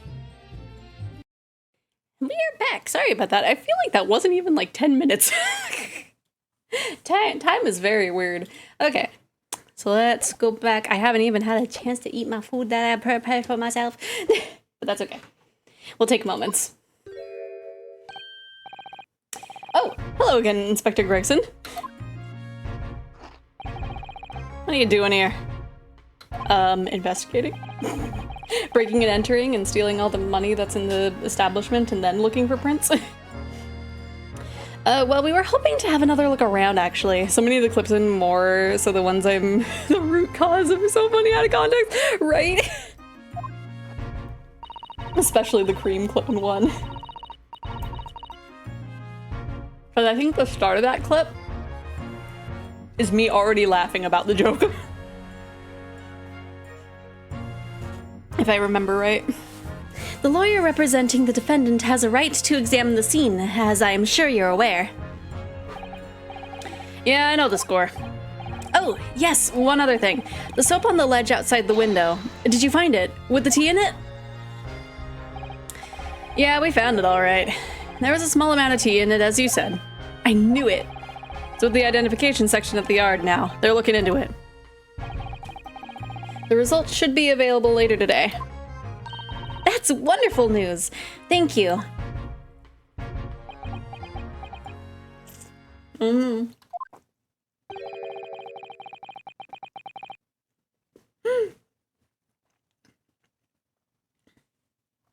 Pretty impressive performance in court this morning. Sorry? Nothing, forget it. Just make sure you don't disturb anything in here. He gave us praise. Oh no, you moved the things. So it turns out that Mr. Shakespeare wasn't eating the soap after all. That's right. They got yummy chips, right? After Crimson came back saying that he had some, like, good, like, I think a steak sandwich and some fries, it's like, man, I want those, like, thick cut fries.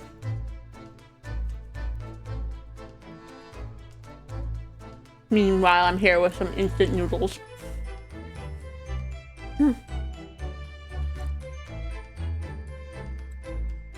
That are getting caught in my throat as I'm trying to speak.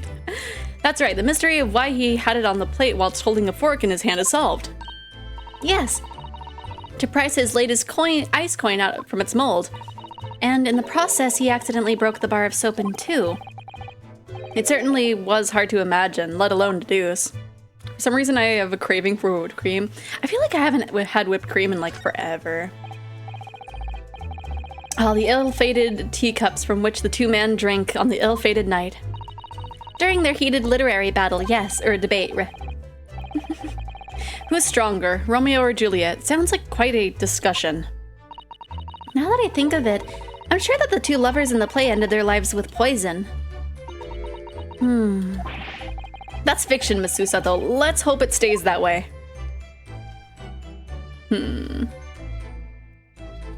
Okay, now we can look at the thing.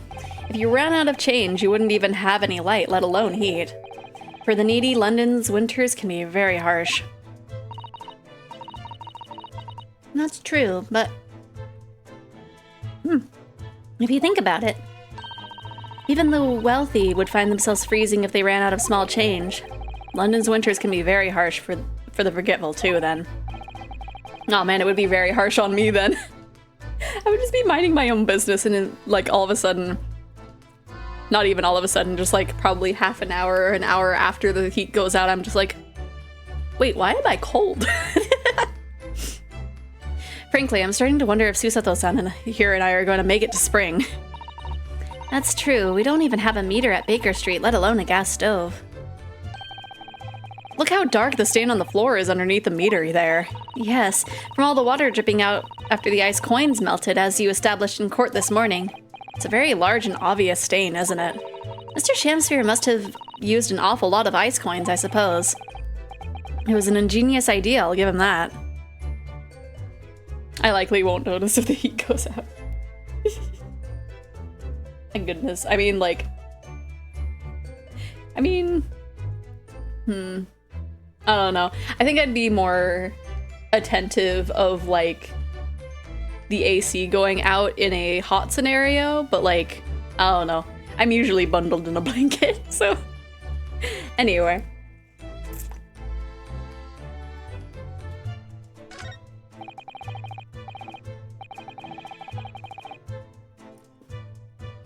This is a gas gas wall light, isn't it?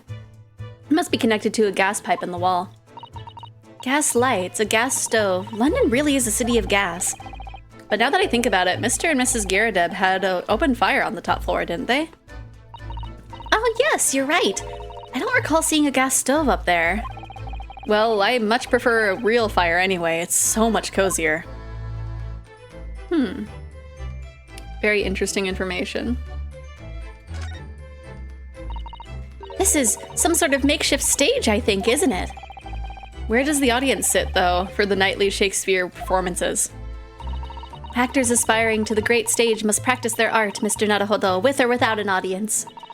In fact, on a related note, perhaps you should set up a mock bench for the defense in your office. What? Then you could practice your art every single day. I'll think about it. If you promise to don a beard and play the role of the judge. Well, if that would help you achieve your goal. This I have to see. Oh no. She's like, I'll be willing to do it. I don't see why not. Okay, I'm just seeing if there's anything else to really point out before talking to anybody. The sun never shines in this room thanks to that depressing bricked up window. Yet, with enough determination, you can always remove the bricks to set up some soap outside, can't you? That sounds like a very wise life lesson, Miss Susato. Only if you plan to follow a life of crime, Mr. Naruhodo. Very true. Okay. I'm still curious as to like what the little ripped part of letter is about.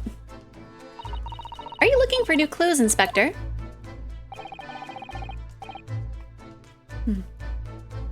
On Lord Van Zeek's orders, yeah. Don't come back till you've got something for me, he says. Oh dear. Poor you.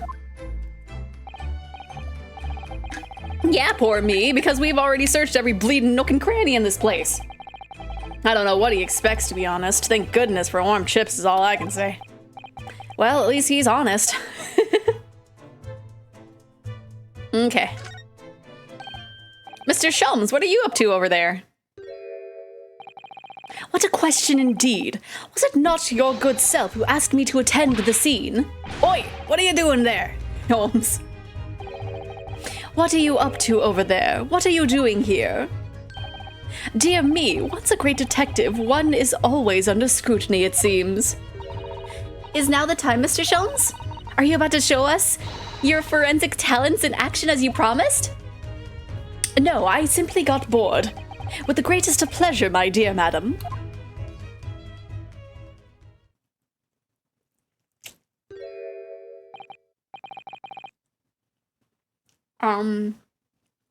What's all this? All this is precisely what you requested, Mr. Naruhodo. Herlock Sholmes' sensational skin print seeker gun. Moments ago, I took a sample from the teacup that was used by the victim. A sample? For Mr. Shamsphere's cup? Each individual leaves microscopic secretions on everything he or she touches. A sample of those secretions is all I need to produce this, a refined indicator solution. By liberally spraying the room with this chemical, everything the victim touched is instantly revealed with the aid of these goggles. Here, try them on. There. Now spray the chemical indicator about and all will be revealed.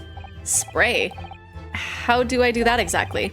A little press of space on the area you're interested in is all that's required. Like this. What is that stuff? It's like fog. A suspension of chemical indicator is a pressurized gas. It's the most efficient way to cover a large area. That was another invention I discovered incidentally whilst I was developing this idea. As you do. Yeah, before I spray, hold your breath. It's extremely poisonous, right? Go ahead. Try it, my dear fellow. Please do not inhale the fumes. You will die. We may learn something interesting about the victim's movements on the night in question. Well, there's nothing to lose, I suppose. Let's explore. Over here? Nope. Over here.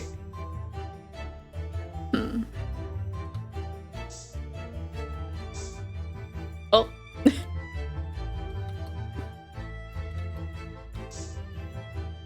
Oh gosh, there's a lot of handprints everywhere. I mean, this is his room. Look, there are dozens of handprints here. So there are, a great many indeed, so much that it's hard to make out any one individual print, in fact. It sends a chill down my spine. Perhaps he was leaning against the wall while he admired this picture? Unlikely, I would say. It's a rather dull scene after all. Without wishing to state the obvious, you wouldn't generally admire a picture from such close quarters, I feel. Oh, very true, Miss Susato. It's a bit of a mystery, then. Very suspicious. I guess the stage.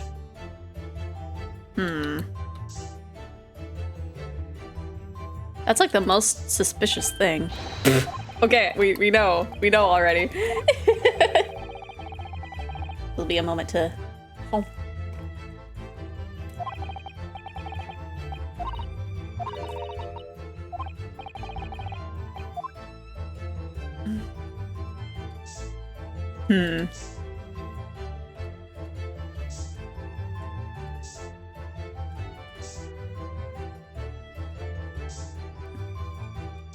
I'm thinking once we like spray everything,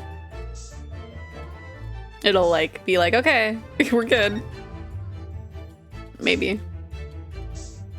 Maybe not. Okay.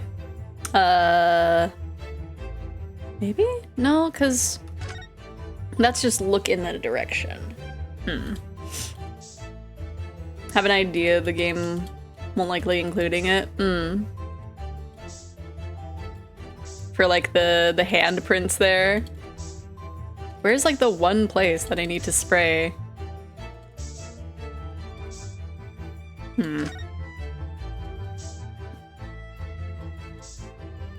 There we go. I knew something was weird about that. Oh, look at all this here. Ah, yes, interesting. A multitude of the victim's handprints. Why are there so many of them on the floor in this one spot?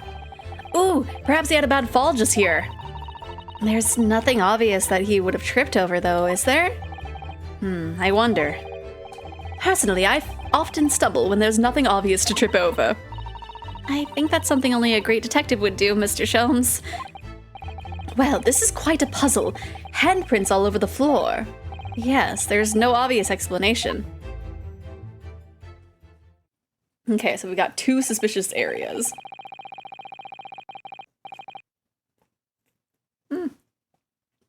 I took a bite with there not being no music.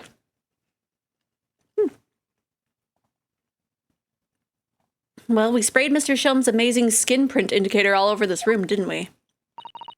We did, but there are 2 places in particular that are of interest, I would say. The handprints on the floor there. And on the wall by the picture, you mean? Yes, and I think the floor warrants closer investigation. I won't be a moment.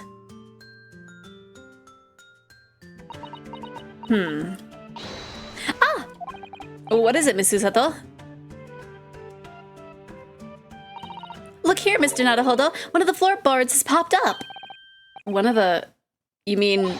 It's a secret hiding place. Excellent work, Miss Susato. So, what do we have in here?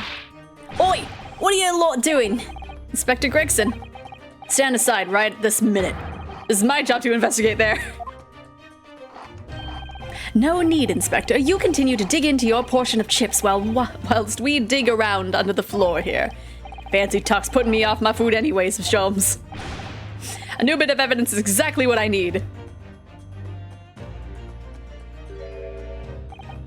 Wow, a secret hiding place under the floor. What a find! It's not a hiding place you can use in Japan. I don't think I can lift a straw tatami mat. No, I know, but I never expected one of these wooden floorboards to move either. It's got me wondering about the wall over there too. Aren't you curious? Oh! I'll investigate at once.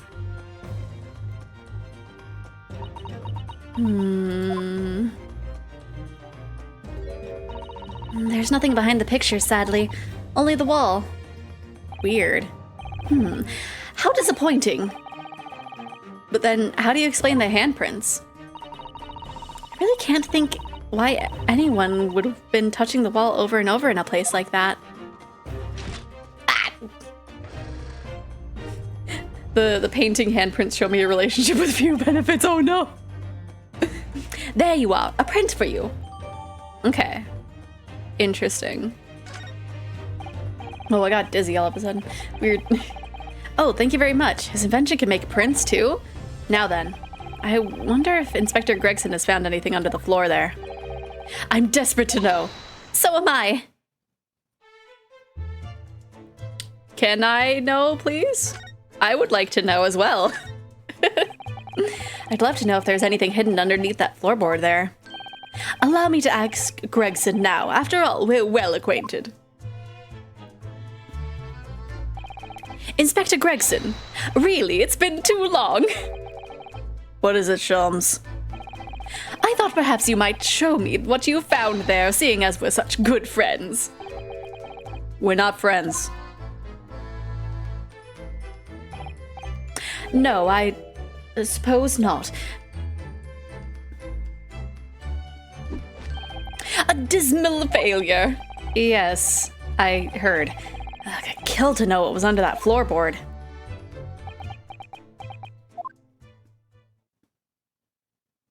You said you'd kill. All right then, fair's fair. What? You did discover the hiding place after all. Suppose I should at least fill you in. Really, Inspector? Thank you. Do it quickly, my dear fellow. If there's one thing I know about this man, it's that he blows with the wind, as fickle as the weather. Oi, stop making me out as some kind of nut. There are 3 items under the floor there. A newspaper clipping, a photographic print, and a tin box. Now, what do you want to know? Interesting. I guess the newspaper clipping. We'll go in order. Looks like this was cut out of the paper about 3 months ago. It's about a convict who got sick and died while he was serving time in Manchester. How terrible. Made the headlines down here in London as well. The bloke had been sentenced to death, you see, but nature got him first. Oh my goodness, he'd committed capital offense? Man by the name of Selden. Nasty piece of work into burglaries and murder. They say the hoard he knocked off was worth about £1,000. A hoard? Of treasure, you mean? Jewelry and the like. But he's hidden it somewhere and no one knows where, and now he's dead. The papers loved it, of course. £1,000 lost en route to hell. Or some such was the headline. Does it not strike you, though? Why such an article would be so carefully ensconced under the floor?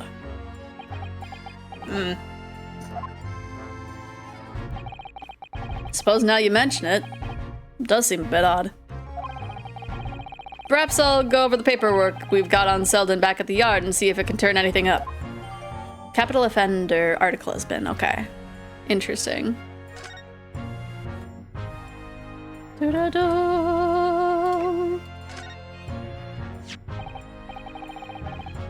So, this is a photograph I found. Looks reasonably recent to me.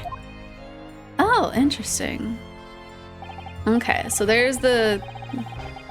I wonder who the guy on the right is. Oh, my treasure, good, you can have it. I put it all in one place, you just need to find it. Is that a One Piece reference? Is that a One Piece reference? I don't know much about One Piece. Yes, it would appear to have been taken on the street in front of the house here. And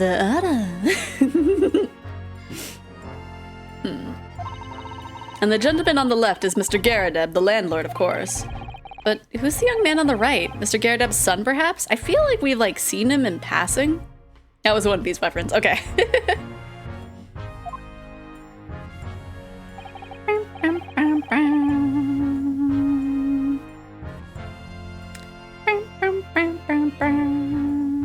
Okay. Sorry, I was trying to do something off to the side. Perhaps. You can take that print if you like. Really? Are you sure? We can presume, therefore, that the yard already knows. The identity of the young fellow, that is. Is that true? Oh, is that like the... I feel like that's the partner of the Miss Green lady. Well, it's too bad we do. Unfortunately for you lot, leaking information isn't one of my pastimes. My dear Inspector, if I may be so bold as to point something out. Pastimes are for one's leisure, but this is for work. All the more reason I'm not telling you. A dismal failure. Yes, I heard. You did your best, Sholmes, though. I wonder why a photograph like this was hidden under the floor. I mean, Mr. Shakespeare himself isn't in it. Photographic prints are still rare treasures in the East End. Imagine Mr. Garrideb was rather delighted to have been immortalized. He probably made a proud present of it. What's the $10 then? Now this $10 looks interesting, doesn't it? Might I suggest, Inspector, that you open it? If you were to find something inside that reveals the truth behind this case, I wouldn't be in the least surprised. Yeah, funnily enough, I've already had a look. It's completely empty. What? Shakespeare, give us a clue, man! You didn't even have a chance to utter a word, Mr. Naruhodo. But anyway, at least we found out what's inside the box. Yes, thin air. It's empty. Rather like how I feel inside. Is there nothing more to this box, then? I wonder. There has to be something.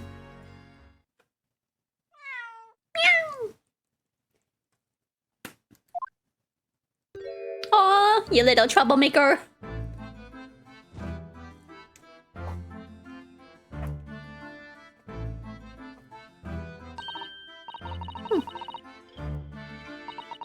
Oh, look! It's a lovely little kitty cat. What was its name? It's Mr. Natsume's, isn't it? I don't think we ever asked him, actually. So this is when we meet the cat. Like, properly. Why don't we call it a Wagahai? You know, like Mr. Natsume refers to himself in Japanese. I wonder how he got in here. Clever cat. Oh, wonderful. Well then, Wagahai, here's something delicious I bought for you from the cat's meat man.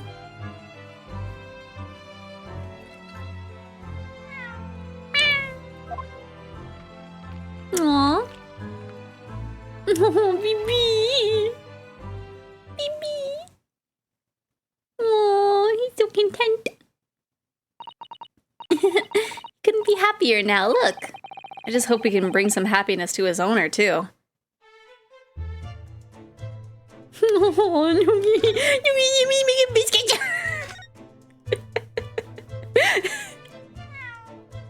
Baby. I'm petting you with my cursor. Meow. That was a cheeky little meow, Wagahai. Oh, but he's so adorable. I could sit and watch him forever. I think he may not appreciate that after a while, and we have an investigation to get back to. I am absolutely deteriorating over this kitty. This is this little kitty. What are we doing now?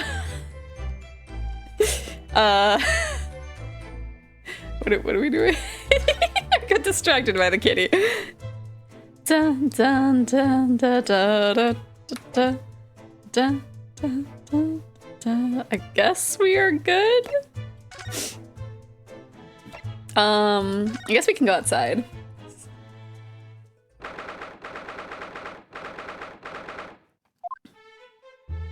Okay, nothing is outside. Maybe Garrideb's room? Can maybe give us some information of something. Mr. Garrideb appears to be out. Oh well. I suppose we'll just have to come back again later. Okay. I guess we go to jail.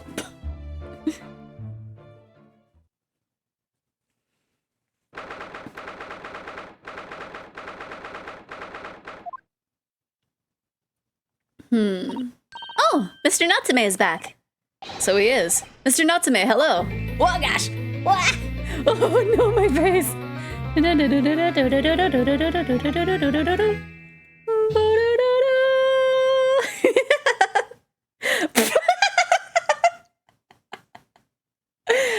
Bloom, bom, bom. I am a cat. Sorry?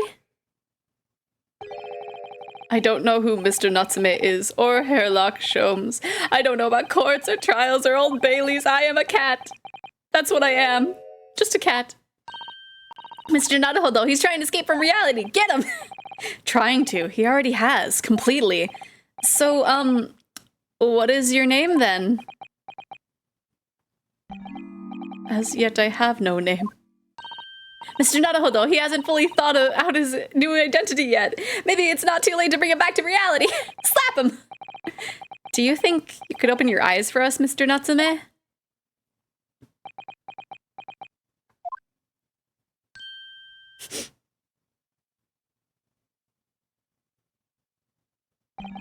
I am not a cat. It worked! He's back in the real world! What is going to become of me? No! Don't answer that! It's obvious!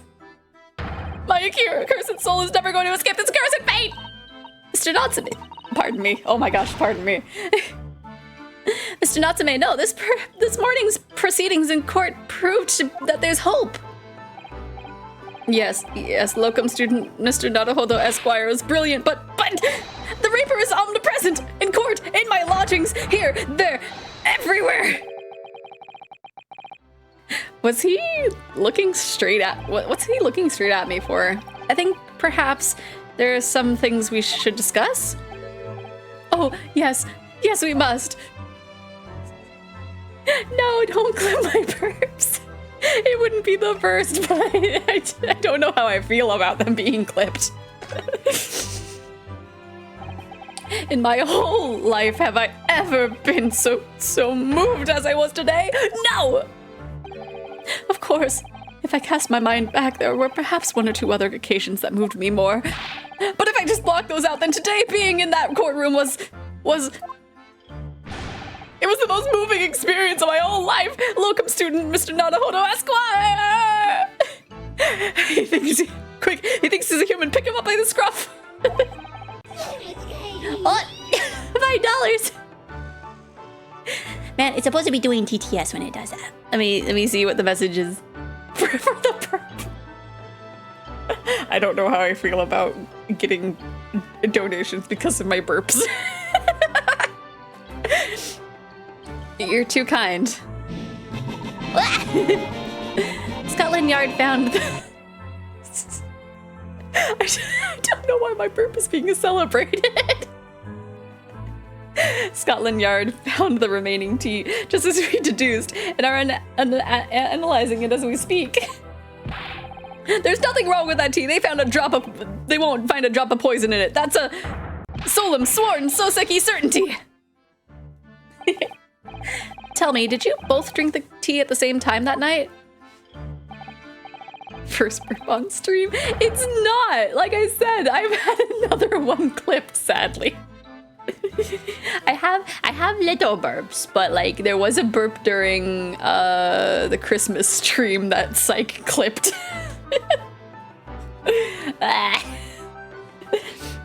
Oh yes, most certainly. Remember, drink tea while it's hot. We both poured it down our throats like it was a hot bath for our bellies.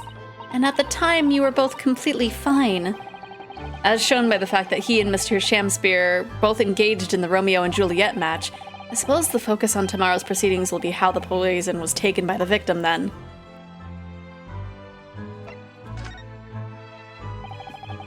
That rotten Shakespeare. What have I ever done to him? You don't recall him taking issue with you over anything you've done recently? I've been holed up in my room, immersed in books. I don't recall anything. Anything at all! Right. But what I don't understand is why he didn't let me know sooner. Let you know what, Mr. Natsume? About the soap, of course. What else? Oh, dear. Are you struggling with such a meager stipend? Of course I am. If I had money, I wouldn't have chosen to live an accursed existence in such an accursed lodgings. Oh, yes. You think it's because the place is cursed that it's so cheap, don't you? Put it on stream. No! It's happened before, but I always feel bad about it. Oh yes, you said it's because the place is cursed that it's so cheap, didn't you? Exactly, especially the room that I rent. The spirit of that capital offender who lived there still haunts this place and it's trying to kill me. Capital offender? Might I ask, locum student Mr. Naruhodo Esquire, that the next time you visit me, you bring scores of super soft soaps? I want to get my heat for free too. Just burps on stream for $5. The career path of the streamers forever changed. No, it's a Canada bit. No.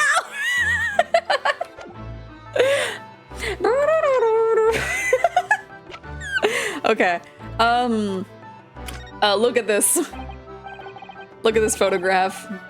Mr. Natsume, it's nothing much, but... it's been too long since I've been offered a present with such a delightfully humble etiquette of our homeland. Xephoria canon event. No! What? You're too kind. I accept it gladly. Sorry, but I wasn't trying to give it to you, actually. I was trying to ask for your opinion. Do you know of this?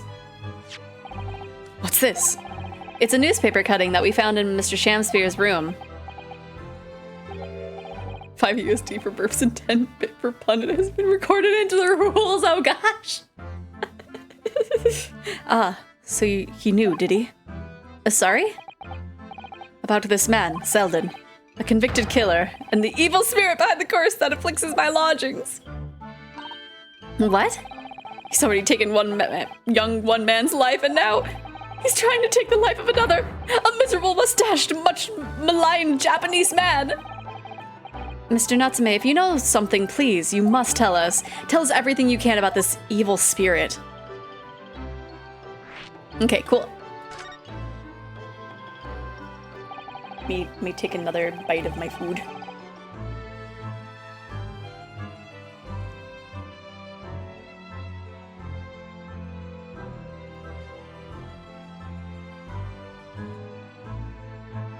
That was too big of a bite.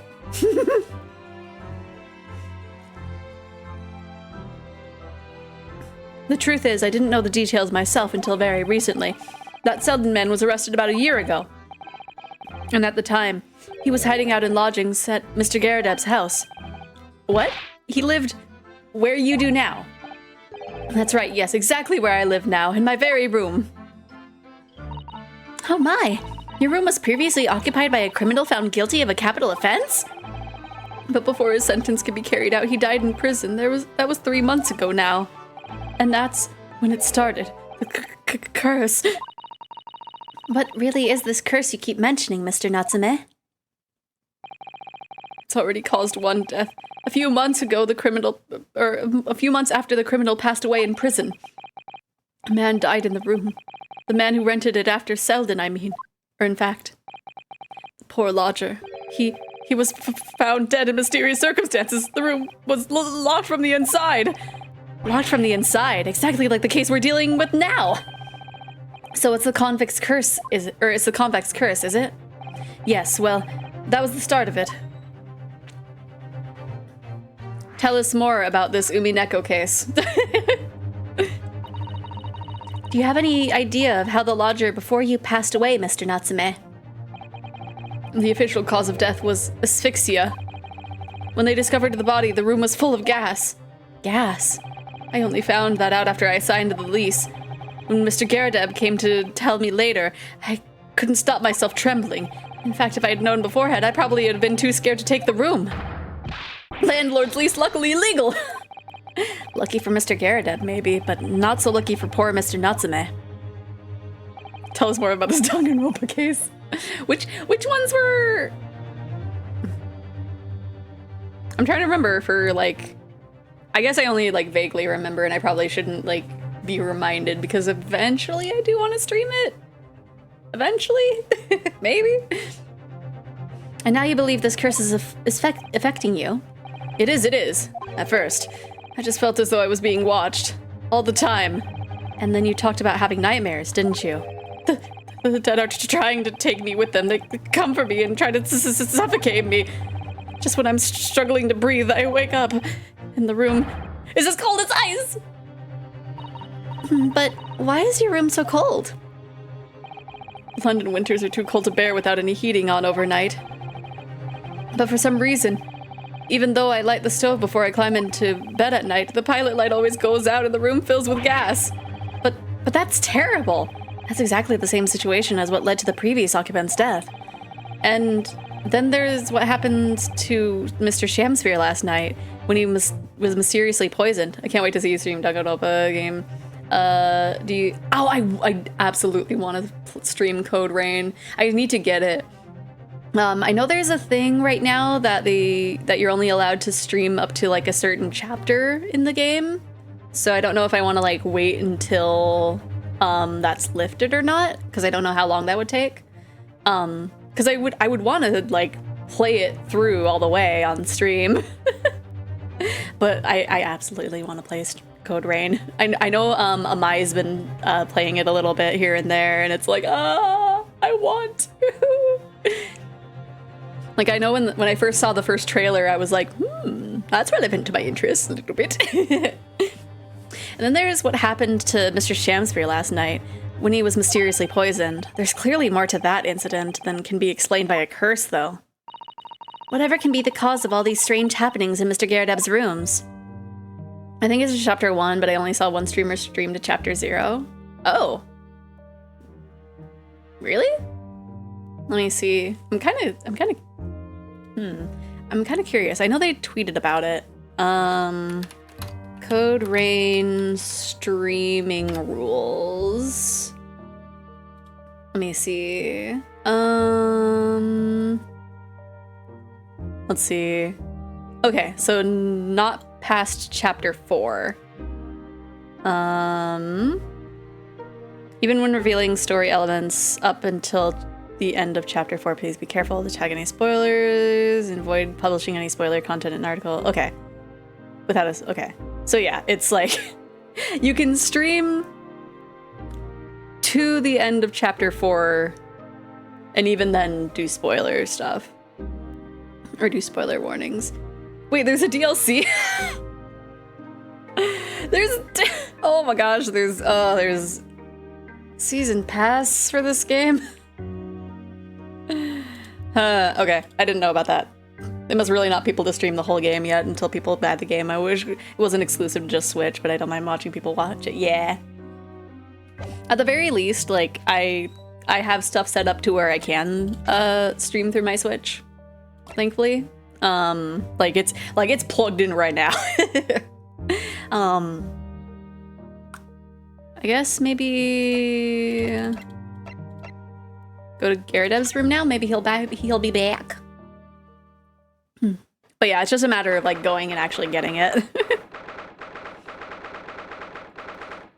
And if it's a thing of like they lift the restriction after a while, like I can wait. Hopefully, maybe. Oh, you're here now, Mr. Garredeb. Right bully business it is for me, you know. Getting out and about. Were you at the Old Bailey by any chance? Naturally. Fate of my lodgings hanging in the balance and all that.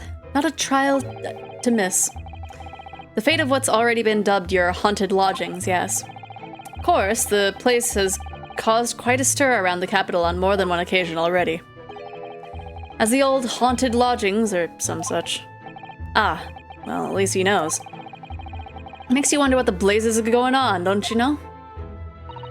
Yes, I'm sure it does. In fact, thinking back to Mr. Natsume's other trial just 2 days ago. You were at the Old Bailey then as well, weren't you? Testifying with your wife about what happened.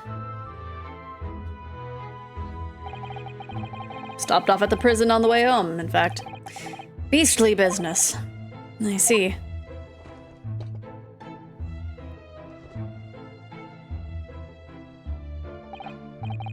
So, what brings you to my haunted abode today, eh? Okay. Some fishy fellow from the Far East and a failed actor chap of questionable character, eh? Yes, the house does seem to have something of a magnet for rum fellows of light. Thanks to that bally curse. The convict's curse, you mean? Ah, heard the stories, have you? Rotten scoundrel was arrested here. Then the next chap in the room goes and keels over. Then there was that woman who dropped dead just outside in the street, not to mention the actor recently. Moon. What about the moon? Am I next to it?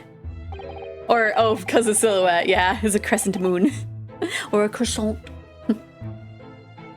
Well, can't help but get collie wobbles, can you? When you say the woman who dropped dead outside on the street, do you mean Miss Green? Because Miss Green, who was stabbed by the knife, and Mr. Shakespeare, who was poisoned last night, are both very much alive still. Yes, well, so that blasted convict's curse, it seems. Personally, I should be quite content with such lodgings. A bath, a toilet, a fireplace, a fascinating history. Why? It sounds like the lap of luxury. I'm not so sure about that. Well, there's no bath or toilet included, and no fireplace either. But you do look out for your tenants, don't you? By watching the rise and fall of the flames in your gas lamps up there. Yes, never hurts to keep an eye on things. In case there are any mishaps or such like. I think you've had your mishap already, sir.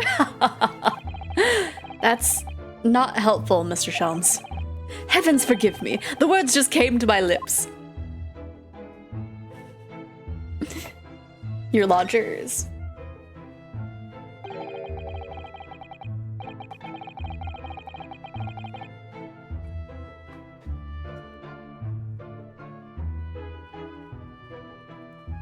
Sorry, these noodles were not a good choice. Some fishy fellow from the Far East and a failed actor chap of questionable character, eh? There's no need for that, Mr. Garadeb. That's right. Mr. Natsume is in no way fishy. He's undeniably peculiar, however. Is it right that he took the vacancy immediately after the previous tenant passed away? Yes, that's right. I asked the estate agent to find someone and he popped up at the very same day. Never came across a chap so keen for a place with a background, as it were. I don't think it was the room's background he was keen on so much as the cheap rent, actually. So, how long has Mr. Shakespeare been lodging under your roof? That failed actor chap? Let me see. Oh, of course. Yes, it's been 3 months now. Quite sure of it. Only 3 months. He's quite new here too, then. And to what do we owe your certainty in that regard, Mr. Garadeb, if I might ask? Well, it was that Sheldon scoundrel, as it happens. Selden? The convict, you mean? Do Selden and Shakespeare have some kind of connection, then? Curious. That convict chap, Selden, passed away in the clink 3 months ago, you see. Some malady or other. Some malady. Something. Yes, we have seen the report from the newspaper at the time. Well, it was only 3 days later that the tragedian showed his face, the actor fellow. Really? Yes, I remember it quite distinctly. 'Tis small, this world we inhabit. Pray thee, landlord, hear my request. I, the humble Shakespeare, do desire to take thy room on the middle floor offered where erewhile for rent. Terribly sorry and whatnot, but that won't be possible. Already have a lodger on the middle floor. Ground floor room's vacant, though.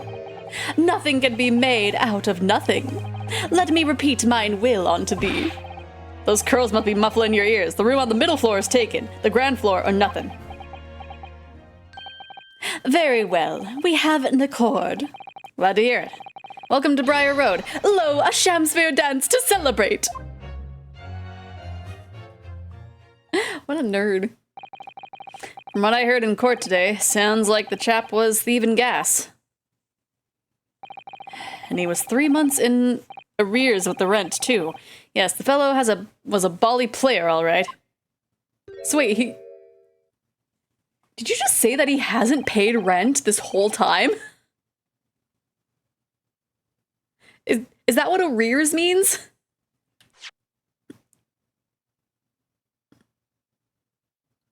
Thank you for your candor, Mr. Garadeb. We are most grateful. By way of appreciation, allow me to say one or two words. One or two words.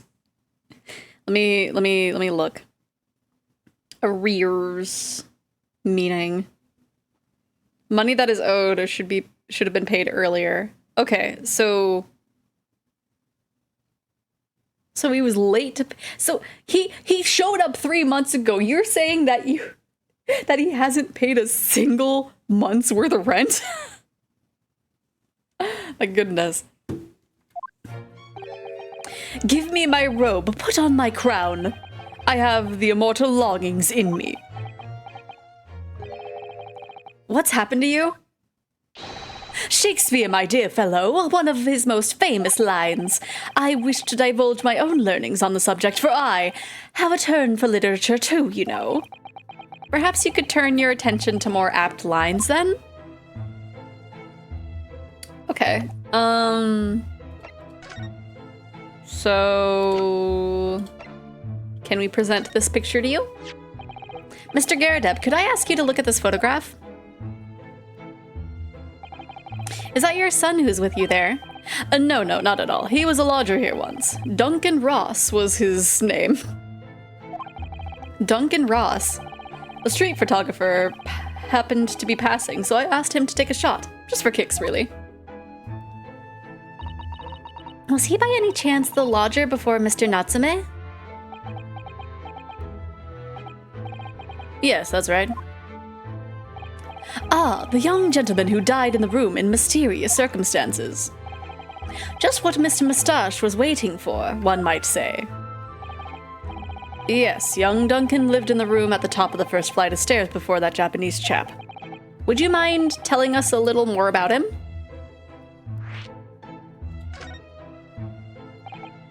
Yes, Duncan Ross. Young chap was attending art school. Had to work to pay for it, mind. Moved into the middle floor room about a year ago after that criminal Selden was arrested. Young students are always on the hunt for rooms with a history behind them. A history of cheap rent, maybe, yes. Yes, well, anyway, it was one morning about a month ago now. Hadn't quite worked out the old trick of watching the gas lamps to see what my lodgers were up to at the time, so sadly I was rather tardy to discover what had happened. Smell of gas that alerted me it was.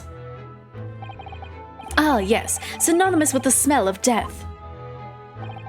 Called the police straight away, of course, and the officer kicked the door off its hinges. But once we got inside, we all bally collapsed. Because of the gas? Yes, room was full of it. No air at all. Stove must have gone out while the poor chap was sleeping in his bed. So Mr. Ross suffocated to death. Of course, the police gave me a sound ticking off because the gas pipes were so old and all that.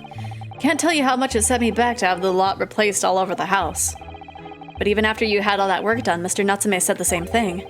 That the stove goes out at night whilst he's asleep in bed. Well, that's a bally curse, the convict's curse. I'm done my duty as a landlord now. Someone's feeling defensive.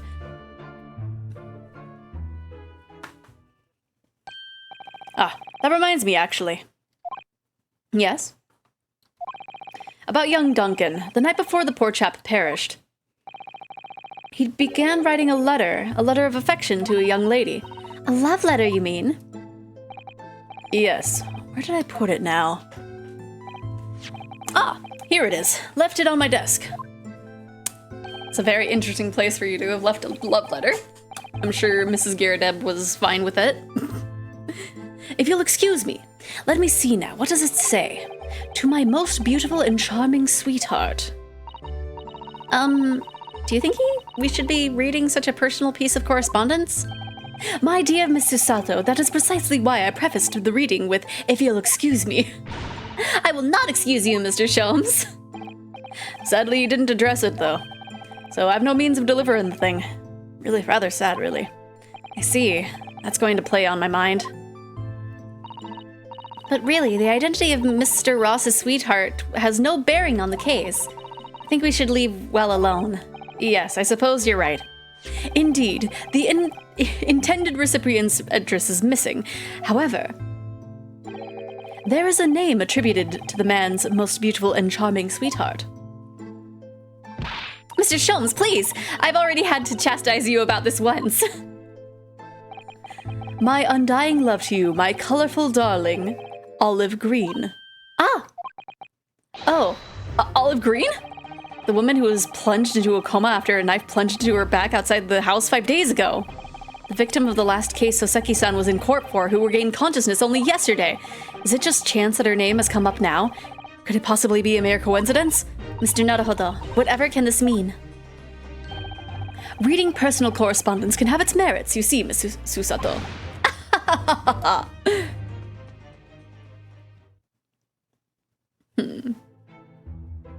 Very interesting. Okay, so I guess we go, wait. Do we have it? I don't think we got handed the letter, but maybe we can ask her about it a little bit.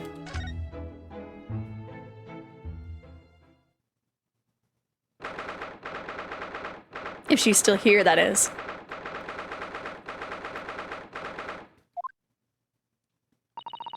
Mr. Naruhodo, I've just finished speaking with the doctor. It seems Miss Green is well enough to be discharged at last.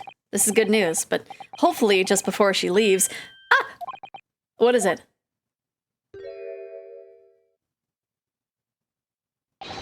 Miss Green! What? What was that? She's clearly just hid something behind her back.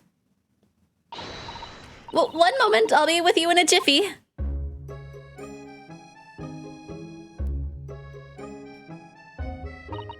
Oh, hello everyone. What are you all doing here? The doctor said I can be discharged, so I'm just getting my things together. Miss Green, what were you just doing? Oh, nothing really. I was just about to take some medicine the doctor prescribed for me, that's all. Well, we were hoping to have another quick chat with you, if that's all right. I don't really have anything else to tell you. All right, she's definitely behaving strangely. Let's see if we can coax something out of her.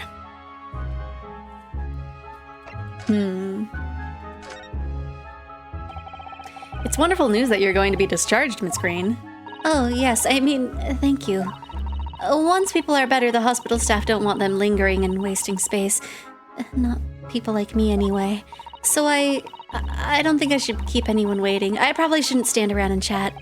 She certainly doesn't seem to be in the mood to talk, that's for sure. Okay, let me show you a picture of your sweetheart. Miss Green, we were hoping to ask you about someone.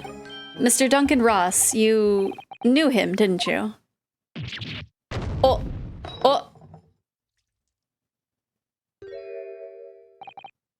Oh no, I'm so sorry. The bottle of medicine fell down when she did. Oh, Miss Green, are you all right?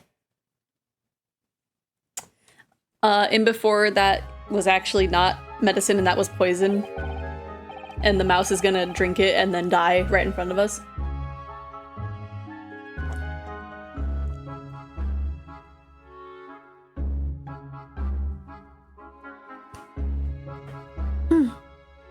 I'm so sorry. I didn't mean to startle you like that. No, it's all right. I just wasn't expecting it. But how do you know about Duncan?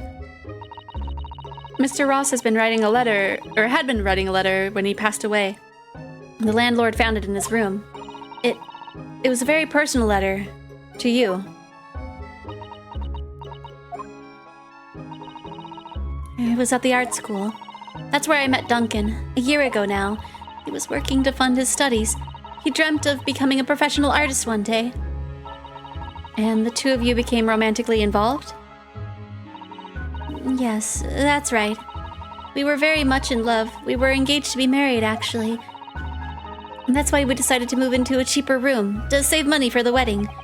And that's what led him to Mr. Garradeb's. Yes. He told me he'd found the worst but cheapest room in the entire East End. And then, 1 month ago, that's when it happened. We're so terribly sorry, Miss Green. Well, it's all in the past now, I suppose. Poor Miss Green. She looks desperately sad. I was starting to think that's just her look. But now I see that she has every reason to feel the universe is against her. Poor girl. I do hope you won't think I'm being rude, but would you mind leaving me in peace now? I have to leave the hospital soon. Oh, I'm so sorry. We didn't mean to hold you up. Of course, we'll be on our way. Not Mr. Nadahoda! The rat is dead. Surely we're not about to leave. That's quite out of the question. What? Mr. Sholmes, I didn't realize you were here. But of course why I was, my dear fellow, watching intently from the shadows as always. Well, make your presence known next time. Mr. Sholmes, what's this about? Something which occurs to me with some regularity, Miss Susato, is this. Why do detectives insist on such an ex post facto modus operandi? Why solve a case after it's happened, instead of preventing a case before it happens? That is what sets a great detective apart. What do you mean? There is a case waiting to happen under our very noses, Mr. Naruhodo. Let us avert a disaster. Let us prevent this case from ever happening, with nothing but careful observation. All right. All the clues you need are set before you. You need only look, and you cannot fail to see. You can do it, Mr. Naruhodo. I know you can. Okay. Rat. That mouse seems to be dead. Look. I didn't notice it there before, did you? I think perhaps it drank the medicine that spilled out of the bottle. But that's the bottle that Miss Green was about to drink from when we arrived. You don't think... Ah, I see you've come to appreciate the true nature of the scene. That of a tragedy about to take place. Yes, I think it's falling into place. Miss Green, the contents of the bottle you had before has spilt onto the floor, and the poor mouse that drank it has sadly died. Ah! I think it's clear that the bottle must have contained a powerful poison.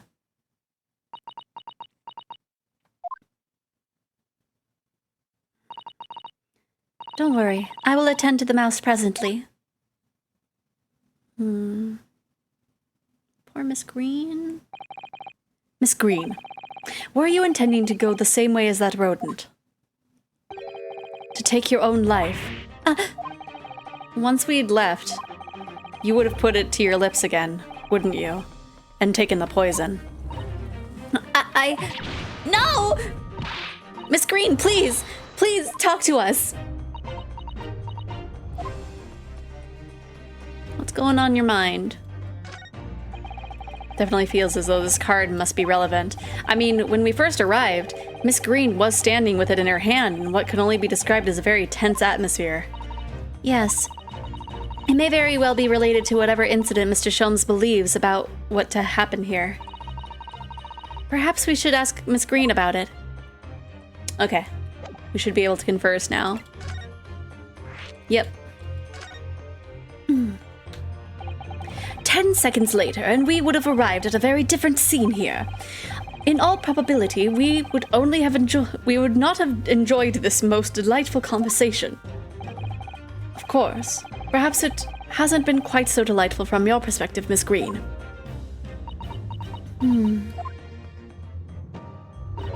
Actually, in a way, now that everything's out in the open, I feel like a weight has been lifted. Tell me, how did you acquire that medicine? Well, with this being a hospital and all, when the doctor comes to examine me in the mornings, he always leaves the medicine cabinet open for a while, so I snuck this out when he wasn't looking. It conspicuously lacks a label. I wonder what it contains. I'm afraid I don't really know, but I thought if I drank it, it might just stop the pain somehow. Please, Miss Green, don't talk about such things. Well, it seems clear now that it contains poison. Yes, that poor little mouse is proof of that. Oh no. Oh, it's all my fault. What have I done? I shall remove this to my office, Miss Green. I take it you have no objection? No, None.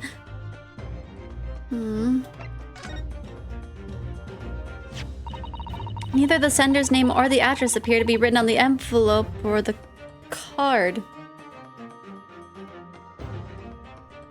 That's a very interesting envelope. It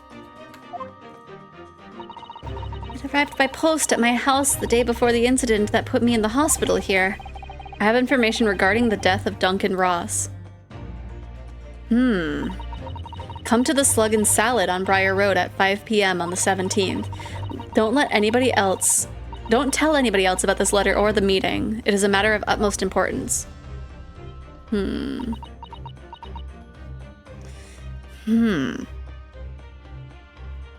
Oh, is this... Wait, when was the case where she got stabbed? Was that on the 17th or close to it?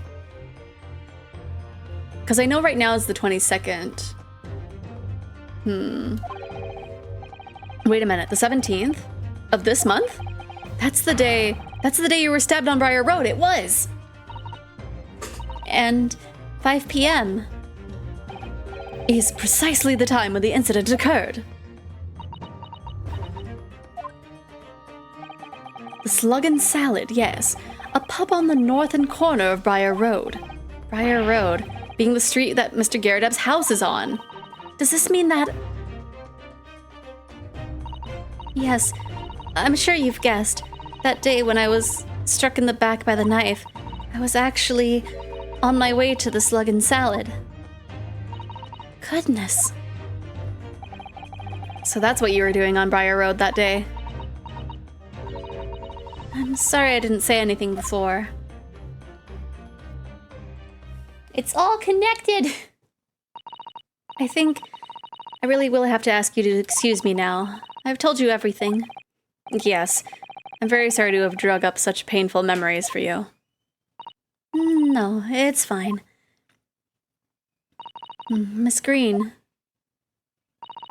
Please, promise us you won't try to do anything like that again. Yes, don't worry. Your detective friend has the bottle now anyway. And besides, I've been stabbed in the back and had a close shave with a bottle of poison, and I'm still here. I think I'm destined to see things through to the end. It might sound a little conceited, but, well, that's how all this has made me feel.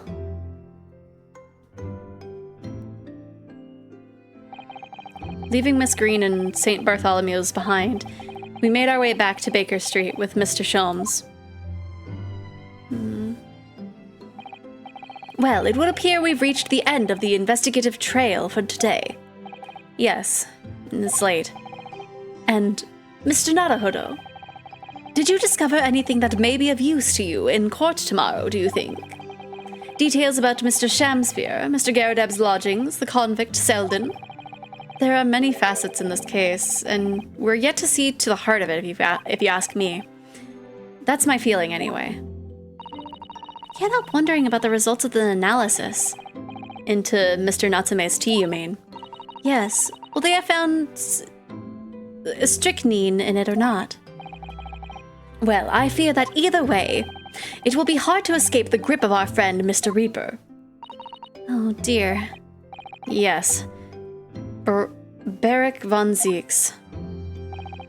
But I wish you every success, of course, though I was late to rise this morning. Tomorrow will be a new dawn. I intend to spring from my bed at the crisp hour and attend the trial. Mr. Sholmes, you're going to come? Indeed. Whatever happens, I shall be there, assuming my eyelids cooperate in the morning. Well, I think we've done all we can. All that's left is to remain focused and keep fighting for Mr. Natsume's case until the very end. London, the world's most prosperous city, home to some 6 million people. But away from the razzle-dazzle, down back alleys and behind bricked-up windows, the lonely lurk. Soseki-san had battled long and hard with loneliness during his many months here. And so I felt honor-bound to battle equally hard for my compatriot, to lift the curse that gripped him. As Mr. Sholmes said, tomorrow would be a new dawn for all of us. While I finished off the last of my noodles.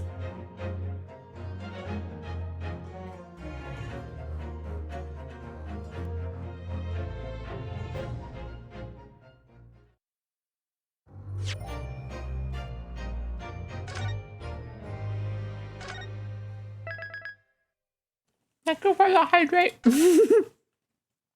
It'll help me finish these off.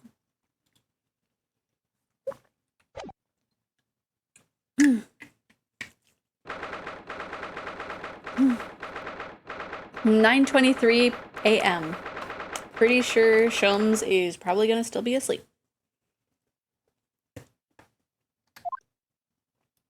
Oh, hi.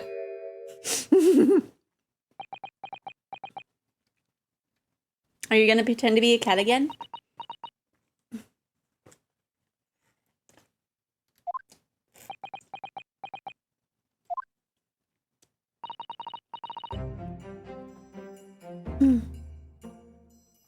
This is it then, Mr. Naruhodo. Yes, it's time to put an end to this now. To the miserable curse that has been plaguing Mr. Natsume. To everything. And in my own small way, I shall do everything I can to help you out. I always appreciate your help, Miss Susato. Suffering Soseki selfishly sidelined! Good morning to you too, Mr. Natsume. Good morning! Good morning, locum student Mr. Naruhodo Esquire! Listen to you two, chatting away happily as if the main player of today's trial isn't here! Why would you do that? Why? Oh dear, we didn't mean to cause offense, Mr. Natsume.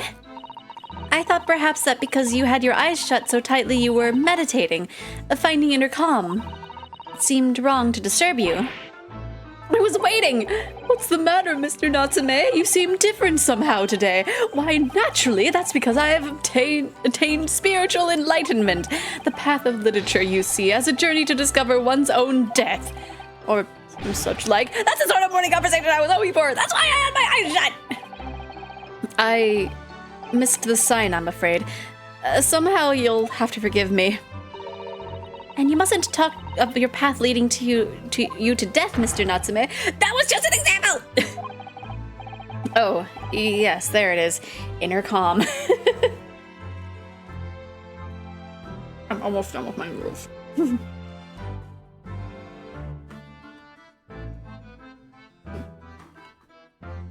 Okay, no more noodly distraction. You barely came to see me at all yesterday. I was sure you'd abandoned me and returned to our beautiful long-lost homeland.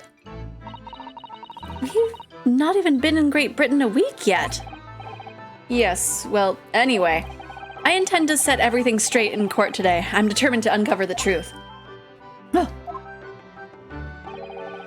I've actually reached an important decision myself. Oh? What sort of decision?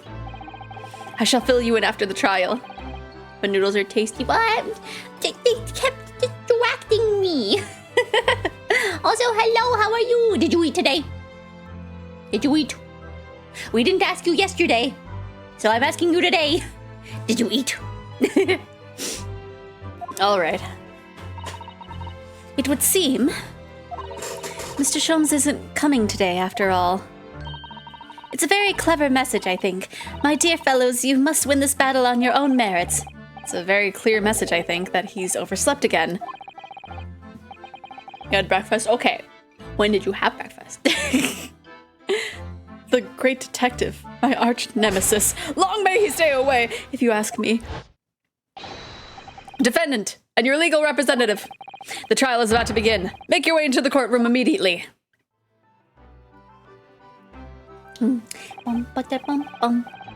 Today, once again, we face the Reaper. And when the Reaper stands at the prosecution, the defendant's fate is sealed. But I don't believe in that legend any more than I believe in Soseki-san's curse. The truth is hidden here somewhere, and I won't let it escape me. I have to keep believing in my client and keep fighting to the very end. That's all. At around 10, you should at least have a little snack. Do you have a snack? Do you have tuna crackers? Do you have something to snack on? Because if you eat something too big, you're going to be hungry. But if you don't eat anything, you're going to be starving. In the name of Her Majesty the Queen, I hereby declare this court to be in session. I call upon the counsels of the prosecution and defense to declare the willingness to proceed. Prosecution is ready. Yes, the defense is ready. Very good. And now I call upon the 6 ladies and gentlemen of the jury. A junior cracker box? Okay, eat that. That should be good. That should make sure that you're held over. Chosen by the lot to represent the will of the people in this trial. Are you ready to proceed? Absolutely. Justice will be done. You mark my words. I feel obliged to say, I feel especially ruthless on days when my hat is sitting just right. Oh, well, I wonder if you could just adjust my hat for me, and please be as ruthless as you will. You're being so thirsty, sir. My goodness. Also, I want to look at this. The eyebrows are different. And so is the head shape. Okay. Thieves desire to die if you, or deserve to die if you ask me, especially gas thieves. I have no sympathy for the man at all. Look, I said it yesterday and I'll say it again now. I don't have time for this. I've got my own problems. Oh, may the Lord show us the light here and lead his flock to the righteous verdict again today. Now, Lord Van Zeeks, what can you tell us? The prosecution's report, please, for the court. In relation to the theory expounded by the defense yesterday regarding the defendant's tea. Oh, so he does have the results.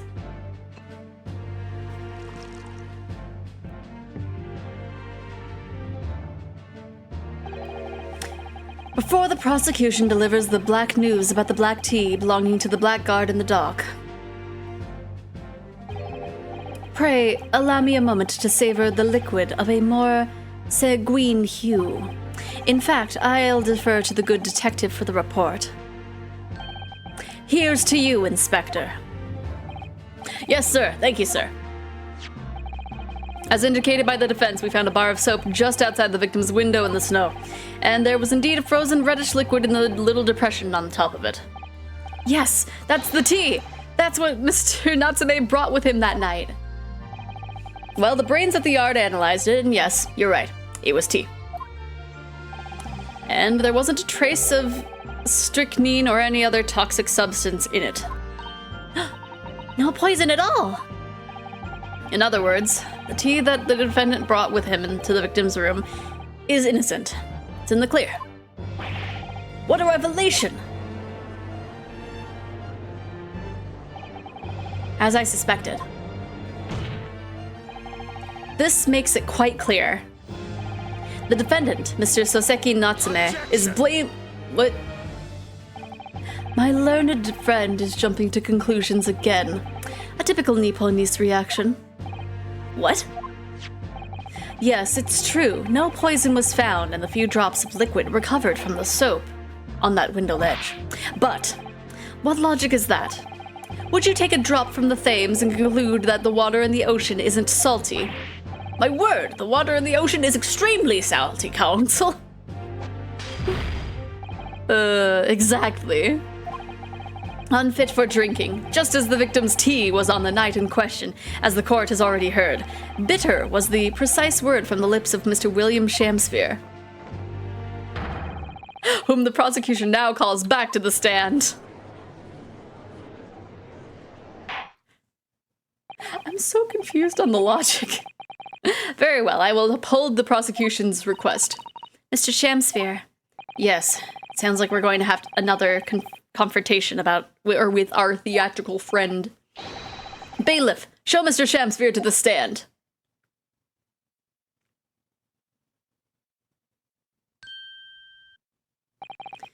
Mr. William Shakespeare, the victim of his despicable crime. Or this one, rather. Oh heaven, oh hell, do you command me to remember? Forsooth, 'twas I, Shakespeare, did have a bellyful of the foul fluid given in mine innocence. Yes, but as was revealed in yesterday's proceedings, the witness is not as innocent as we had perhaps first been led to believe. By using bars of soap such as this, he had been stealing gas from the supply company, yes. One may smile and be a villain. Forsooth, 'twas I, Shakespeare, did have a roomful of the sweet fuel given. That's right, fellow jurors, don't forget, this man is a rotten thief. I haven't forgotten, kept all that about the ice coins a tidy secret, didn't you? You could have owned up sooner. Arrest him, I say. Arrest him at once, and let him feel the sting in my tail. Oh, indeed. By dint of vile and cowardly means have I plotted to further mine own seeds, I confess. Thou wouldst not pardon my sins, of that I am sure. If you acknowledge your wrongdoings, what exactly are you doing here? Cowards die many times before their deaths, and for a coward such as I, death would be well deserved. But would it that a still greater crime passeth unpunished? For lo, the hairy-faced gentleman of further east than Verona did contrive to poison me. Objection. But there is no poison in the tea found in your room. The police have attested to that. What the defense would assert as an inconsistency will quickly be cleared up by the witness's testimony. Is that not so, Mr. Shakespeare? Verily, my liege, I would most gladly speak. Very well. Let the witness testify to explain this inconsistency. Tell the court, why is it that the poison apparently entered your body, though none was found in the tea? It was on the soap.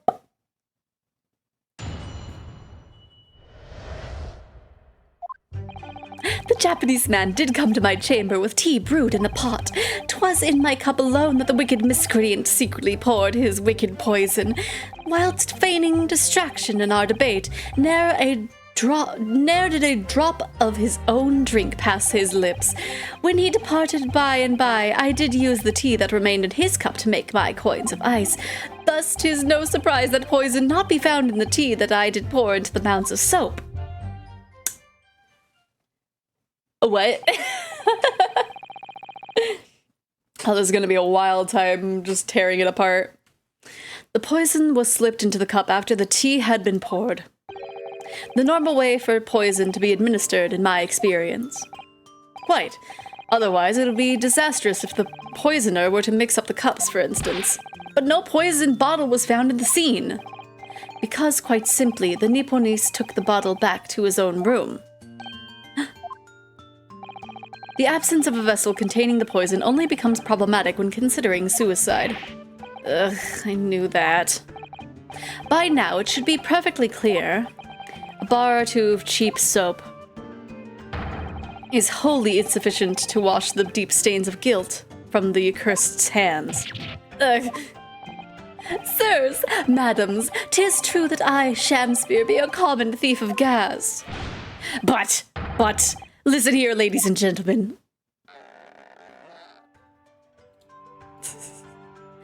Boom, ba-da-dum, bum. I wonder. Oh gosh, I froze for a second. Aha! Another one! This one can spin on my head. There we go. Perfect. Wherefore would I lie? Verily, I have no cause. I have naught to lose. Well, I do declare. Thank you for your testimony, witness. Counsel, proceed to the cross-examination. Yes, my lord. I'm also gonna... Wow. Small, yes. The tea inconsistency. Okay. I feel so silly pressing the first one. It's like, he did come to my room with the pot of tea, and it's like, did he? I understand that you were already acquainted with Mr. Natsume, is that correct? I know thee not, old man. Fall to thy prayers. Do I know thee? Or not, or know thee not? Methinks 'tis all I can know that thy destiny mingles with mine. You lost me at the first thee. Zounds, sir, thou must learn the English tongue afore thou turns thy hand to lawyering. I did, but I must have missed the archaic Elizabethan lecture. Verily and in truth, 'twas a fine-flavored brew. Though a drop of poison did barb its sweetness, as the thorn doth barb the sweet rose. That, dear friends, be the simple truth. Listen to Shakespeare. He seems in even better form than he was yesterday. Either that or I'm in worse form. That fated evening after I did dine at Grubb's Grubbery, a local alehouse of good report, naught did pass my lips but the tainted black tea. But behold, the poison was not in the tea at first. Ba-dum, ba-dum, ba-dum, ba-dum. Are you saying that you saw the moment when the poison was added to your tea? To have witnessed the act and then drank the tea, thou dost describe the actions of a fool. Quite so, quite so. But no one likes going thirsty, do they? Sooner would I die quenched than parched. Would I have the choice? Actually, on the night in question, the water main was frozen, I believe, wasn't it? Were it not for the tea, in sooth, I would sooner have died frozen than quenched or parched. Right. No ice coins means no heating. The witness had much more than one brush with death on the night in question, it would seem. Remind the court, Mr. Shakespeare, as to whether the accursed drank any of the tea which he had brought with him. With the greatest of pleasure, my liege. Okay. No, no, no, no, no, no, no, no. He told me that he drank the whole thing. But the teacup Mr. Natsume drank from was found completely empty at the scene. And let's not forget the defendant's maxim. Drink tea while it's hot. I did gulp from the poisoned cup that night, and in mine agony did I writhe uncontrolled.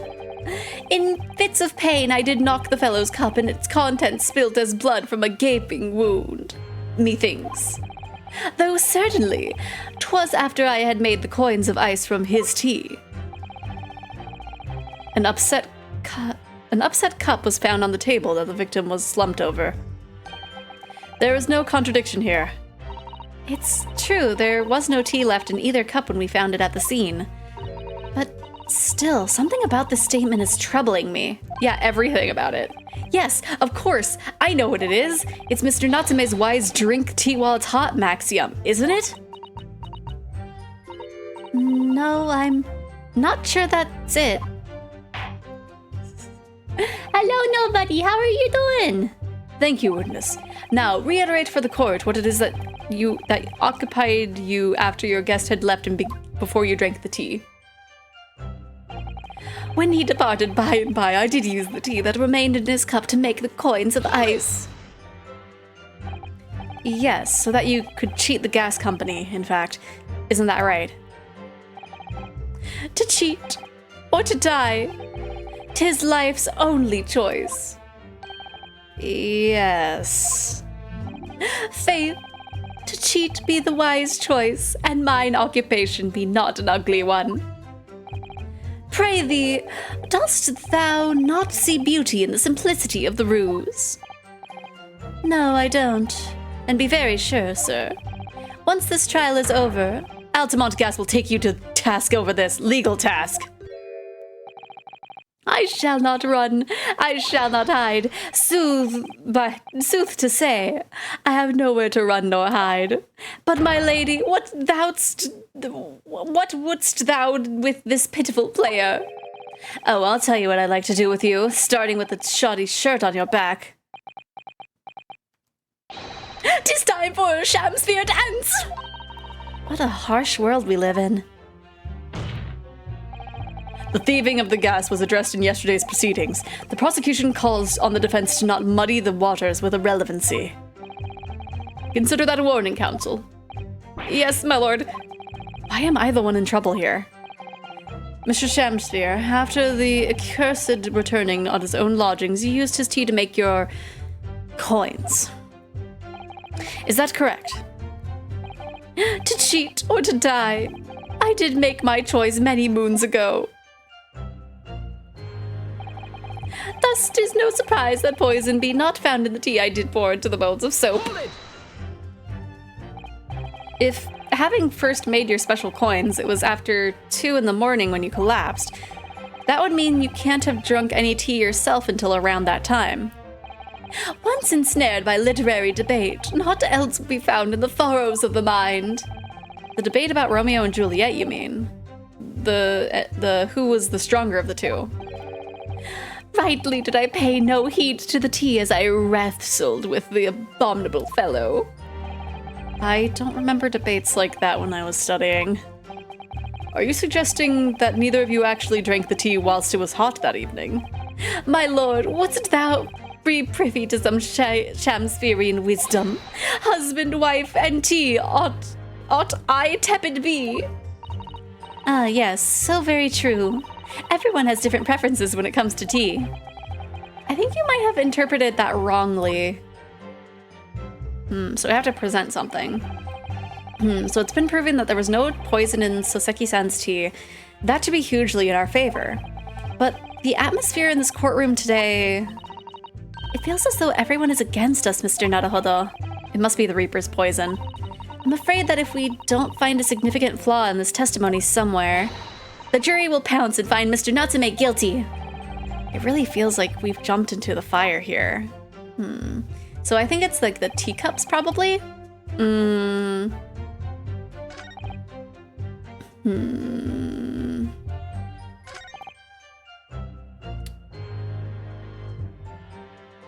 It might be for that one. Let's see. I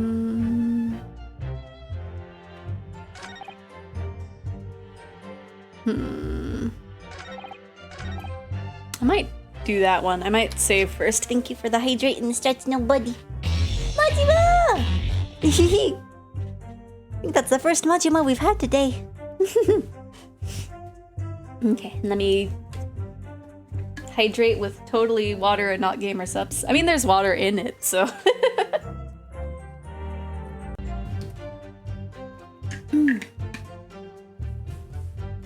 Okay. Did I save? I don't think I saved. Dun, dun, dun, dun. There's been a Majima scarcity is endangered. No! No, Majima, no!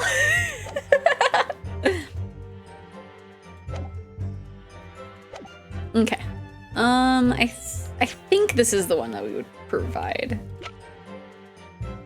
I'm just looking and seeing. Yeah, there's nothing else there. So maybe this? No, that is not a good sign. Whatever he said is super contradictory. You gotta believe me.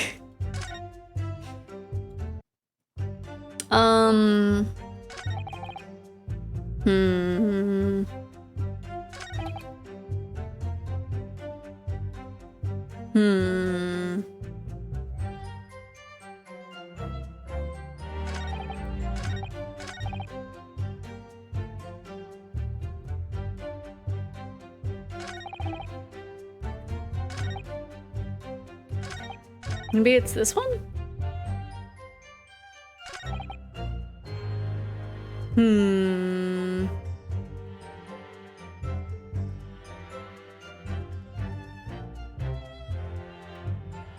This one's confusing. Oh, I'll take another sip.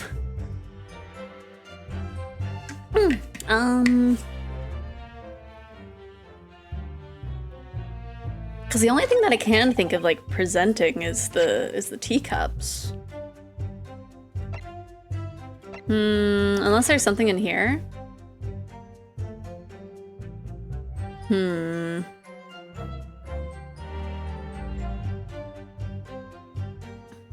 How are you today? I'm doing great. Zip.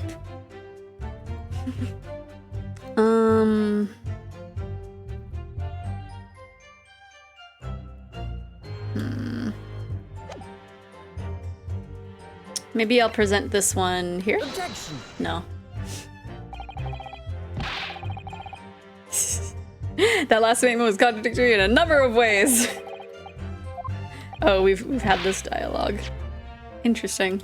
That was a different one than the other one. Yeah, I've gotten $10 because of Dragon Ball today. I still don't know how I feel about getting $5 for burping. It feels a little weird.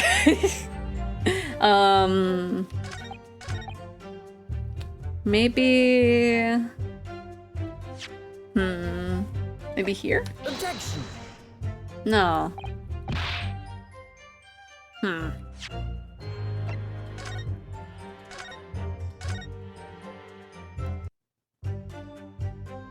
I'm gonna give tribute to Stefan Leeper for no other reason than an additional reason.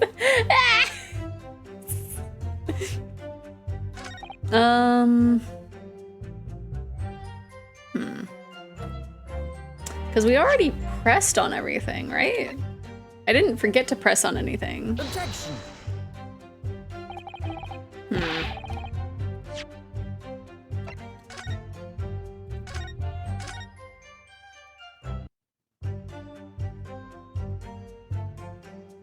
Did we say something different here?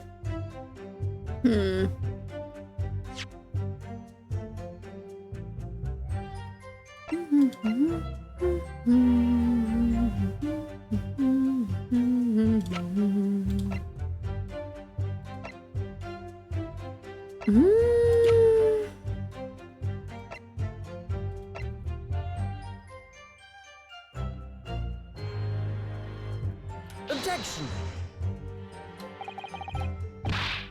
Okay. I thought he said something different in that one, so I was like, wait, maybe am I in like the right path? But no.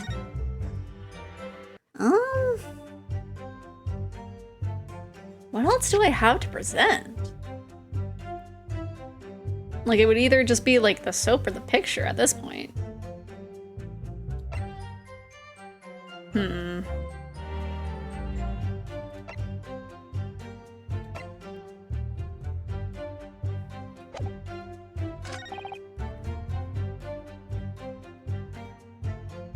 I forget, which was the one where Susato was like, yeah, something's weird here.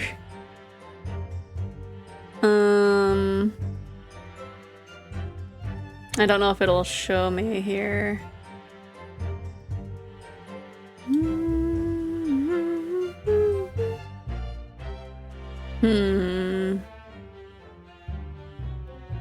Was it the second to last one?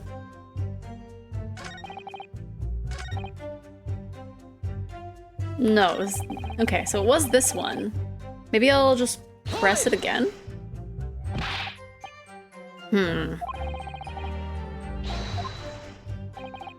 So nothing new here.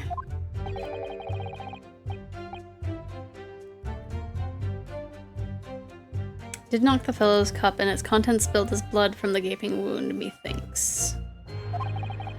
Well, certainly, it was after I made the coins of ice from his tea.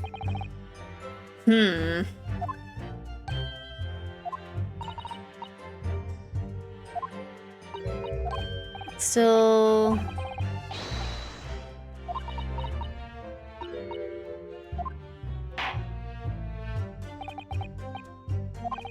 So maybe... So that's definitely the one that we need to present something on. Perhaps it's the image? Objection. No. It's clearly grounds for something suspicious. I'm sorry, Council, but I fail to see why. Well, you know, I was just playing devil's advocate. Yes, you do appear to have something of the devil in you, Mr. Naruhodo, says the man, merrily dishing out penalties.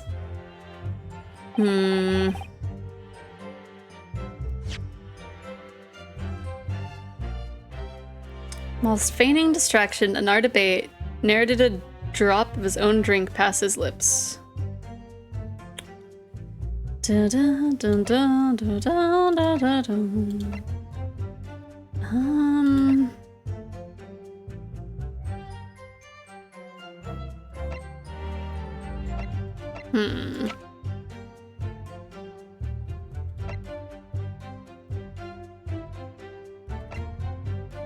Was this how you feigned distraction? Objection. Okay. Why is it being so tough on me now?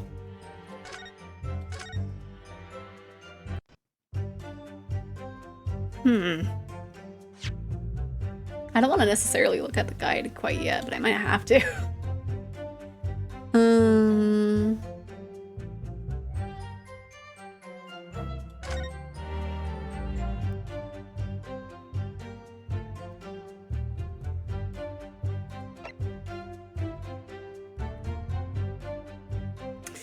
I will just do like this one.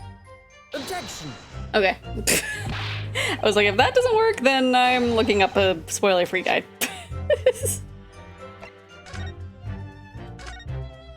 And I'm gonna look at it, and it's gonna make me feel very silly.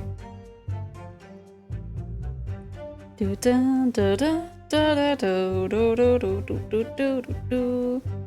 see, memories of the clouded Kokoro. Find in page. What? Okay. We've got...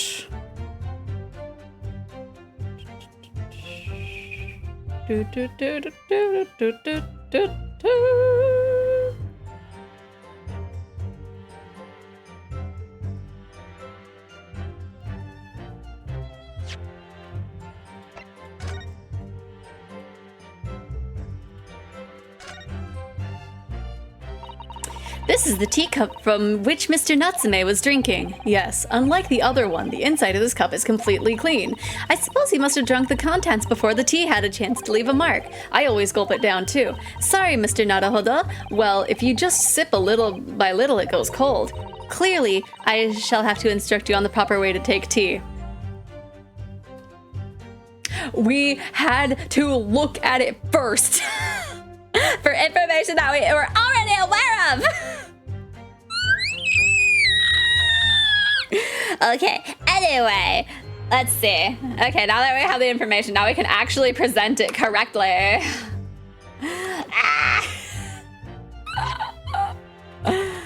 This game is good, right? This is really good. Let me just save really quick, so that way, if this isn't the right thing that we're supposed to present it at, it's fine. Objection. You claim that Mr. Natsume didn't drink a drop of tea on the night in question, but that's impossible. How? Chop logic. What is this, ye dark, ye clad fiend? The two teacups from the scene, one used by the victim and the other by the defendant, have a clear difference between them. One that represents incontrovertible proof. Incontrovertible? What difference? Look at the inside of the cups. Just here, there's a clearly visible ring. Yes, a tea ring. Commonplace enough. Indeed, such stains occur all too readily when one leaves tea in a cup for a while. And yet, Mr. Natsume's cup has no such ring. Good lord, you're right. It's completely clean. And prithee, sir, what makest thou of it? Exactly what Mr. Natsume told the court yesterday, the Japanese saying he quoted. Drink tea while it's hot. That's right. Yes. The jittery Mr. Natsume was true to his usual self that night and drank his tea in no time. If, as you claim in your testimony, he didn't touch a drop of his tea, a ring would have developed on the inside of his cup as well after the several hours the tea was left standing. But, in short, Mr. Shamsbearer, you clearly lied to the court. Get thee to another ray! Objection.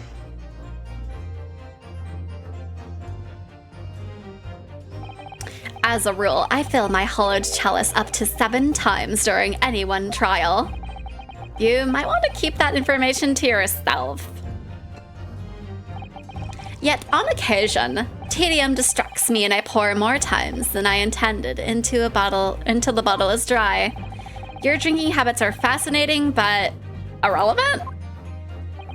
On the contrary, they illustrate the fickleness of human memory. To William Shakespeare. Yes, my liege. Though you previously stated that you made the coins of ice from the leftover tea in the accurst's cup, could it be that you were perhaps mistaken? Eh? Could it be that, yes, perhaps there was some tea remaining in the small teapot left at the scene? There was a teapot left at the scene? A fact that has vanished from your memory until now. Why are you playing devil's advocate? Faith, my liege, thou art a magician. For verily, 'tis as though thou hast seen what with thine own eyes that night. What? Her voice is great, but Valley Girl her voice is good, but yeah. It's so fantastic, isn't it? Forsooth, I was mistook.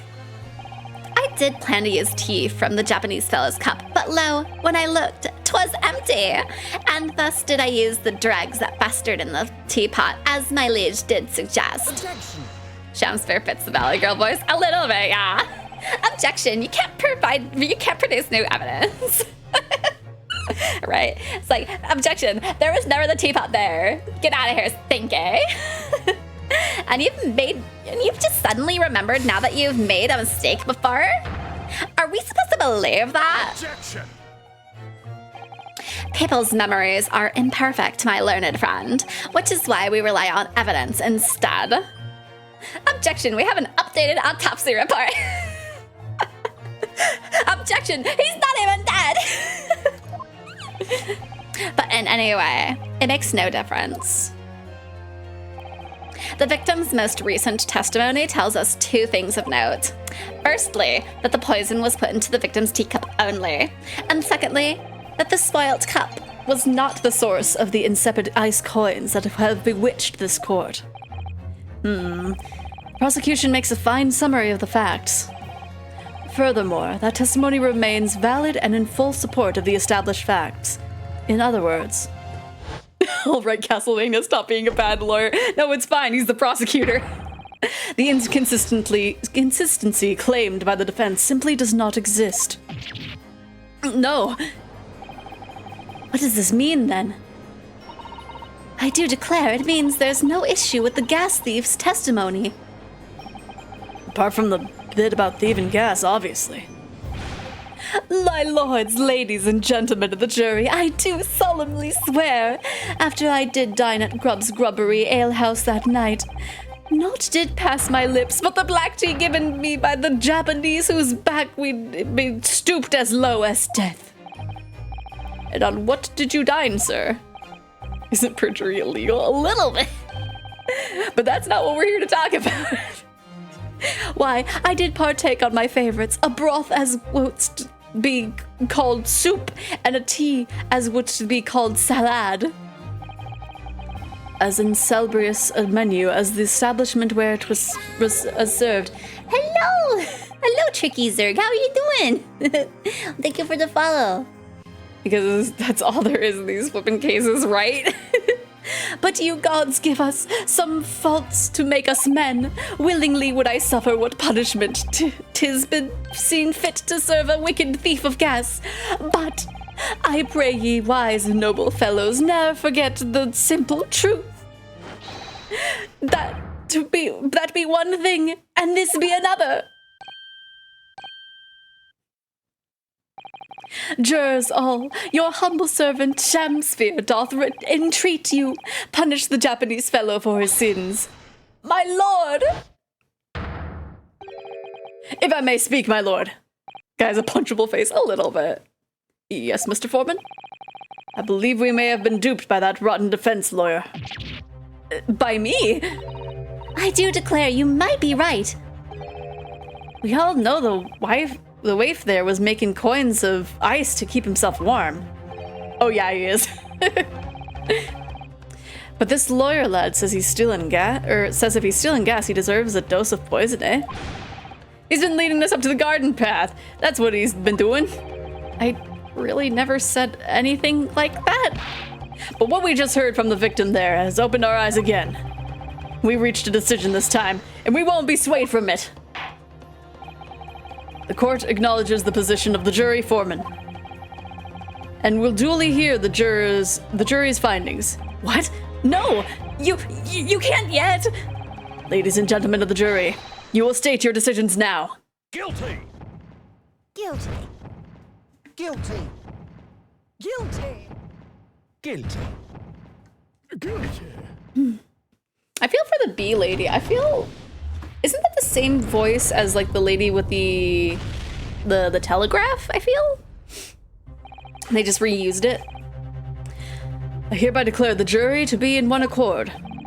Oh, happy day! How is this happening? My lord, the defense asserts its right to carry out a dissemination examination. Very well, the court upholds the defense's right. Typical. My learned friend is unable to accept the obvious truth. This trial will therefore enter its second dissemination examination immediately. Jurors, the court calls upon each of you to state the grounds upon which you find the defendant guilty of a crime in which he is charged.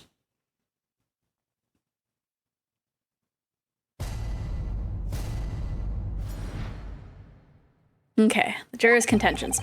I'm a man of logic, me, and having considered all the evidence, the defendant most logically be guilty. I do agree that gas is far too expensive. I can quite understand why the man would want to avoid paying. The stuff explodes and it can poison you. It's obviously lethal, gas is. Gas doesn't come free. It costs a fortune to deliver it around the city and maintain the pipes. Truth be told, the tea my wife serves up for me is a little sketchy at times.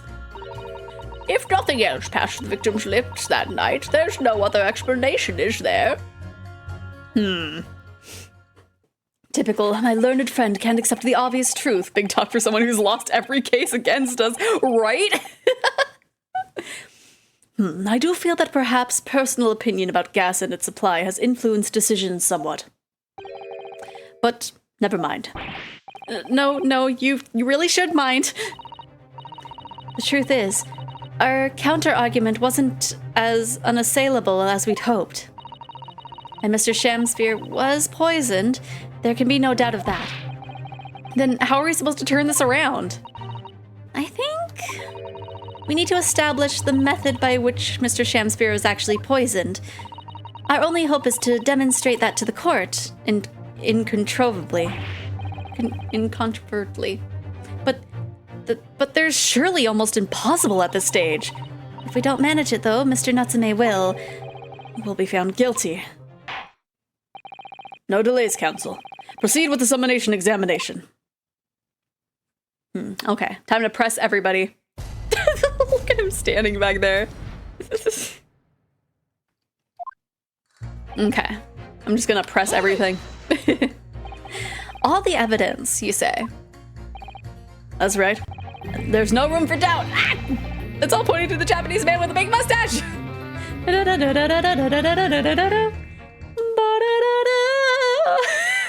I keep looking sad in these. Oh, okay. It's knocking that time. Says the Englishman with the bigger mustache. Which means we need to show the man some new evidence to make him change his mind. If only we had that kind of evidence. Don't worry, this summonation examination has barely started, really. Perhaps there'll be a shift in the situation that shows an existing piece of evidence in a new light. Yeah, let's hope so. To start with, though, I need to find some way out of this deadlock. Okay. I do agree that gas is too expensive. This isn't the time or place to be discussing the price of gas, madam. But really, think of the injustice. Air is a gas and air is free. Why should Altamont gas cost money? It makes my blood boil. I can feel myself becoming ruthless than ever. This isn't the time or place to be ruthless either. If I might interject here. Yes, madam? It seems my fellow juror takes issue with the price of our company charges for gas. but it's precisely because of thieves like this man that the cost goes up. Oh, what a beastly man. That unkempt mustache, those haunched shoulders, poisoning tea and stealing gas, utterly unforgivable. No, Mr. Natsume isn't the one who's been stealing gas. I'll thank you to not go adding on more crimes. Mr. Natsume hasn't been poisoning tea either. Well, anyway, I've quite made up my mind. It's as made up as the price of gas. My goodness. The stuff explodes and can poison you. It's highly lethal. Can you please talk about the poison rather than the gas? Do you think, sir? Well, if you like. I mean, to be honest, I'd take poison over gas every time. You'd take poison? I love this because I saw a video of how people before standardization education just didn't know anything but just sort of went along with things, right? It makes sense. What I mean is, poison can only poison you. It doesn't explode, does it? Goodness me, what are you talking about? Set him straight, please, lawyer man. Well, it's certainly true that poison isn't prone to exploding. But I think you'll find poison also can't light or heat up a room. Ah! You're right. I hadn't considered that at all. Young lawyer man. Yes? You have a good head on your shoulders. We could use someone like you at our company's legal representative. Well, I wasn't expecting to pick up more business in the middle of a trial, that's for sure. Anyway, the point is, I haven't had the best experience with gas companies in the past. Gas doesn't come for free. Can we please refrain from all this talk of gas? There's an all-out attack underway here, in case you haven't noticed, against my company's gas. And I'm supposed to sit here and take it, am I? I don't think so. She's really buzzing now. All I've heard about are wonderful fuels, explosions, and poisonings. What about electricity, What about getting electrocuted? What about that? A little explosion here and there is nothing in comparison. Any explosion could hardly be described as nothing, madam. Nevertheless, the theft of your gas is deplorable. My point exactly. But the gas thieves aren't even the worst of our enemies. We have far more devious reprobates to contend with on a daily basis, you know. More devious? Who, madam? Other gas companies, of course. Other gas companies? Not quite what I was expecting. We generate gas and we deliver it to our customers fair and square. Indeed. Nobody is questioning that, madam. Altamont is the exemplary gas company. But there are other unscrupulous gas companies here in London that don't even have any gas at all. What? But if they don't have any gas, how do they go about selling it to people? You wouldn't think it possible, would you? But they steal our gas, you see, and sell that. They steal your gas? How on earth is such a thing possible? Gas companies like ours deliver gas to people's homes via a network of pipes, but these devious reprobates secretly disconnect our pipes and divert the gas into their own rotten pipes.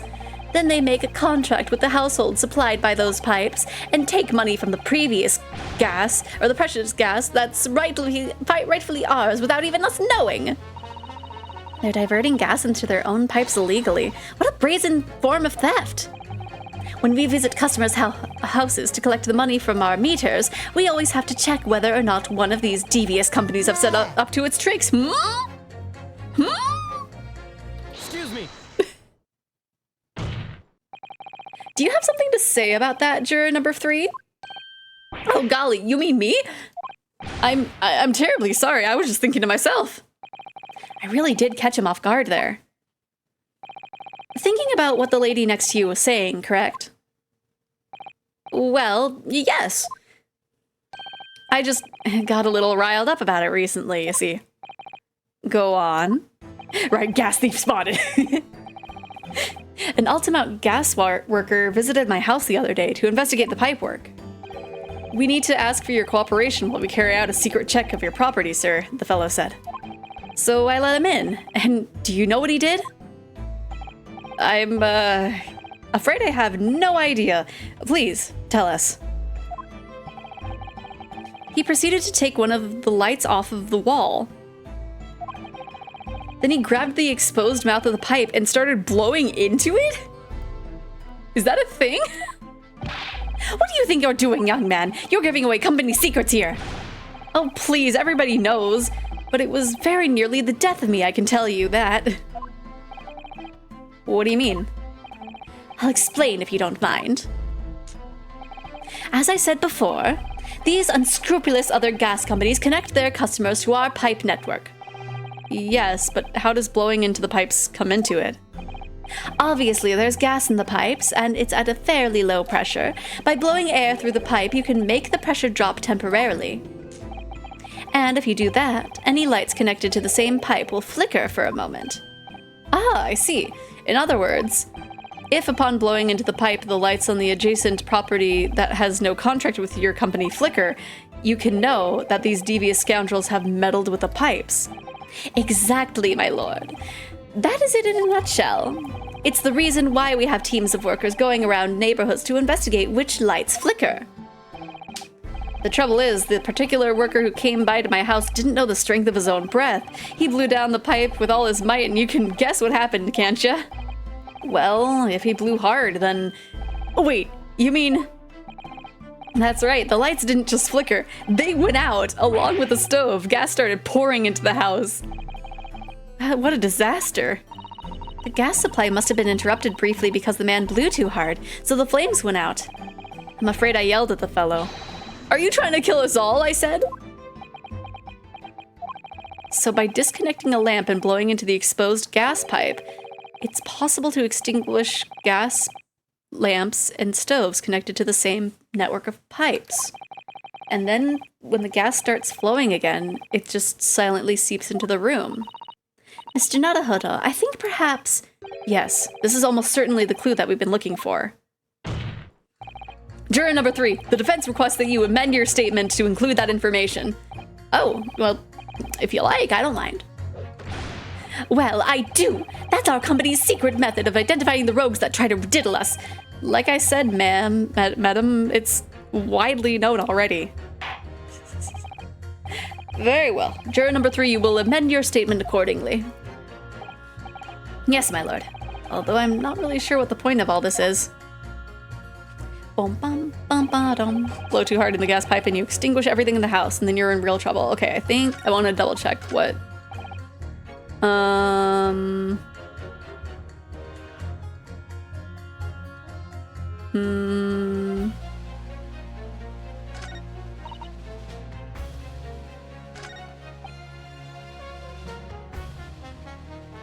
Said that was the thing that we were looking for, which I thought was going to go against this, but I don't really see what that has to do with anything here.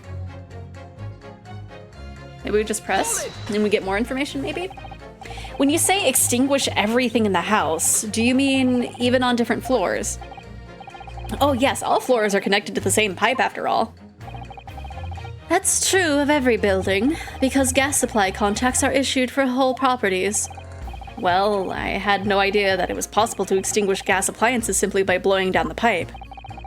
That's not something we like to publicize, to be honest, but we have to carry out these investigations, as I'm sure you can appreciate. Indeed. It has been mentioned on more than one occasion in the papers, even. Is that so? It's been mentioned to me, too. Very recently. An incident involving the gas stove going out inexplicably, almost leading to someone's death. Mr. Naruhodo, I think perhaps... Yes, it's finally starting to fall into place.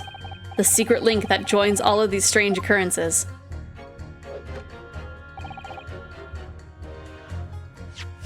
My brain is not putting 2 and 2 together. I mean, I guess it's just...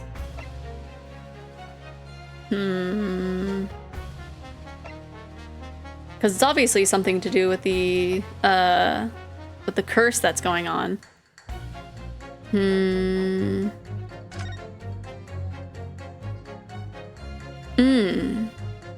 Okay, so he's blowing into that. That's what those handprints are for. He's blowing into the thing. Probably standing on the box that's down there.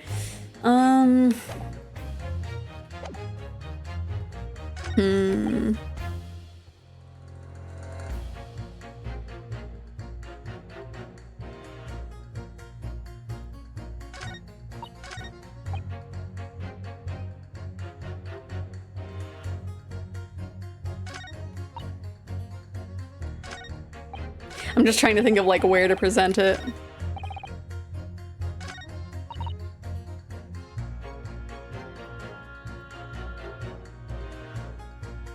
I kind of want to press yours. The other one is just like, it's just random dialogue, but...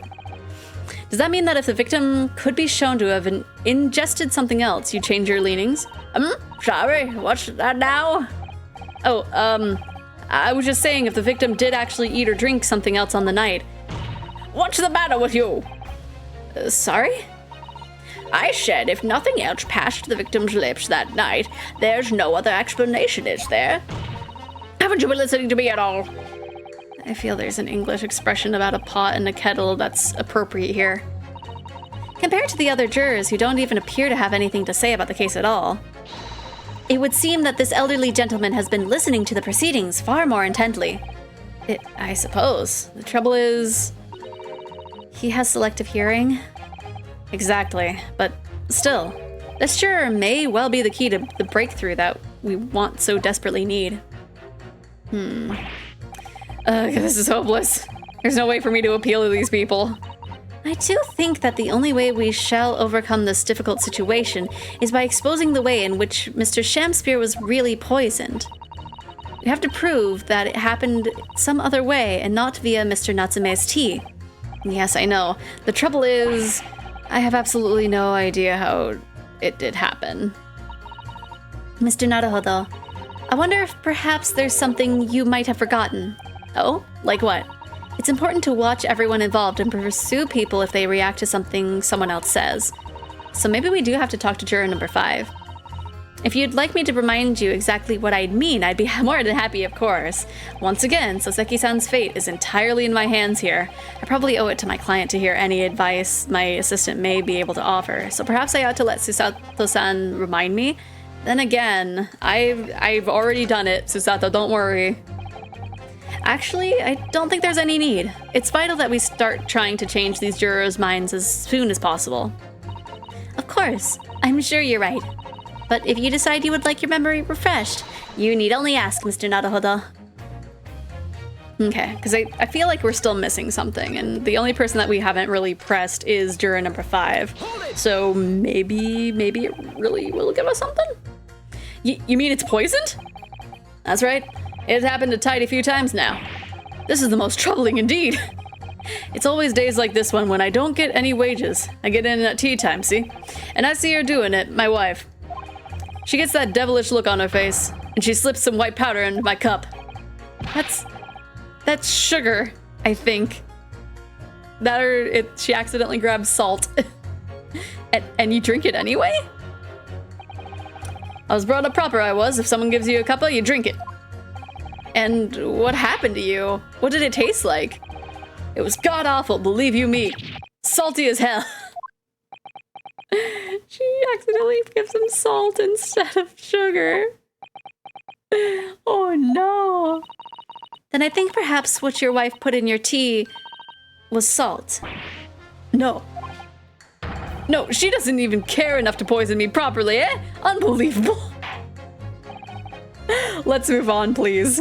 Okay, yeah, that was a red herring. Okay, so we have to pit now. Doesn't come for free. It costs a fortune to deliver it around the city and maintain the pipes. I feel like I almost need to pit these two. I think I have to pit these two. Objection. Maybe? Those two statements are fundamentally at odds with one another. My lord, as foreman of the jury, I must object. They're literally fighting over the cost of gas! They're pitting against each other! Ah! Being their leader, it's my duty to stand up for all jurors here present, and stand up for them I will. I concur with the foreman. Counsel, I warn you, I shan't abide your pettifoggery until you've got your facts straight. Keep your pointy fingers to yourself. I thought I did. We're trying to find inconsistencies in the jurors' statements, Mr. Naruhodo. The key to it is comparing the different things they say before attempting to pit them against one another. All right, I'll have another go. Like, that was the only thing that makes sense of being pitted against each other. Having considered all the evidence, the defendant must logically be guilty.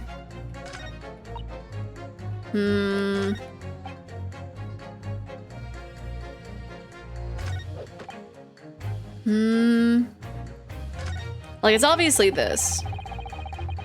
Let me save first. It's like something to do with juror number 3.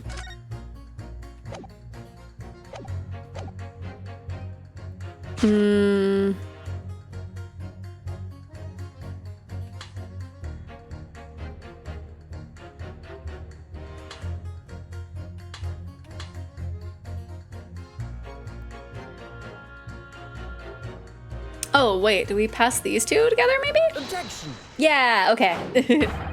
These two statements clearly contradict each other. Good gracious!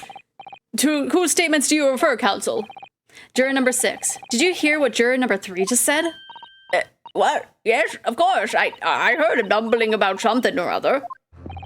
There is another example here, I believe. Something besides Mr. Natsume's tea, in a matter of speaking, passed the victim's lips on the night in question. What? What explanation? I wonder, did the police check the mouth of the gas pipe feeding the wall light at the scene to see if there was any traces of poison there? I was curious to see what your floundering would result in this time, but the mouth of the gas pipe? Scotland Yard have enough to do without exploring such irrelevance. What a piece of work is a man! What are you trying to say, Mr. Shakespeare? What speakest thou? Prithee, is it not strange and strange? That is what I say to thee, sir. I thought I'd been quite clear, but let me put it another way. The strychnine should have been on the mouth of the gas pipe that feeds the wall lamp in your room. And that is how the poison came to enter your body. Good lord! Are they tasty then, gas pipes? Is that what he's saying? Or is the gentleman suggesting the poor man was so desperately hungry he tried to fill his belly with gas? Perhaps no actress would perform a kiss scene with him, For shame, madam, speaking thy fancy. I assure you I'm not such a buffoon that I have to kiss pipes. Objection. This is no summonation examination. This is a farce. The prosecution will not stand for any more of my learned Nipponese friend's conjecture. To begin with, the lamp in the victim's room is high on the wall. In order to have placed his lips to the pipe that feeds it, he would have to be a contortionist. These are empty assertions. There is no possible proof that a man did as you say. Objection. Like, we shouldn't judge a man for sucking nuts of pipe. Is it LGBTQ movement is for? Yeah. But that won't happen in this timeline for a while. I don't know when it would have happened in England. But I feel like the late 1800s is a little too early for these people to be thinking of such things, sadly. Or at least being aware of them. It's true, I have no proof that Mr. Shakespeare put his lips to the pipe. However, I can say with some certainty that on multiple occasions, Mr. Shakespeare has been doing something in front of that lamp on the wall, on his wall. And I have evidence to prove it. All right, you've got our attention, lad. I'd like to see how you can be so sure of yourself. And so would I. Let's see this evidence then. Now that I've got the jury's ear, I need to make this opportunity count. This is the proof that, time and time again, Mr. Shakespeare stood in front of his gas lamp. Take that. Take that! What the? These are... Oh wait, what are they called? Yes, skin prints that were found at the scene. Skin prints, counsel? I've never heard of such things.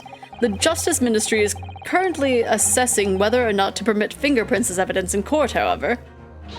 My lord, this is an exciting new forensics technique developed by the great detective, Mr. Sherlock Sholmes. It reveals all of the places that Mr. Shakespeare touched in his room. I've never seen anything like that. I mean, that's black magic, isn't it? Well, if anyone could invent something like this, it's that great Soames fellow, that's for sure. I agree. This month's edition of Engineering Thumbs was quite fascinating. We found skin prints in many places that you would expect. On the table, on the costumes. However, Mr. Shamsphere also appears to have been touching some very unexpected places in his room. For example, here. Around the hanging picture there, indeed, multiple handprints appear to be visible. Well, I wonder, could he have been appreciating the artwork, perhaps? At first, my colleagues and I thought the same. However, imagine standing with your hands where those prints are, and you would find yourself directly in front of... Ah! I don't believe it! The gas lamp! You can see like little light smudges around it too, and also on the painting itself. But the reason why it isn't immediately obvious, it's clear that Mr. Shamsphere has regularly been standing with his hands to the wall in front of that lamp. Right. What have you been up to, you nut? I'd ask the court to recall juror number 4's earlier statement. Me? What did I say? You said that blowing into a gas pipe would make the lights in the entire building flicker. And now, if you'll recall juror number 3's statement... What? Me now? When the gas worker who visited his home blew with too much force into the pipe, it caused all the lights in the gas stove to go out, and the gas started leaking into the rooms. Obviously, that incident was an accident. However, the simple fact is, if Mr. Shamsphere were to have blown hard into the gas pipe here in his room, he could have extinguished every other light and gas stove in the building as well, at will. Crikey! Are you suggesting that the man purposely caused the gas to... Objection!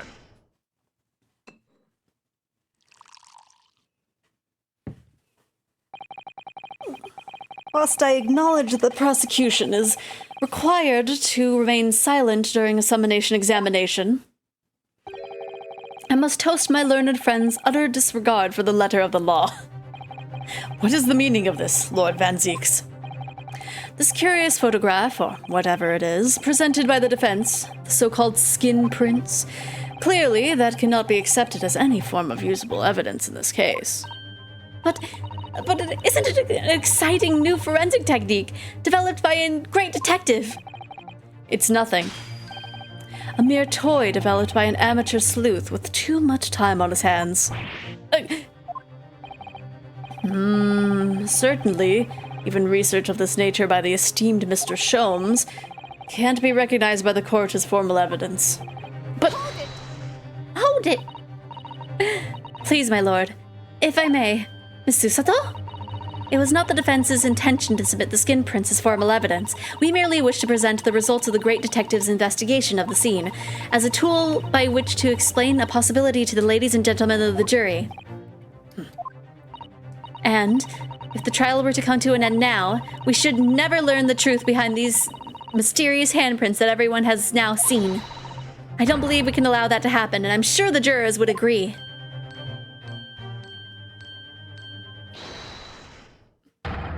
You're right. Whether these strange handprints are a significant clue or not, it's down to us to decide. Juror number 3. Oh yes, I do declare the great detective's investigation results sound absolutely fascinating, and I want to hear what that shady actor fellow has to say about these shady handprints. Okay, we've only got 2. It's not enough to sway anything, but what's the matter with you two? That was foolhardy. Well, I did say it, didn't I? And I don't like to break a promise. No, wait! You heard his lordship. It's not fair dinkum evidence.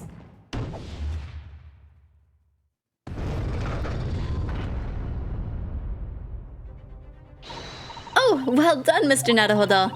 If just one more juror changes his or her mind.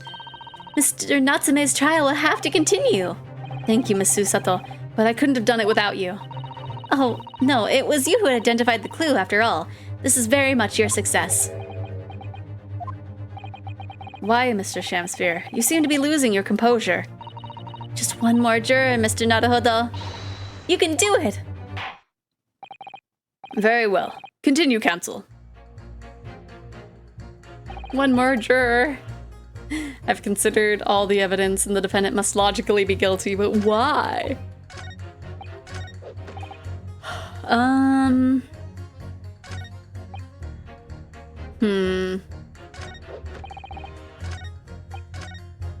Like, what do I do with you, then?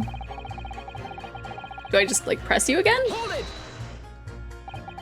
All the evidence, you say? That's right. And there's no room for doubt. It's all pointing to the Japanese man with the big mustache, says the Englishman with the bigger mustache. But the defense just demonstrated another possible explanation for the events on the night in question. What do you think of that? What, your so-called skin prints? It's an exciting new forensic investigation technique developed by the great detective himself. Numerous handprints on the wall are clearly out of the ordinary. And if Mr. Shakespeare did indeed put his mouth to the gas pipe on the night in question, it can't be denied that there's a possibility that's where the poison was. Well, yes, I won't deny that it's playing on my mind. But as the prosecution rightly says, we should pay no heed to unacceptable forms of evidence. And besides, yes? Even if the fellow has been up to some mischief with the gas pipes 12 times more, or before, it doesn't mean he got up to the same shenanigans on the night in question, does it? Oh? If you can't make your case better than that, I'm afraid I can't change my stance. You do make a very valid point, sir. What? Huh, that's true. Perhaps I was a little hasty. No, wait! Look, you've got your chance here, haven't you? So it's time to prove your theory. If you and your Japanese cohorts can, that is. Just leave our nationality out of this, please. Mr. Naruhodo, if we can't substantiate our position, I'm afraid the jurors that changed their minds before may very well change them back. What can I do? Is there any more proof I can give here? Can I show that Mr. Shakespeare really did blow down the gas pipe on the night in question? A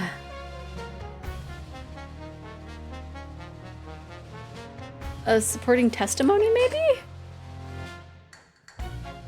This is dangerous.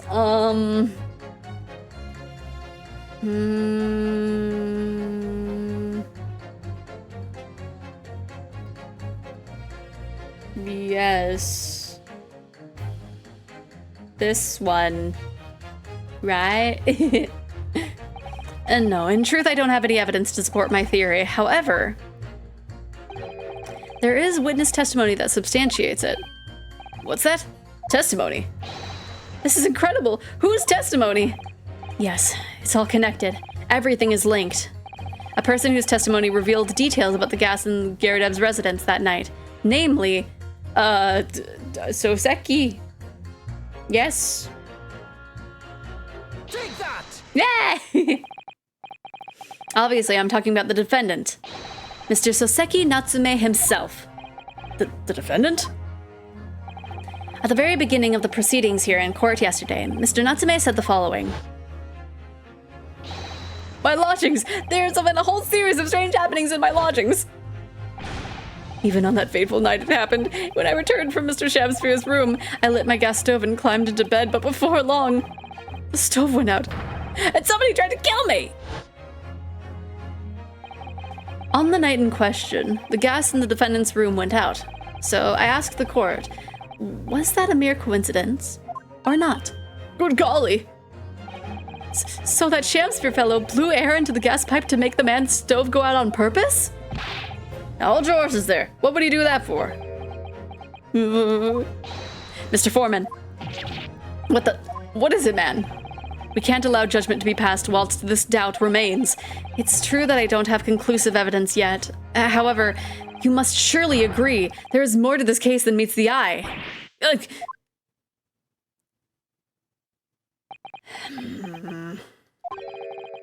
Fair enough. Like I said at the outset, I'm a man of logic, first and foremost.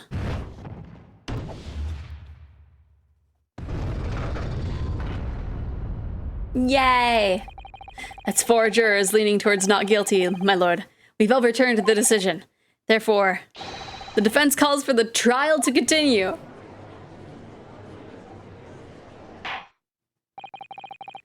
As the defense has rightfully indicated, the summonation examination has concluded with a majority of jurors altering their decisions. 2 jury members now call guilty. 4 now call not guilty. Therefore, the jury's opinion is conflicted, and, in accordance with the law of this land, I hereby order the continuation of this trial. Mr. William Shamsphere. My lord, how can thy humble Shamsphere serve thee? What say in response to the various revelations made during the summonation examination? So God amend me, I do solemnly swear, I recall aught of either the lamp or the pipe. But your handprints have made a tidy mess all over the wall there. How do you explain that, eh? That is bottle number 3 in this case. I'm done with this. The dignity of this great courtroom has been sullied enough already. Juror number 5. Who, me? As I went to some pains to point out already, a print from the self-professed detective's toy has no place in a British court of law. As such, whether or not this man did indeed stand before the gas lamp with his hands against the wall remains, at this time, unestablished conjecture. You would all do well to remember that. Objection! But the prosecution must concede that it would be extremely simple to verify. Just order the mouth of the gas pipe feeding that lamp in Mr. Shamsphere's room to be examined. If there are traces of poison there... Objection! What appears to be extremely simple is my Nipponi's friend's mind. You will recall that in order to check for the presence of poison in the tea, some remnants of the tea were required. Yes? Therefore, it shouldn't be beyond your wit to imagine that even if poison were to have been spread on the pipe, it would have been completely evaporated by now, making any analysis impossible. I didn't think of that. In any case, counsel, I fail to see what could possibly have motivated the man to do as you describe. Why on earth would this fellow have wanted to blow air into the gas pipework where he lived?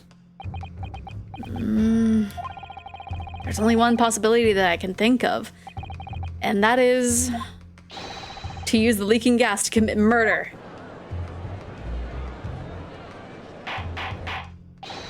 Order, order! Counsel.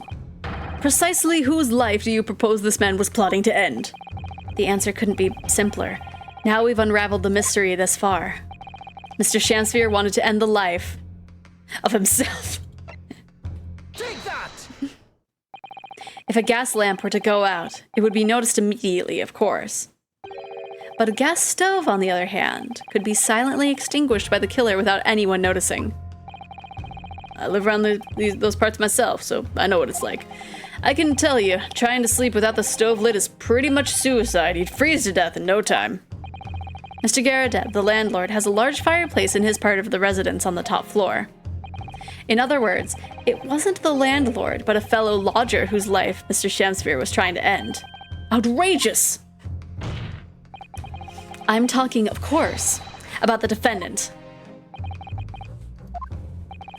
Mr. Natsume isn't the villain in this case. He's the victim this man was trying to murder. Good gracious! Objection! The chessboard has been turned around. The accused is actually the aggrieved. Interesting. However, the fundamental facts of the case remain unchanged. Namely, that the accused is the aggressor here. What? How can you still claim that? Let us indulge your fancies for a moment and assume that there was indeed poison on the mouth of the gas pipe. The question that then arises is who put it there? Who did put it there? The only logical conclusion is that the person responsible was aware of this man's trickery with the gas supply and his intent to kill. Yes, that would indeed seem logical. If the assailant were unaware, how would he or she have known to lace the end of the gas pipe with poison? So now we must ask, how could anyone have known of Mr. Shamsphere's murderous designs? You mean to suggest... Naturally, the sole possible answer to that question couldn't be more obvious. Only the man whose life was being threatened could possibly have known. What? In other words, the person who put the poison on the gas pipe in what was a clear retaliatory attack can only have been the accused, Mrs. Soseki Natsume.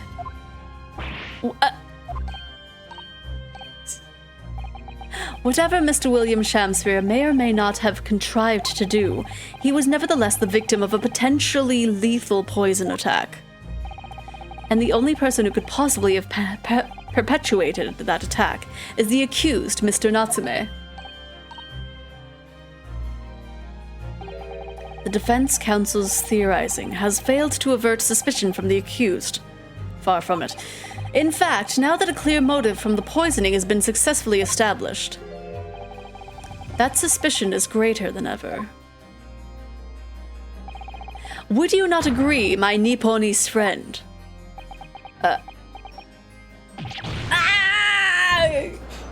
Does this man not hear himself? I mean, sometimes I feel like he's just like, can I be a devil's advocate for just one moment? What if not? You make a compelling argument. However, being Nipponese, I don't like your argument. Oh, it's the knocking again. How did he manage to turn that around on me so rapidly? Mr. Naruhodo, you must respond. Otherwise, the members of the jury may very well change their leanings against us again. And this may be our last chance to gain the advantage. What advantage? Well, it would seem that somebody put poison on the gas pipe in Mr. Shamsphere's room. So we must name that person now and absolve Mr. Natsume of guilt. You mean, name the true culprit? I know it might sound impossible, but if we fail to do that, I have no doubt that Mr. Natsume's fate will be sealed once and for all. As it happens, one possible culprit does come to mind. The evidence, the poison, it's all pointing to a particular person now. The prosecution calls for the jury to consider their leanings again. I trust you'll make the correct choice this time, Mr. Foreman. What? Oh, don't you worry. We know exactly the...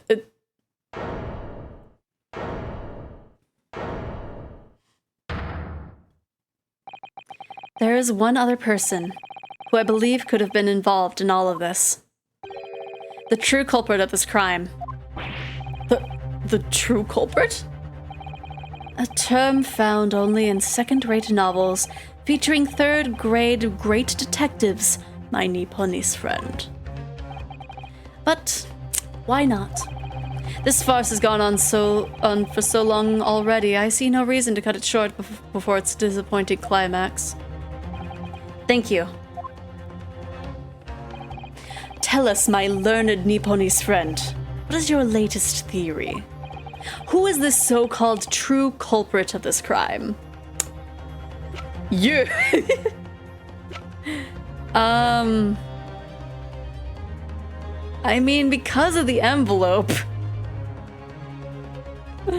Because of the envelope. I don't... Take that! Fancies himself, right? It's like, you did it! It's like, what? The name of the person responsible for the poison that afflicted Mr. Shamsphere is, I believe, Miss Olive Green. Miss Olive Green? Miss Olive Green. I do feel as though I've heard that name in the recent past, Council, but I don't recall where. Miss Olive Green. The woman from 6 days ago. The victim in the recent case of stabbing on Briar Road. An incident for which Miss Natsume was arrested. Or Mr. Natsume was arrested, I hasten to add. Oh. Of course, yes, Miss Green. She was left comatose for some 3 days, I believe, but I hear she regained consciousness 2 days ago. And I hardly need remind the court that Mr. Shamsphere's poisoning took place 3 days ago. Given that the woman was lying comatose in a hospital bed at the time, she appears to have a rather fine alibi. true. On the night that the incident occurred, Miss Green was in the hospital unconscious. So, on the face of it, it would seem that she couldn't possibly be responsible, but still. My colleagues and I visited Miss Green in the hospital yesterday, and we found her to be in the possession of a bottle of poison. Good gracious! She had poison? And there was another fact that links Miss Green to this case as well. The defense requests that she be brought to the witness stand in order to explain the details to the court. Tell me, Mr. Shakespeare. My lord, pray, what be thy bidding? Are you acquainted with Miss Green? No, never heard of her, nope. Judging by the look on Mr. Shakespeare's face, I think perhaps he genuinely doesn't know her, at least not by name. As the voice of Her Majesty's prosecution here, I adhere to my word.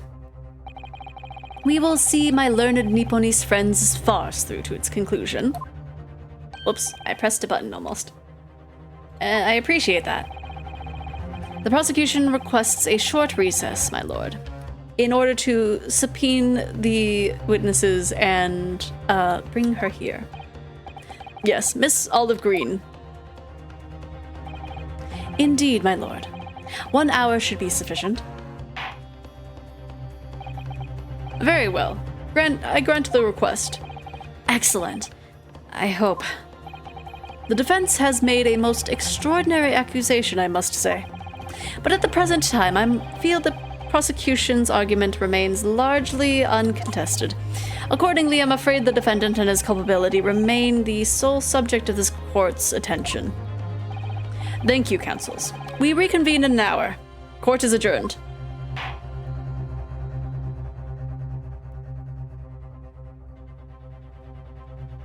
Oh no, to be continued.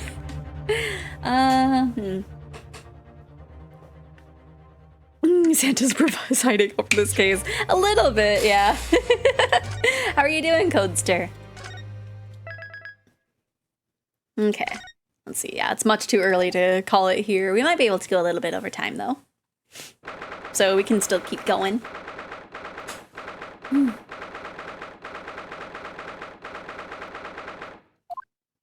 I don't know if we'll be able to actually reach the end of this one, but maybe. Joyful, jubilant jumping jacks! I'm doing about as well as a hole in the ground filled with water. Ah! You're existing? Maybe? Go in the distance just like Blauhe. Yeah! Oh, Mr. Natsume, I'm so pleased for you. Locum student Mr. Naruhodo Esquire and non-locum judicial assistant Miss Mikotoba Esquires. Doing well. Oh, well. I see. Sorry, my brain... This is feed of my brain. It's just a spinning Blauhe. Oh my gosh! Oh no, Blauhe!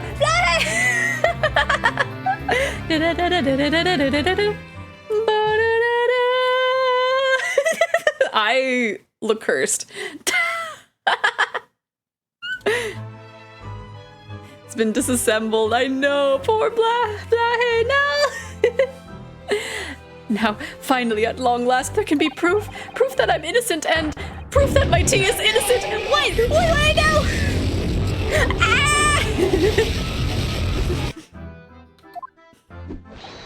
Ah! Good morning, my dear fellows. Here, Log Sholmes. May you drink my tepid tea and fall forever silent. I thought the tea was innocent. Oh, Mr. Sholmes, you came. How wonderful. Please, save your derision. I know what you're all thinking. Good morning, he says. Well, it's very nearly time for luncheon. Your scorn is written clearly across your faces. Nobody said that or thought anything of the sort. The truth is, I was determined that today would be the day. A sleep seduced me last night. I thought, tomorrow for once I shall not oversleep. I'll rise early and be present in court to support my companions. Such spirited determination has a beauty all of its own, does it not? Oh, yes! And then I began to muse on the subject. Why do people oversleep? I queried. Why, time after time, do they make the same foolish blunder? And the answer came to me at once. It's so delightfully simple. People oversleep because they sleep.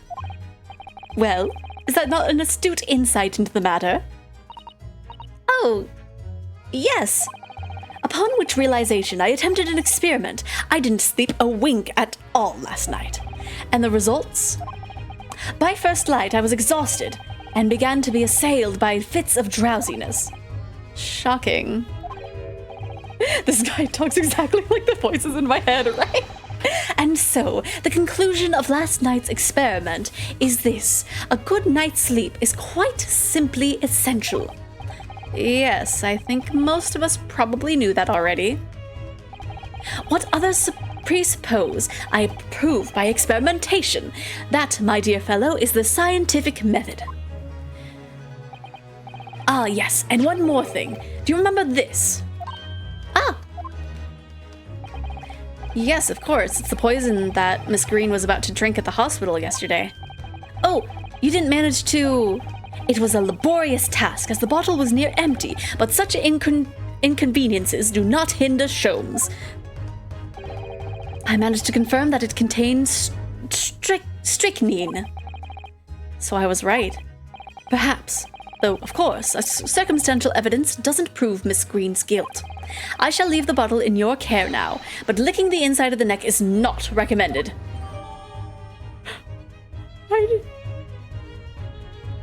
Did you attempt to do that, Sholmes? Except he's not really being really mean. That's the only difference, right? He's just silly. Could I have a word? Oh, I thought it was maybe Green. Gregson, how good of you to come. Forget it. Excuse me. Wait a minute, Inspector. I don't wish to make a nuisance of myself. From the look on your face, I'd say it's someone else who you think is making a nuisance of himself. My dear Inspector, please speak freely. Pretend I am not here. Believe me, if I could do that, life would be a whole lot simpler for me. Do you have the results, Inspector, of the investigation of Mr. Shakespeare's room? Not yet. Shouldn't be long now, though. No, I'm here about something else. That dead convict, actually. Oh, you mean the man from the newspaper article we discovered yesterday in Mr. Shakespeare's room? The man by the name of... Ah, yes, Selden. I went through the archives at the yard and dug out the fellow's file. There's something in there that... Well, it caught my eye. Something caught your eye? What, Inspector, what? I've copied out the relevant parts for you, so you can read it for yourselves. Thank you. Okay, the capital offenders, okay. That had to show up so slow. These documents, let me take a look at them. Dun dun dun dun dun. See, 18 counts of burglary, 6 counts of suspected murder, died of natural causes whilst in prison, his final moments witnessed only by his cellmate. The estimated £1,000 worth of loot he stole remains uncovered. Manchester's Strangeways prison announced the death of the convicted murderer and burglar Selden by natural causes in the early hours of the morning. He had been suffering with fever since the end of October. Alerted by the shouts of his fellow cellmate, medical staff arrived to find him already dead before his capital punishment could be carried out. Interesting. It's very weird that they're like specifically not mentioning like a last name for Selden. These documents include the details that were in the newspaper cutting we found in Mr. Shakespeare's room. I'll rearrange everything in the court record so we don't have to duplicate duplicate information. I'm gonna go eat food or require calories to become larger yet. Soon I shall be unstoppable. Anyway, have fun facing some attorneys or whatever. Okay, have fun with your food, Klutster. See, why are you giving us a copy of this important file, though? Well, you're the ones who turned up the clue in the first place, aren't you? I'm just making sure things get huddled in the proper fashion. Oh, Scotland Yard's workings are so wonderful. Indeed, my dear fellows, and the inspector here is a shining diamond in its crown. A shining diamond in the rough, maybe. Look, I just don't want to be beholden to a lawyer, that's all. Counsel for the defense and the defendant. Court proceedings are about to resume. Make your way into the courtroom at once. Well, I shall leave you then. I'll be listening with interest from the public gallery, not nodding off at all. Certainly not. Thank you, Mr. Sholmes. I'm rather tired of seeing Mr. Mustache in floods of tears, personally, so the best of luck to you. Locum student, Mr. Nadaholder, Esquire. Yes, Mr. Natsume? It's time, isn't it? Yes, this is it. Miss Olive Green and Mr. William Shakespeare. This is to be the final battle. Bum, bum, bum. I won't really have saved Soseki-san until I've exposed the whole truth of everything that's been going on. But it's all coming to a head now. You can do it, Ryunosuke. You have to.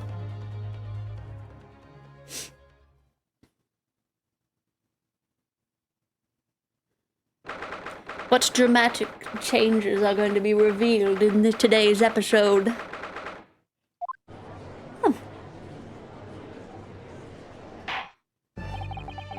In the name of Her Majesty the Queen, I hereby declare this court to be in session again now. Before the recess, we heard of the most startling accusation from the defense. Woody-boo! Namely, that the victim of the case we heard here only a few days ago is the true perpetrator of this incident. A reckless, rash, and prejudiced charge of wrongdoing, in my opinion, my lord. However, the prosecution has tried to extend every courtesy to this amateur newcomer from dubious eastern shores. Thank you for that backhanded consideration. A rather cold assessment from the honorable British prosecutor, I must say. So, Lord Van Zeeks, is the new witness present and ready to take the stand? Ready and waiting in the witness's antechamber, my lord. Very well. Bailiff, bring the witnesses in.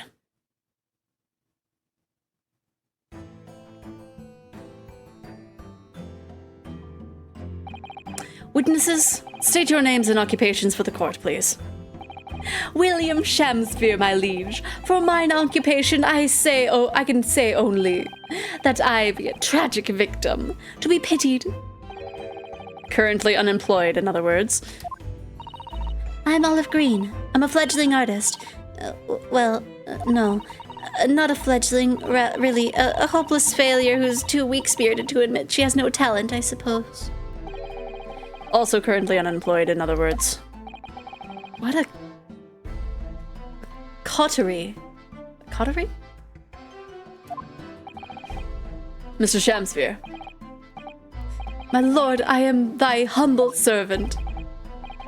I am afraid that you are no longer merely the victim in this affair. The possibility has been raised that you are in fact the assailant, intent on taking the life of your fellow lodger. The part you have played in this whole business will be thoroughly scrutinized, I assure you. I would for naught else, my lord. And Miss Green. Yes? You are aware of the reason you had been summoned to this courtroom today, I presume? Yes, the officer did explain. He said I poisoned this ridiculous buffoon. And? Do you accept the charge, Miss Green? I don't know anything about any poisoning. And I don't know anything about this man. Come, lady, die to live. Verily, I know thy prickly, pea-pigmented personage. Very well, let us proceed with the matter at hand. That being to ascertain whether or not Miss Green has any involvement in this affair. It's all very strange. Very strange indeed. Why would you suspect me? I barely ever go to the East End anyway. It so happens that I passed in that neighborhood 6 days ago, that's all. And on the night that man was poisoned, I was still in hospital fighting for my life. Yes, having been unfortunately caught up in an incident on the street outside the Garredup household. An incident that rendered you unconscious for some 3 days. I was struck in the middle of the back with a knife, though through no fault of my own, and now I'm under suspicion? What other irrelevant things might be I suspected of? It's all very disturbing. Oh, that character adorable though. Right? She's so cute. She's sad though. She has big depression. Sad. Sadly. Your energies may be better spent worrying about random knife attacks, I feel, Miss Green. At this point in time, all that appears to connect you with Mr. Shamspeare's lodgings is the Briar Road incident of 6 days ago. That's why we would like you to testify formally now about exactly what happened. Oh no. The incident 6 days ago? You mean you want me to relive that awful accident? Unfortunately, yes. Please tell the court what happened that day. And, of course, we will be interested to hear from you about your movements that day too, Mr. Shamsphere. But what happened 6 days ago has nothing to do with me being poisoned. Let us proceed then. The witnesses will present their formal testimony to the court.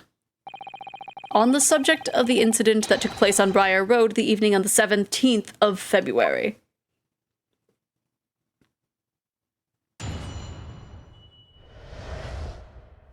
Okay. It was 6 days ago at about 5 p.m. I was walking along in the snow and I was suddenly stabbed in the back. Coincidentally, it happened to be just outside the house where the men in this case have their lodgings. I was at the tavern on the eve of which thou speak'st, for I had bespoke my supper. It was the first time I'd been in the area. I had a little matter to attend to, that's all. Anyway, I was admitted straight to the hospital, so I knew nothing about all this business. Man, I'm thinking of the one note that was in the hospital. I don't think we added it to the case. I think we just looked at it. It was like, okay, this is a thing. This isn't important enough for some reason. Yes, the second incident inside a week at what I believe to be aptly described as the haunted lodgings. One can only presume that this is the most unfortunate coincidence. Meanwhile, you say you were not in your room, Mr. Shamsphere. 'Twas the following morn when I did awaken that I learned of the dire events. Mary, what a commotion did the officers of the law make on the floor above mine! When Saseki-san was arrested on suspicion of attempted murder. As suspected, there is nothing connecting these two witnesses but happenstance. It's true, it does seem as though they're unrelated at first glance, but I'm not so sure. There's something lurking in the shadows here. I feel certain of it. And this is my one and only chance to expose it. Counsel, you may now cross-examine these two witnesses if you wish. Yes, my lord. Let me do that. Let me cross-examine right now.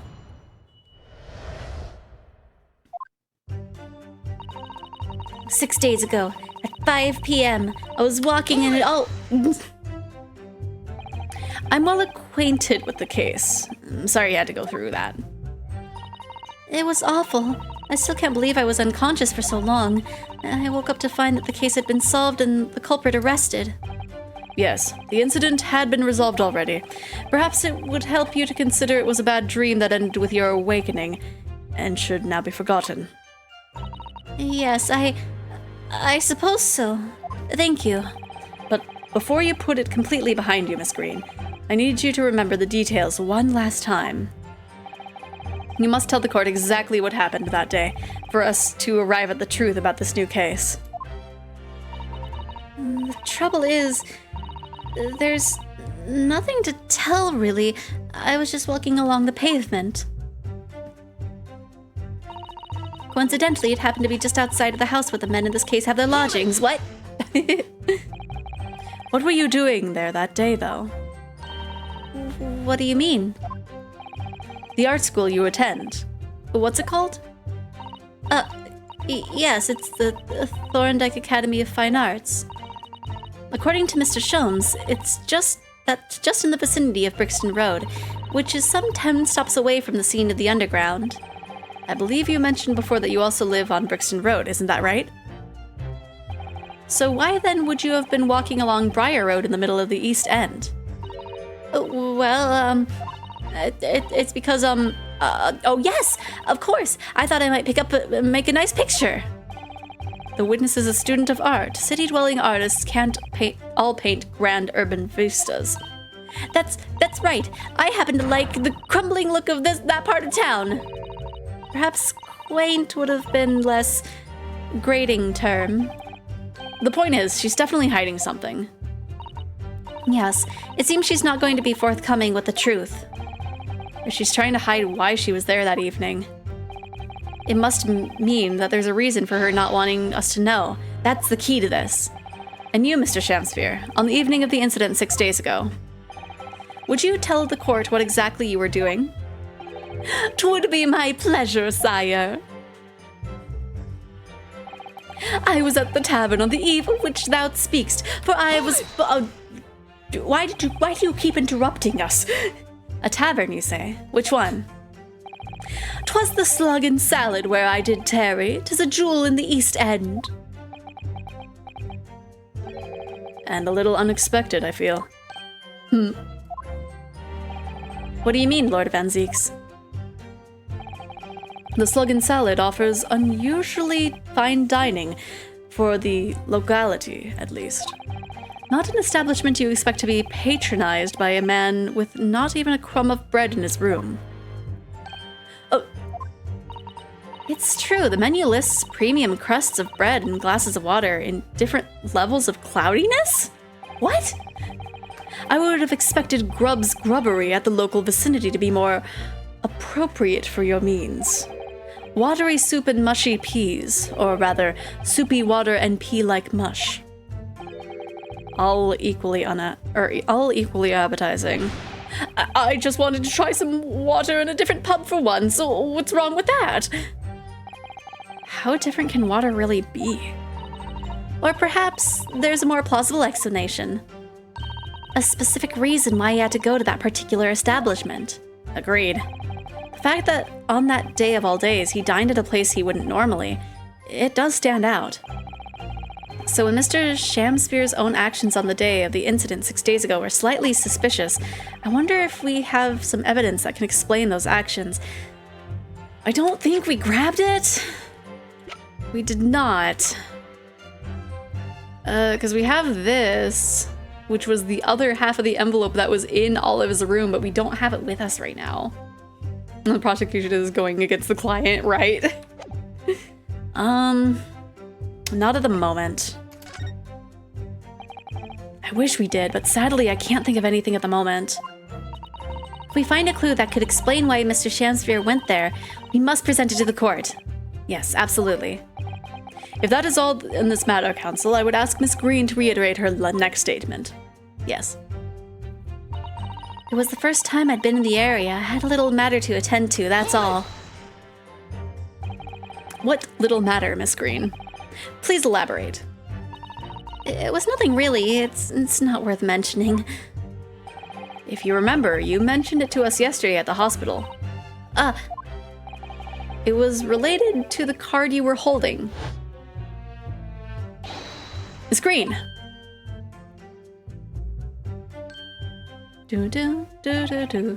What was that? She clearly just hid something behind her back. From memory, I believe the card contained a note that read, "I have information regarding the death of Duncan Ross." Well, what does that matter? It has nothing to do with Duncan. Nope, not at all. Excuse me. Mr. Shakespeare, do you have something to share with the court? To be or not to be? That is the question. Ah, pray forgive me. The great bard's word springeth from within me with ne'er a thought. Don't tell me it's because you are possessed by Shakespeare's spirit, right? Hearing Miss Green's words a moment ago seemed to make you think of something? Something of relevance, perhaps? Well, nay, sire, 'twas nothing at all. Presumably you know the name, though. Mr. Duncan Ross, I mean. After all, you were both ledgers in the same house. I would it were so, but sadly nay. Lodging be a lonely occupation, sire. My lodging fellows be rarely known to me. So you haven't heard of him? Even though he passed away in the room just one floor above yours? Miss Green. Me, my lord? Have I done something wrong? The card that was mentioned before, containing the note, do you have it upon your person? I do, yes, but I don't need it anymore. In fact, I should throw it away, really. Before you dispose of it, the court will take it as evidence, please. Okay, cool. We got what we're looking for. Of course, that's what links Mr. Shakespeare and Miss Green. It's Duncan Ross. Now, continue with your testimony, please, Miss Green. Actually, don't. Committed straight to the hospital, so I knew nothing of all this business. So it was this one. Okay. Oh wait, no, we don't want to present yet. We want to press and then present when the opportunity arises. I'm surprised it's already starting to get a little dark outside. I mean, the sky is bright, but it's getting dark in the room all of a sudden. Soon it will be fall.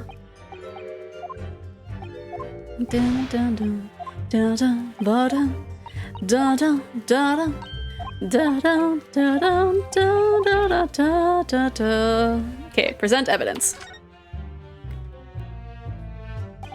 Mr. Shakespeare. Yes, sire. On the day in question, is it not the case that you visited the Slug and Salad, a place you don't normally patronize? For a very particular reason? I don't know what you're talking about. Pray, if thou'st had some purpose, speakst. Very well. I will present the court with evidence. Evidence that explains why you had to be at the Slug and Salad that day. Namely... right there. Take that! Oh, good Horatio. There are more things in heaven and earth than thou dreamt in your philosophy. Horatio? I believe it's a line from Shakespeare's play Hamlet, Mr. Nadahoda.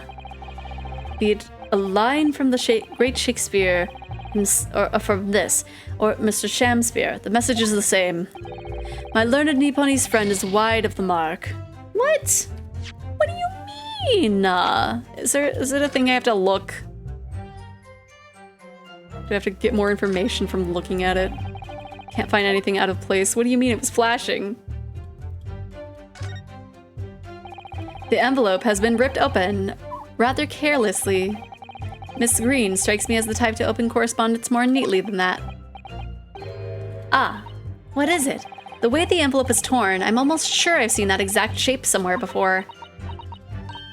Oh, you don't mean... Were you thinking of this piece of evidence, Mr. Nadahoda? Exactly. That's it. Try to match them up. Dun, dun, dun, dun. They go together perfectly. This torn off end of envelope clearly belongs with this card.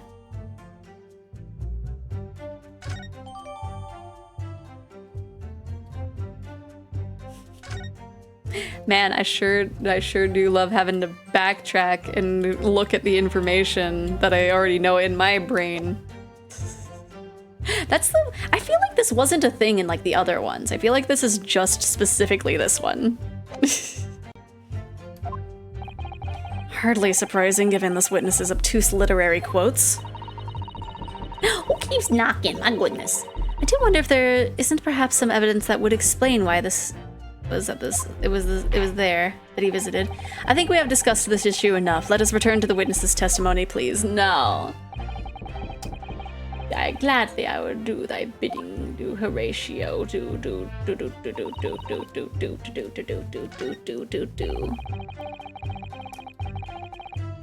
I will save. Dun, dun, dun, dun, dun, dun, dun, dun. Okay. Press. Do do do do do do do do do do do do do do do do do do do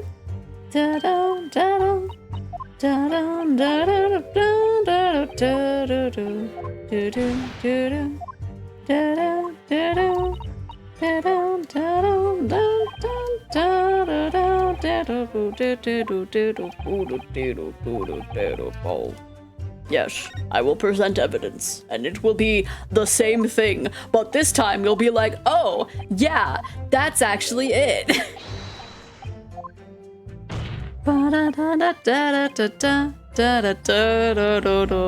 Okay.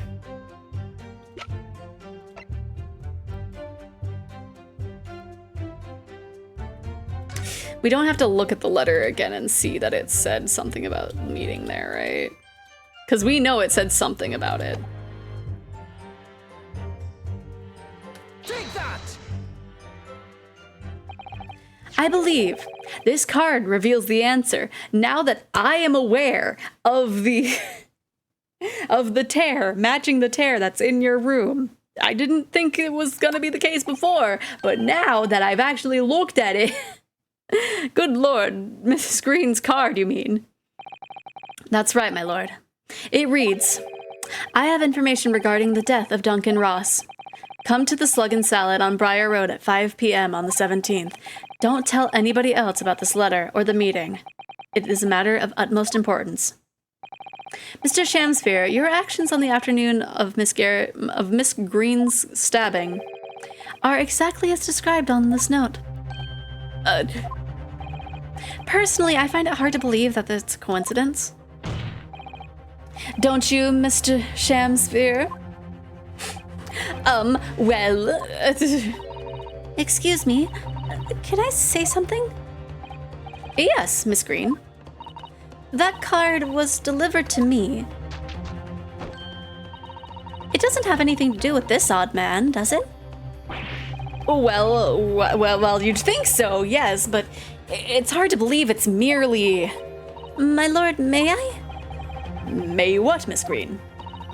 I'd like to make something very clear about that card.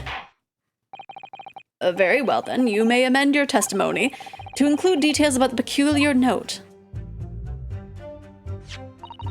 This note was delivered to me at my address. It has nothing to do with the odd man next to me here.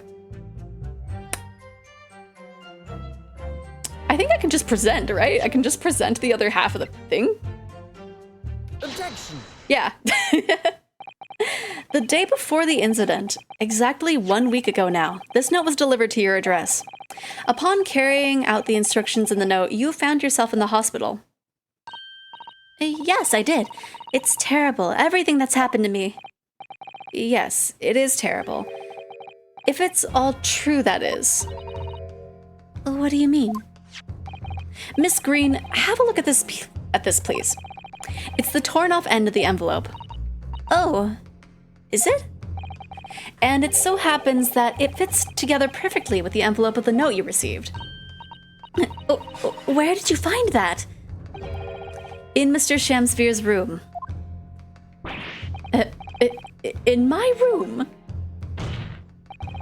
Mr. Shamsphere, do you perhaps remember this note from somewhere? Well, your actions that afternoon follow the instructions in the note to the letter. Come to the Slug and Salad on Briar Road at 5 p.m. on the 17th, and so that's exactly where you went. Let me ask you again, Mr. Shamsphere. You already knew about this note, didn't you? And you, Miss Green. What did I do? As this torn off end of the envelope proves, the note was originally in Mr. Shamsphere's room. So how is it that it came to be in your possession? I don't have the first idea. I'm just a fledgling artist after all. There is only one explanation. You broke into Mr. Shamsphere's room and stole it. You did what? Sorry, thou hast what? Thou were in my room? What on earth do you want with me? It would seem that both witnesses need to testify again.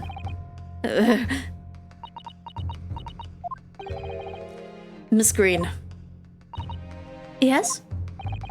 Whilst you have the court's sympathy, or whilst you have the sympathy, I'm sure, for the suffering you have endured in recent events, anyone found to be giving false testimony in a court of law will be duly punished. Please bear that in mind. Yes, I know. Very well then, witnesses. You will give formal testimony again now. On the subject of this curious anomaly regarding the note Miss Green claims to have received.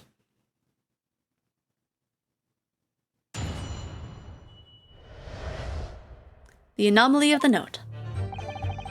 I do remember now. 'Twas a week ago, peradventure, that note was delivered unto me. On the day writ wherein I did tarry a long hour at the Slug and Salad, yet nobody came. Thereafter, on the evening I shared the company of the Japanese fellow, I did see the note had vanished. I don't know what you mean. You think I snuck into this man's room, do you? Oh, why would I? I can point out the villain here. As for that torn-off piece of the envelope, I don't know anything about it. Witnesses lying in court couldn't happen, right? Never happens in the history of any Ace Attorney, Phoenix Wright, anything game. No, people wouldn't lie. You think people go online on the internet and just lie? You now claim to have received this letter, do you, Mr. Shamsphere? Faith, 'tis so, my lord. And I would swear to have set it upon the table in my humble lodgings. Yet 'tis clear to me now that since I returned from the tavern that night, I have not laid eyes upon it. Well, that being the case, young lady, it would appear that your testimony was... A lie? Is that what you think? How unfair of you to think I'm the one lying. I beg your pardon? I'm just a fledgling artist, as I said, and fledgling artists don't lie. That note was delivered to me at my address. Besides, we all know who the liar around here is. If that's true, Miss Green, how do you explain the facts? This part of the envelope was, without question, found in Mr. Shamsphere's room. I don't see why I should explain. Sorry? I'm a fledgling artist. My job here is to just say what happened. That's all. It's your job to give the explanations and the proofs. You, the fledgling lawyer. The fledgling will do his best. Evidently, my learned friend's cross-examination is our only hope of learning the truth. Well, counsel? I'm ready, my lord. Look, if they were really lying, then court would immediately be over and they'd be guilty of perjury, right? How does being a fledgling artist even relevant, right? I'm a fledgling artist. I don't lie. I don't lie. Real artists lie, but I'm a fledgling artist, so, you know, I don't lie. She keeps repeating the same thing. Miss Green sounds like she's coping a little bit. Very well, then. The defense will now proceed with the cross-examination of the witnesses. Miss Green clearly did break into Mr. Shamsphere's room. There can be no question of that. And that's how she acquired the note. Yes, two facts that are starting to lead me to a possible explanation for all this. And it's not a pretty one. I'm a fledgling artist. I'm literally incapable of murder, woo. I'm an artist. How would I have access to poison?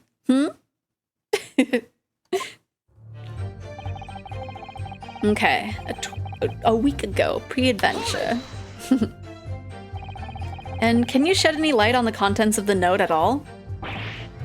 Nay, sire, 'tis as strange to me as a foreign tongue. Even with a knowledge of literature as great as mine own, verily, 'tis impenetrable. But Mr. Duncan Ross had lodgings in the same household as you. In effect, he was your neighbor, so surely you knew him, didn't you? Alack, if the choices be twixt I knew him and I knew him not, then 'tis with foreboding that I be forced to declare we were by some small measure acquainted. Despite your claims, though, you followed the note's instructions and went to the Slug and Salad. Presumably that was nothing to do with your knowledge of literature? Marry, naught will have the better of me, sire, save for the lure of curiosity. So, 'tis true, I was compelled by mine own eager heart to betake myself to the tavern. Yet, in the end, my curiosity was not satiated. On the day within, I did tarry the long hour, the thing, and the place. So even after waiting for an hour, nobody appeared? Well, yes, sire, 'tis as thou sayst. Really? You paused for a moment before you answered. In truth, when thou asked whether nobody appeared, I did suddenly recall. Really? Do you mean to tell the court that somebody did appear after all? My only suspicion is that they're both in cahoots with this crime, but won't admit that they know each other, right? Like, it seems very strange. I was not alone that night at the Slug and Salad, my lord. No, 'tis returning to me now. I did treat my lips to almost clear water, and mine innards to a premium crust of bread, and all around me danced a great many companions. What do you mean? Flies, sire, flies. Good lord! In the name of Beelzebub, what were they? Fairies, perchance, from Midsummer Night's Dream, come to taunt me. I think they were just flies. I can't help thinking that the flies ought to choose something more wholesome to buzz around. Is that wrong of me? Thereafter, on the evening, I shared the company of the Japanese fellow. When exactly did you notice that it had gone missing? Such idle thoughts ne'er accompany my mind, or occupy. I am busied with greater ideas. In other words, you didn't notice. Several days passed between your outing on the tavern and Mr. Natsume's visit to your room. Yes, it would appear that the note disappeared sometime in the interval. Such idle thoughts ne'er occupy my mind. I am busied with greater ideas. And yet, during that time, Miss Green was comatose in the hospital, was she not? Clearly, then, she could not have been stealing things from Mr. Shakespeare's room. Yes, of course. It's all some sort of misunderstanding, isn't it, Mr. Prosecutor, sir? You have so far failed to give a satisfactory explanation as to how you came by the note. I am not here to advocate for your defense, madam. I won't tolerate inconsistencies in your story. You would do well to remember that. Oh, dearie me. What's Lord Van Zeek's getting at? I don't know what you mean. You think I snuck into his man's room? Why would I? Why would I? It seems that this note was actually delivered to Mr. Shakespeare about a week ago. Oh, does it? But for some reason it ended up in your possession. I can't think of any way that could have happened except for you breaking into Mr. Shakespeare's lodgings. Objection! But for what reason would the witness have done that? I won't deny that Miss Green's possession of the note would appear to defy logic.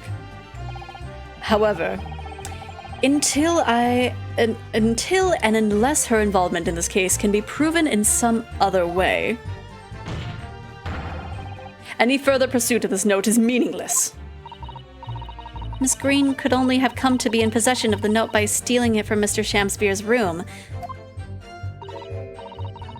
And yet, there's no obvious reason why she would have done such a thing. What if there was some other reason she broke into his lodgings, though? Yes, we can pursue that idea, Mr. Naruhodo. We're close now. I can feel it. We're so close to a breakthrough.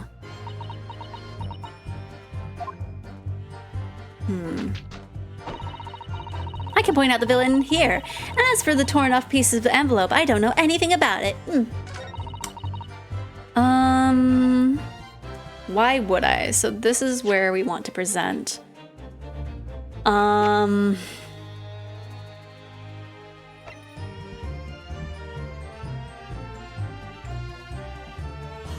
Possibly this?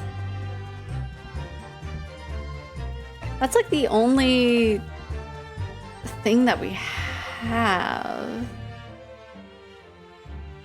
Maybe. I'm not very confident about it though. But we will see. Because otherwise it's present something here or press on the last thing. Objection. Heck, okay. I figured it wasn't going to be the case. And since it's an image, it's not something that I can necessarily, like, inspect. Unless. Let me see. Because most of the time, yeah, it's just, you know, just wah.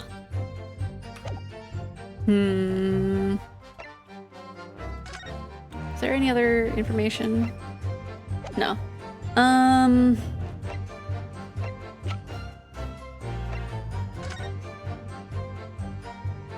It's weird that it's not even in this picture.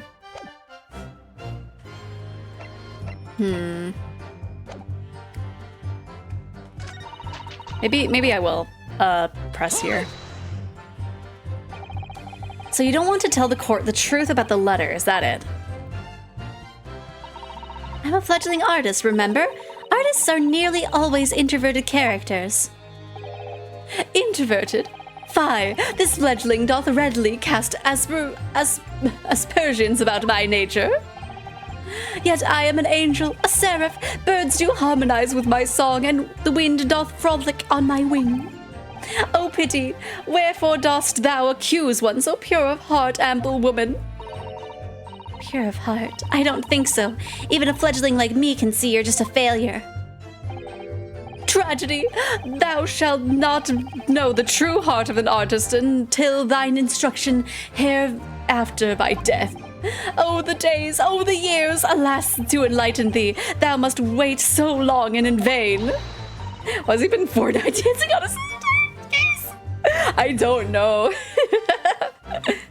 Mr. Naruhodo, interject with some clever remark.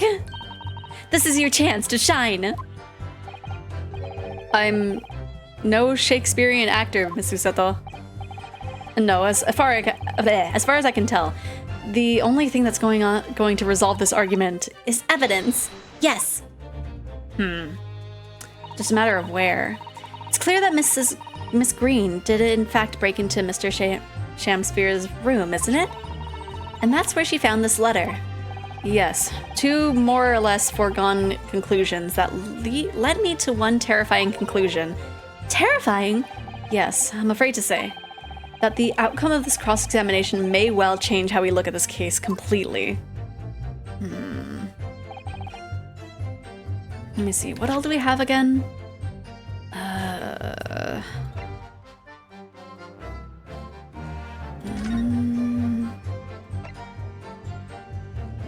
don't think this is gonna really help us for this one.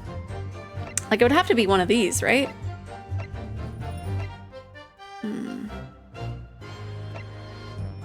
Like, I would think it would be the hidden photograph, but... The day therein, I did tarry the long hour, yet nobody came. Thereafter, on the evening I shared the company of the Japanese fellow, I did see the note had vanished. Whoops. I don't know what you mean. You think I snuck into this man's room, do you? Why would I? Point out the villain here. As for that torn off piece of envelope, I don't know anything about it.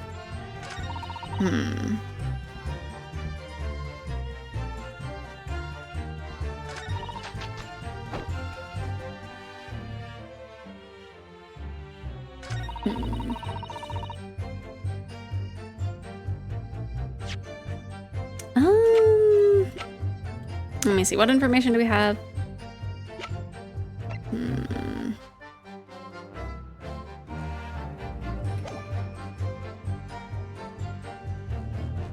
Okay, I snuck into this man's room. Why would I? Why would I? If not for the picture of the person.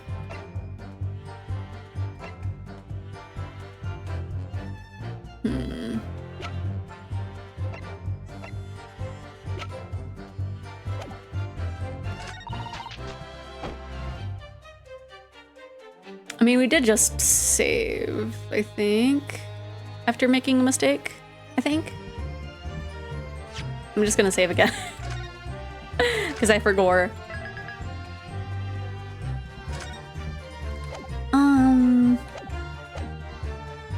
Maybe percent the half that you had, and it's just like, how do you not know anything about something that was already ripped open? Nope. Okay. Because I don't think it's something that we have to, like, look at again.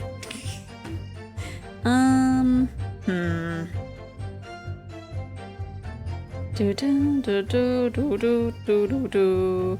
Totally not looking at a guide.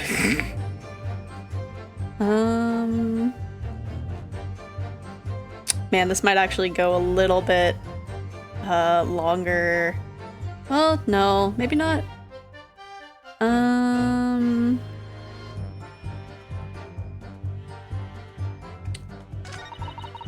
This one? You need proof that she knows all integrity is lost. Oh no.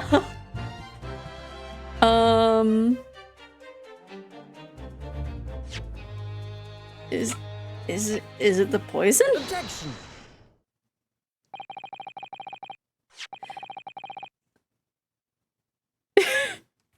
Yesterday at the hospital, I saw you with this bottle. And though the contents spilt during the course of our meeting, a small quantity remained. According to the defense's independent analysis, Mr. Sholm's chemistry set, the liquid that was still in the bottle was identified. Strychnine. What? Strychnine? The very same poison that afflicted Mr. Shamsphere. Oh, that makes sense. Okay. Miss Green, you broke into this man's lodgings. For one reason, and one reason alone. To cover the end of the pipe that feeds the gas lamp in Mr. Shamsphere's room with poison. Can this be? You broke into my room? It may seem incredible to the court. But from the remaining clues, there is only one logical conclusion that we can reach. The person who attempted to take Mr. Shamsphere's life with poison was you, Miss Olive Green. She can have a breakdown where she becomes all evil when you have to do other cross-examination too. Me! I'm gonna have to look and see what the thing was before she fell over. Okay. Oh dear, oh dear, oh dearie me! Okay. Order, order! Counsel, are you seriously suggesting this woman put poison in the end of the gas pipe with the intent to kill? Yes, my lord. There's no other way to explain the facts. But if Miss Green did indeed set this odious trap 6 days ago, and the victim had put his mouth to the pipe that very evening as expected, the attempted murder would have happened 6 days ago, surely. Well, that's a very good point. Perhaps not, my lord. Beg your pardon? Huh? There was a significant police presence in the area that evening on account of the incident on Briar Road. Local residents were being interviewed throughout the night as part of the ongoing inquiry. A circumspect criminal would likely have chosen not to carry out any wrongdoing at that time. Lord Van Seeks? He's on our side for once! And of course, the following morning, there was more activity at Mr. Shamsphere's address. More activity? Ah, yes! You mean his fellow lodger, Mr. Natsume, being arrested on suspicion of murder? That's right. And as the defense has already proposed, Mr. Shamsphere was meddling with the gas in the pipe for a very sinister reason himself, to cause the gas stove in Mr. Natsume's room to go out, thereby asphyxiating the occupant. But once Mr. Natsume has been arrested, his room was under constant surveillance by the police. In the circumstances, Mr. Shamsphere had no reason to blow air into the gas pipe. His intended victim being in a prison cell. With the need to tamper the gas removed, the poison on the pipe lay dormant. And then, 3 days ago now, the situation changed again. Right! Mr. Natsume's trial, which took place here at the Old Bailey, came to an end. The trial in which the man stood accused of stabbing Miss Green in the back, but was duly acquitted. That resulted in Mr. Natsume's returning to his lodgings for the first time in 2 days. And that very night, his gas stove mysteriously went out, and Mr. Shamsphere was mysteriously poisoned.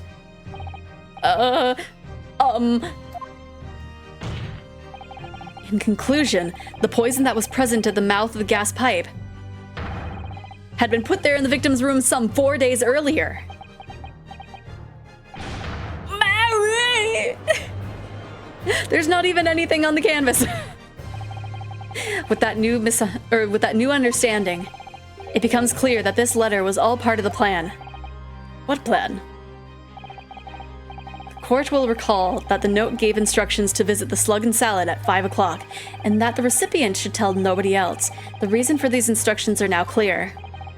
To ensure that the lodger would not be at home at the stated time. To make sure I wasn't home? Exactly. While you were out, Miss Green could safely slip into your room, knowing that she wouldn't be disturbed. You mean to say that letter was written by Miss Green, yes. And in order to cover her tracks, she took it away with her when she left. Just after she smeared poison over the mouth of the gas pipe in your room. Order, order! What do you have to say for yourself, witness? I just love these outbursts as if they've been stabbed in the middle of court. I think one of the games had a radio explode mid-court at the moment. I think so. I feel like I vaguely remember that, but it has been a while. But maybe. I wouldn't doubt it. Just who are you? Why did you try to kill me? Miss Green's motive should be obvious.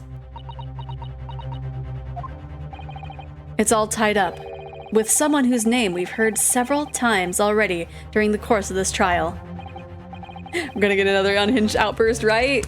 So that's what's behind all this. You will share your apparent understanding with the court, please, counsel. Which person is behind this woman's motive for the attack on the victim's life? I would have to say it's Duncan Ross. Take that! Duncan Ross? That's right. Before the defendant, Mr. Natsume, took up the residence of the lodgings at Mr. Garadub's, somebody else was renting the room. Mr. Duncan Ross. I'm not a fledgling artist. I'm actually incredibly experienced. Just a perfect painting. I was number 1! I knew I'd heard the name somewhere else. It was all over the papers a month ago, when the man died in strange circumstances at the haunted lodgings.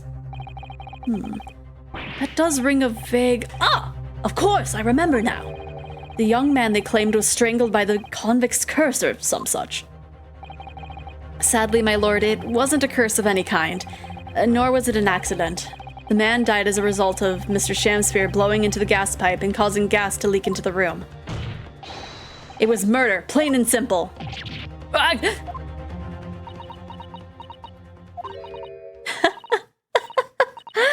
Well, what do you know? The world is so unfair. Curses, curious deaths, that's all people care about. If it's an interesting story, they'll want to know. It doesn't cross their minds that real people are involved. And once they're bored, just 1 month later, once the story has lost its appeal, everyone's forgotten him. You mean you... Duncan was... Mr. Ross was Miss Green's fiancé. Fiancé? You may not have known until now who Miss Green really is, Shakespeare. But she's known exactly who you are all along.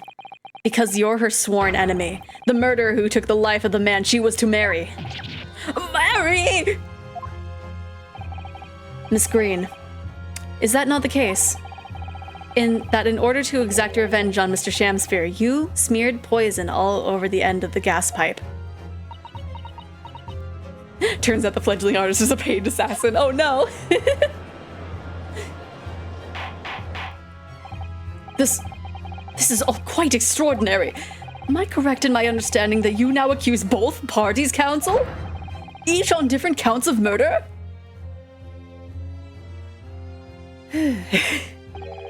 Yes, my lord. That's correct. Objection! Inhaling so deeply, it appears that my fledgling learned friend has taken in a lungful of dubious gas that's causing his judgment to be clouded. What? Why would Mr. Shakespeare have wanted to kill these lodgers, as you say? You have completely failed to provide a motive to substantiate your accusation against the man. Yes, that's right, Mr. Reaper, my liege. I have been slighted. 'Tis lies, all lies, and deny every utterance. And you'll have to forgive me, Mr. Naruhodo, sir. But I don't intend to admit to anything either. Miss Green. I'm sure you'll think I'm being very rude, but I'm not going to be sent to the gallows for the likes of this scoundrel. But you broke into this man's room. If you didn't do it to smear poison on the pipe, what was your reason? I thought I'd have a look around, that's all. Sorry? You're right, I suspected him. So I thought perhaps I might find some evidence or something in his room. Evidence that it was him who took Duncan's life. Oh, vileness, oh, villainy, oh, tyranny, oh, rotundity of woman! But in any case, where I leave my room, I do turn the key in the lock. That old place is falling apart. The locks on the doors are no different. Duncan showed me once how to unlock the door with some terps and a piece of wire. Oh, awfulness, oh, artfulness, oh, tyranny, oh, profanity of a woman! We will consider your trespassing on some future occasion, but for now, tell the court what you found. What evidence your search revealed. Well, I spotted the note that I'd sent him lying on the floor. When I went to pick it up, I noticed something. One of the floorboards was loose, and underneath it, I discovered a secret hiding place. Eh? Yes, we also discovered that hiding place. Inside, we found a newspaper cutting, a photograph, and an empty tin box. Ah, yes. Well, the thing is, when I found it, the box wasn't empty. What? There was something in it? Yes. Wait, was it the poison? Or that key, I guess? This rather nice key. Ah! He screamed. What are you doing with that? What the? Just love how they moved past how they were lying through their teeth so far for half the case, right? Every ounce of color is drained from his face. Give it here! Give it to me right now! It's mine! I inherited it! What is that, witness? What did you say? You inherited it? No, What's all this about? He inherited that key? It was obviously important to you since you'd gone to such lengths to hide it, so I took it. I don't know what it's for, but you took something precious from me, so I took something precious from you. So what if it means you can't open something now? I don't care. Ah! We got us a key to the basement in Attack on Titan. Oh no! Give it back this minute. Give it to me! Calm yourself, witness. So Mr. Shamsphere has tried, and on one occasion succeeded, to take the life of 2 lodgers now. Yes, his motive for doing so is the key to everything that's happened. It's true that there appears to be no motive to support the accusation against Mr. Shamsphere. At first. But considering everything we know now, I think there's actually something that could explain it. What? I need to recall every piece of evidence at our disposal. Everything we've seen and heard. Because I'm sure that I just caught a glimpse of the link that runs through all of these events. In that case, counsel, I must demand that you present evidence to the court in support of your claim. What is it that you saw, or what is it that you say can explain the motivation for Mr. Shamsphere's alleged crimes? I mean... It would have to be this, right? I'm gonna save, but like this is... Like, it hasn't been relevant yet. And I feel like this is the moment for it to be relevant. That's what I'm thinking. Take that! That's an official police report, is it not? The Selden file? How did you get a hold of that? Selden? The now sadly deceased Mr. Ross and the defendant Mr. Natsume have only one thing linking them. The fact that they had lodgings in the same room. Well, yes, we know this, certainly. A room that was formerly occupied by Selden. Until, that is, he was arrested by Scotland Yard for his involvement in multiple burglaries. I see. And it so happens that the convict Selden left behind one very substantial mystery when he died. To the sum 1,000 pounds worth of loot that he stole, which as yet remains to be found. Yes, of course, it's coming back to me now. It's written in this file here. 1,000 pounds lost en route to hell. That was how the papers summed it up. And it seems that one particular fellow inmate was with the convict in his final moments. It's not hard to imagine Selden entrusting this inmate with his most closely guarded secret, the location of the stolen loot, and perhaps a key to unlock whatever container the valuables were in. You mean this key is... Mr. Shakespeare, it was you, wasn't it? You were at the capital offender's side when he died, were you not? What are you talking about? 'Tis a false charge, I tell you, a false charge! The name of the inmate who was with Selden at his death isn't noted in this file, but a simple telegram to the prison where he died would quickly tell us how false the charge really is. But even if it's true, why would the man be so intent on killing every subsequent occupant of the convict's lodgings? There's only one explanation for that, my lord. It was in that very room that Selden hid his loot. Ooh. Shakespeare was a sham the whole time. Oh no! So, it all comes out. Yes, and having established that, all of Mr. Shakespeare's subsequent actions start to make perfect sense. When he was let out of prison following Selden's death, he made immediately for Mr. Garadeb's lodgings in the hope of renting Selden's old room. However, the retired army man was unable to offer him the accommodation of his choice, because Selden's own old room was already been let out to somebody else, Mr. Duncan Ross. Which is why Mr. Shakespeare subsequently devised his gas-based plot to kill the occupant of the room. I'm trying to hold it together until the end of this chapter. And when he was successful, he presumably intended to inquire about switching into a newly vacant room. However, a certain jittery someone had beaten him to it. Mr. Soseki Natsume, the defendant of this case, no less. So you decided to use the ploy with the gas again, didn't you, Mr. Shakespeare? This time to oust Mr. Natsume. All for one simple and avaricious reason. To get your hands on the 1,000 pounds of loot left behind by the dead convict.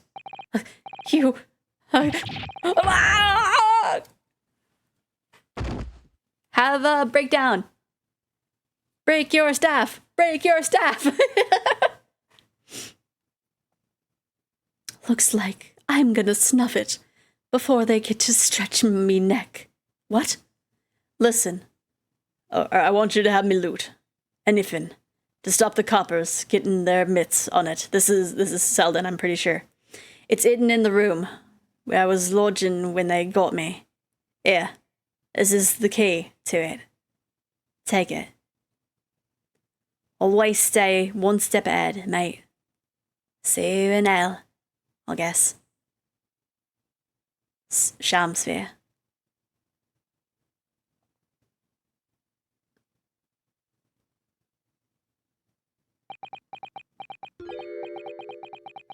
It's mine. What did he just say? It's mine. That loot is mine.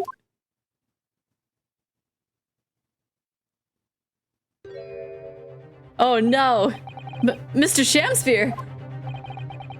It's all lies. I don't accept any of it. Why should I? After all, you don't have a shred of evidence. You can't prove I killed that fellow. Forsooth, I'm the victim here, remember? Isn't that right, ladies and gentlemen? If I don't admit to it, there's nothing you can do. You can't arrest me. For the time being, anyway. Verily, you can't arrest the victim, can you? Isn't that right, ladies and gentlemen? I'm so close. I just need a few more hours. Look at him dancing. I swore to myself that I'd get my hands on it, and I can almost taste it now. Do you really think I'd give up? There's no question in my mind now. This man is guilty through and through. Isn't this just a massive admittance of guilt, right? But he seems so utterly intoxicated by the idea of that loot. I'm afraid that however hard you press him, he'll never admit to what he's done, Mr. Naruhodo. There is a way. Pardon? There's one way I can finish him. No. He's already committed the most heinous crimes to get his hands on that loot. Which means all we need to do is find it first. A fine plan. Were it not for the fact that the police thoroughly searched the room following the death of Mr. Ross. If it's there at all, it must be very well hidden indeed. Without conclusive evidence, I certainly cannot rule. If only there was some way we could find the convict's loot quickly. This is the final piece in this complex puzzle, but I think we might have it in our possession already. Or rather, I think we may well have something that can help us find where the loot is hidden. Do we? My lord. Yes, counsel? The defense would like to make a proposal about how to find the late convict's hidden loot. I believe we already are in possession of something that could give us a clue as to its whereabouts. It's our last chance, so it has to be worth a gamble. Besides, we've used the same technique once already, and it definitely paid off then. Very well then, counsel. Let the court hear your idea. What do you propose we can use in order to locate the hiding place of the deceased convict's haul?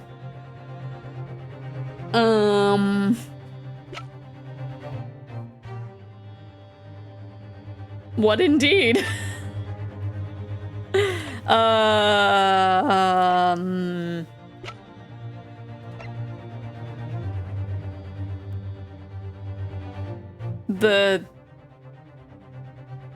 The skin print seeker, maybe?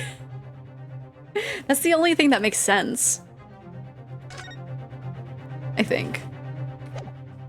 Is showing this and be like, we can just find where the fingerprints are with the gun.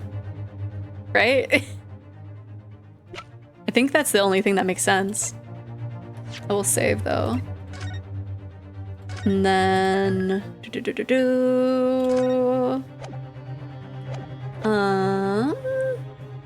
we'll do present to that. Take that! Yay, the music stopped. Okay, I was right. If I'm not mistaken, those are Mr. Shakespeare's handprints on the wall of his lodgings. That's right, my lord.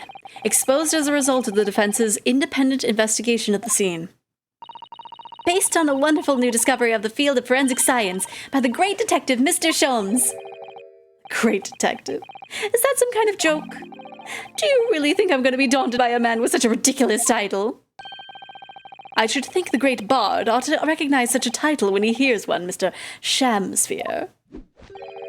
Perhaps we should compete for the honor of most ridiculous title? To Sherlock Sholmes himself! What are you doing here, great detective? Your usual haunts are the filthy back streets of the capital, are they not? Ah, Mr. Reaper, it's been too long, and I see your complexion has worsened since we last met. Mr. Sholmes! He does know Lord Van Zeeks, then. Well enough to say something like that in any case. Mr. Sholmes, though you may be heralded as the great detective by the population at large, that does not give you the right to come and go in my courtroom as you see fit. If I may, my lord.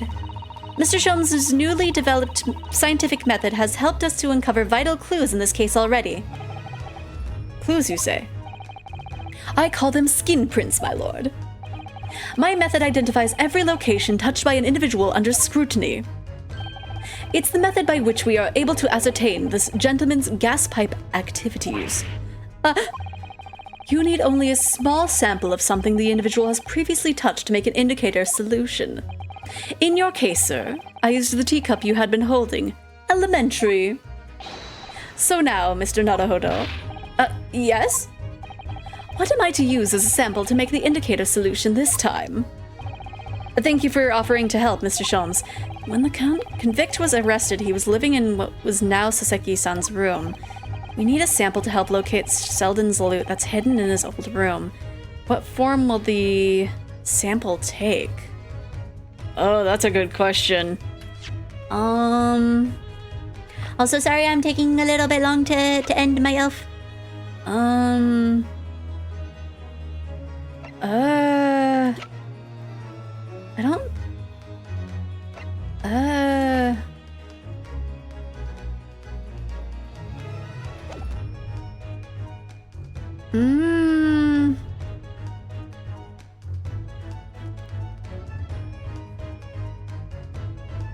don't... I don't want to say it's something that's evidence.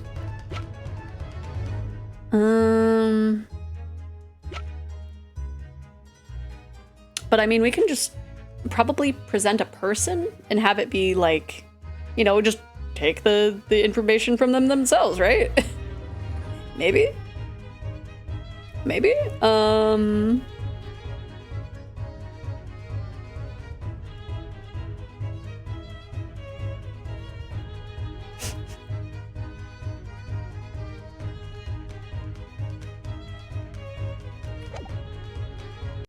Present a person. Oh, hi, Pistol! Yeah, I should save. How are you doing? I see you finished playing Armored Core for today. Yes. All right. Yes, hello. Yes, I as you can see, I'm going a little longer than usual because I think we're like close to the end of the chapter. It crashed. Oh no! I feel like that's usually how old, newer games work. Hello, ironic golem. Let's see. I think we present a person, right? We will need something of Selden's in order to create the indicator solution to find his loot. And something the convict owned happens to be in the possession of somebody listed in the court record. Upon my word, Mr. Naruhodo, your powers of reasoning appear to be on the up. So, which particular person do you have in mind? For whom can we obtain a possession of the late convict Selden to create the indicator solution? I mean, she has the key, right? Take that! Yeah. Miss Green. Me? What do you want with me? The key around your neck, if you please. Sorry? That key belonged to Selden. There will be remnants of secretions from the man's skin on its surface that we can use. Very true. That is the sample we need. Using it, we can create the indicator solution required for Mr. Shulm's skin print seeker. And find out exactly what Selden touched in the room that he used to rent. Ugh. Mr. Shamsphere, as one great to another, I assure you. If the late convict's haul is hidden somewhere in his former lodgings, I shall uncover it in no more than 30 minutes. So, Mr. Shamsphere, the truth is well within our grasp now, and as such, you will never get your hands on Selden's stolen wealth.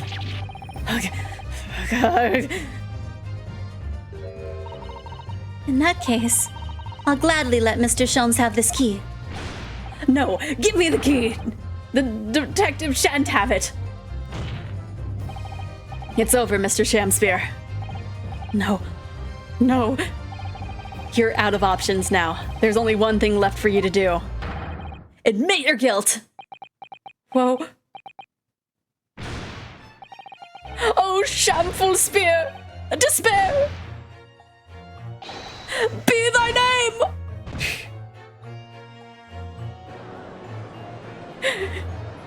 My goodness.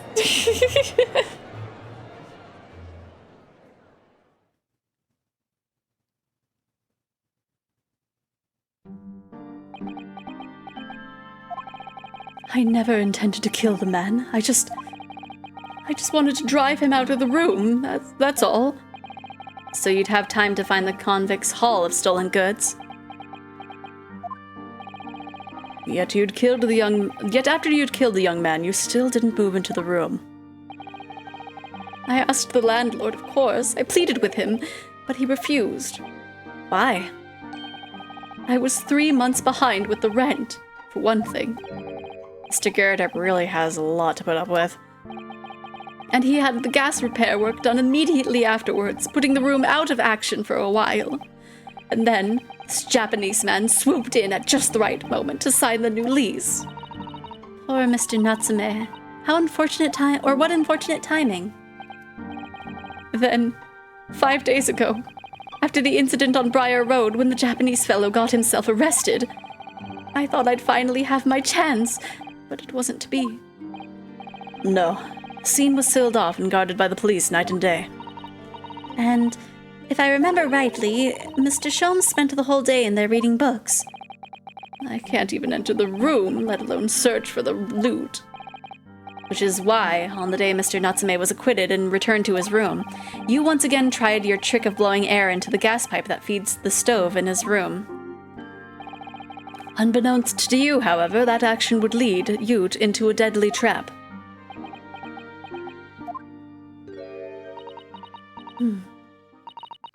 William Shakespeare. How does it go? To be or not to be, that is the question. From Shakespeare's Hamlet, Act 3, Scene 1.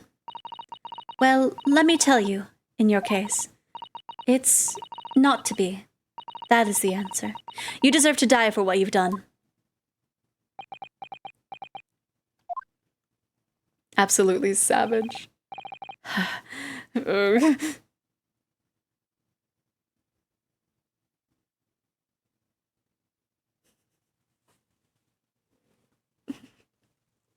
It's like, what do you do in that case? Since she had like a full month to prepare that line, right? She was practicing it, right? She was just like, oh, I'm gonna get him so good. At first, I really did think it was a terrible accident. I'll never forget our conversation the night before Duncan died. The gas supply in my new lodgings are a complete disaster, you know, Olive. The gas supply? Yes. The stove always seems to go out in the middle of the night for some reason. She's so small that she needs a crate for a stepping stool. Yeah, and she's not the first one. That's no joke. They say it's the convict's curse. Oh, Duncan, please, don't stay there. I don't care how cheap it is. All right, then. If it's that important to you, I'll start looking for a new place. There are spare rooms in my house. Why don't you leave that horrible room tonight? No, I'd better not. We said we'd wait until we graduated before we told our parents, remember? Oh, thank you for the hydrate. I'm gonna kinda need it. But that was the last time we ever spoke. That very night, he fell victim to the gas. If only I'd known it was going to happen, I'd have insisted he left that horrible room that instant. But instead, all I've been left with is bitter regret. I stopped going to school, but something kept drawing me back to the house on Briar Road. I saw a stooped Eastern-looking man with a mustache coming out of the house one day when I was there. He walked up the road to Grubb's Grubbery for some food, so I followed him and sat myself down next to him. He had some watery-looking soup and started to pick a quarrel with the publican. This place is cursed, I tell you, cursed! The ghost of that conflict who lives there is trying to suffocate me! I wake up in the middle of the night freezing to death because the stove has gone out. Still sneakily here, yeah. The room is full of gas and I can hardly breathe, but the pipes have been checked. No problem there. It's like I'm the problem. That's what they're thinking. But how could that be? Duncan was gone, and now this man had almost suffered the same fate. Could it really be a curse? Then I remembered. A rumor I'd heard about how the gas companies go around investigating the gas installations. A rumor? Ah, you mean... Yes. Everybody's heard the stories, it seems, about how they go around checking the pipes. How anything connected to the gas can be extinguished by blowing air into the pipework. And that's when it started. A little flicker of doubt in the back of my mind that just wouldn't go away. Was it really an accident, though? Once I'd had the idea, it wouldn't leave me alone. It plagued me day and night. So I bought this at one of the black markets in the East End. I'm surprised Mr. Netsmay didn't die from poisoning while thinking he was being haunted, right? Or just like, something like that, yeah. A black market? I've never been. I just heard people talk about them. And you really can buy anything you can think of there. In some ways, being able to get my hands on this so easily made me even more determined. I had to find out one way or another. Was Duncan's death an accident? Or was it murder? And your chosen method for establishing the truth was simple, but highly effective. Smear poison on the gas pipe you suspected the man of tampering with, and wait. If Mr. Shakespeare was innocent, nothing would have come of what you'd done. But if he was guilty, he would pay for his crimes dearly. I found out the name of the man I suspected, William Shakespeare. And then I brought him this little note. I have information regarding the death of Duncan Ross. Come to the Slug and Salad on Briar Road at 5 p.m. on the 17th. Don't tell anybody else about this letter or the meeting. It is a matter of utmost importance. If he'd done it, I knew it would worry him enough so he'd be sure to go. So I waited to see if it worked. And of course, Mr. Shakespeare followed the instructions to the letter. Wouldn't this be admittance of attempted murder? Couldn't she be tried for attempted murder too? I mean, she probably will be. I worked out where the gas pipe was straight away, so I smeared a good amount of the poison I'd bought all around the mouth of the pipe. All the time praying that the devil's work wouldn't be done, and that it was all just some wild fantasy. Actually, no. All the time praying that the devil's work would be done, and the culprit would get his just desserts.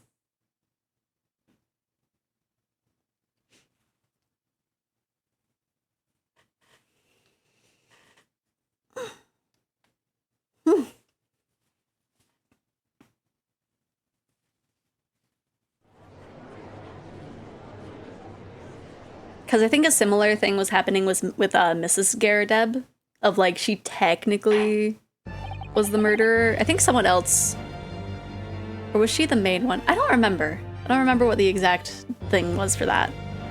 But I remember she was like on the jury 3 days ago. When you were first stood in the dock before me, this whole affair seemed relatively straightforward. Yes, my lord. I certainly never imagined the depths of depravity that we should subsequently find lurking behind the scenes. It has been a long road, my Nipponi's friend. Oh, yes! And one I certainly didn't envision walking with you. Nevertheless, together we have reached the light at the end of the tunnel, as it were. Miss Green. Yes, my lord.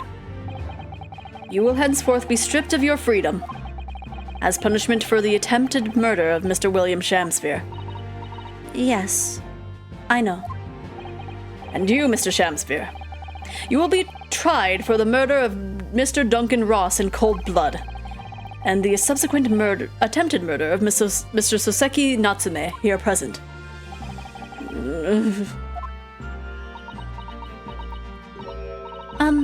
Mr. Naruhodo? Yes? Yesterday, at the hospital, when you and your friends stopped me from ending your life by drinking what was left in the poison bottle. I wasn't myself. I can't even really remember what was going through my mind. To be or not to be, I suppose. That's a question that's so hard to answer, it seems. Well, personally, I'm glad of you being here, Miss Green. Oh? And I'd like to believe that it's a blessing Mr. Shakespeare didn't die when he ingested the poison. For your sake, at the very least.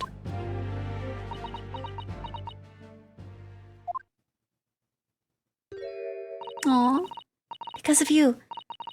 I chose life, not death. And now you've made the truth come out at last.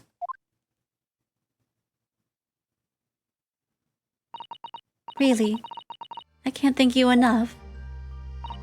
Oh, Miss Green. Mrs. Seki Natsume. Yes, my lord. The court declares that you are exonerated from all blame of this matter. Accordingly, I would call upon the ladies and gentlemen of the jury to present a verdict of not guilty. We're in full agreement, my lord. In that case, I hereby declare the defendant not guilty! Woo!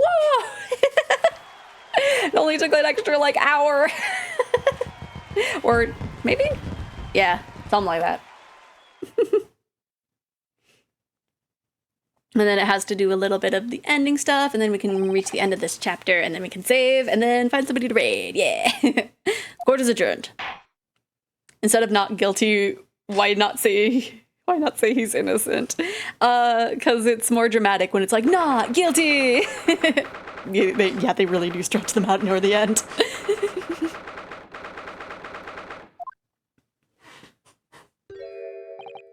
Oh, yes, at last. Divine justice duly done! Divine justice? My dear fellow, if there was any divine justice in this world, you would shave that mustache. No! This has nothing to do with my mustache! Not guilty until found out guilty later, I see. Some say that a luxuriant mustache is a sign of physical prowess, Mr. Sholmes.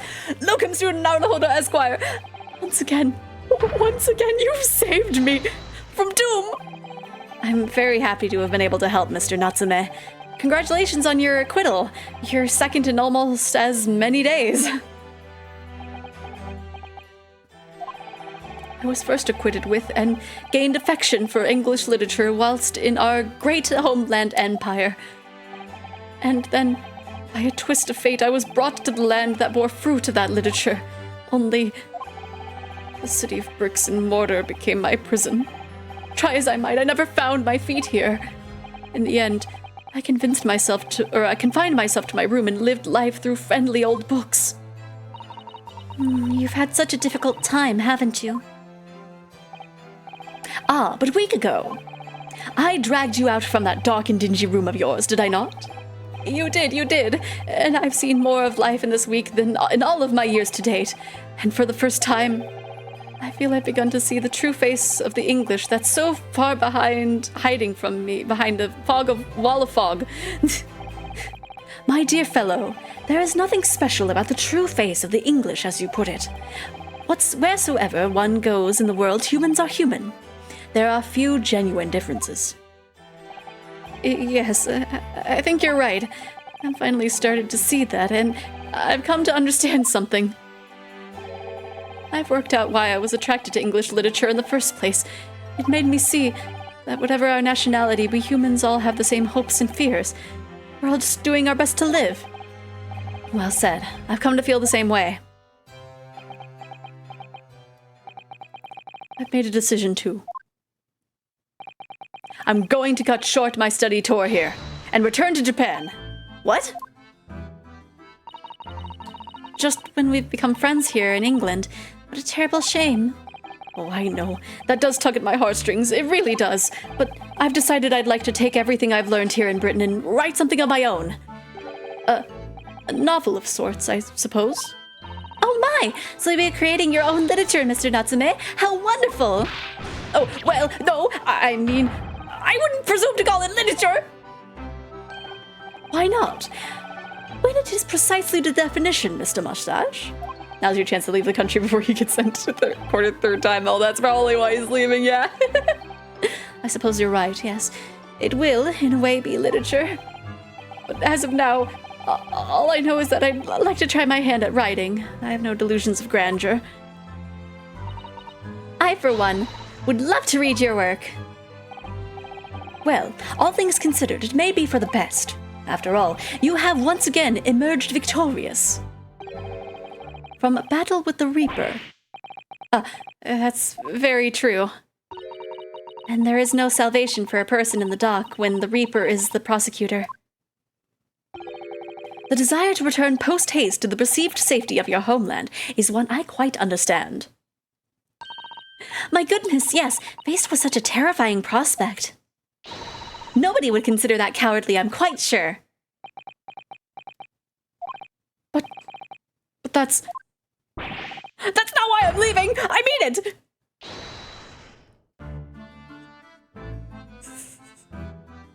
How fun. And that was the case that we found ourselves embroiled in 6 months ago now. Soseki-san did indeed return to Japan and submitted a report about both cases to the government. It was on reading that report that Professor Mikotoba was prompted to visit the scholar, and barely any time later, Susato-san was given the news that she must return to Japan as well. On the back of a telegram stating falsely that her father had fallen gravely ill. The only possible explanation that comes to mind is what happened after the trial on the following day.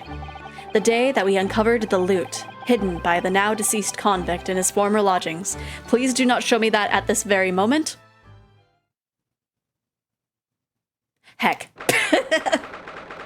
The objection screen, I love that, right? It's like, why couldn't you have shown me this after I could save? Oh, well done, Mr. Sholmes. How simply marvelous of you. To uncover the secret hiding place in just 1 day. Wasn't it supposed to take 30 minutes? As I believe I told you, my dear fellows, skin prints are extremely useful in such situations. Wouldn't you agree, Gregson? It's like, I don't want to agree. Gregsy'd be happy. Gregsy's been happily munching in the agreement this whole time, you know, Hurley. Happily. I think perhaps humorlessly might be closer to the truth. So, it transpires the man fashioned a hiding place in the ceiling. And what's in it? What exactly is the loot? Let us look then, if you're ready. Let's examine the late burglar's haul. What is that? That is a collar. It looks to be some sort of neckband or collar. A collar? It's huge though. And look at all the gemstones set in on it. I can see why it was claimed to be worth a fortune, 1,000 pounds. Sorry, my brain was like, who's ours? Perhaps I could have it as a belt. Oh, have you noticed on the inside there? There are some dark stains. I wonder what that could be. You don't think they could be blood, do you? I mean, there's quite a lot of it. On second thoughts, perhaps I won't have it as a belt. Then, of course, there's this emblem here. A large letter B and a small crown. Does it what does it signify, do you think? Oh, I noticed that. I feel as though I've seen that emblem somewhere before, you know? Where could it have been? That's enough of that, I think. What? What's the matter with Mr. Sholmes? All the color is drained from his face. Well, Inspector, I believe you ought to be taking things, oughtn't you? It could be valuable evidence after all. It must be kept safely under lock and key. Yes. Get your grubby hands off that, you lot. Hand it over, now! Shouldn't the loot be returned to where it was stolen from? I mean, yeah, it depends. I've never seen a collar that large before, and all those jewels certainly look to be extremely valuable. But that's not what stood out the most to me, at least not once I'd noticed it. Those dark marks on the inside of the collar, those stains, could they really have been blood?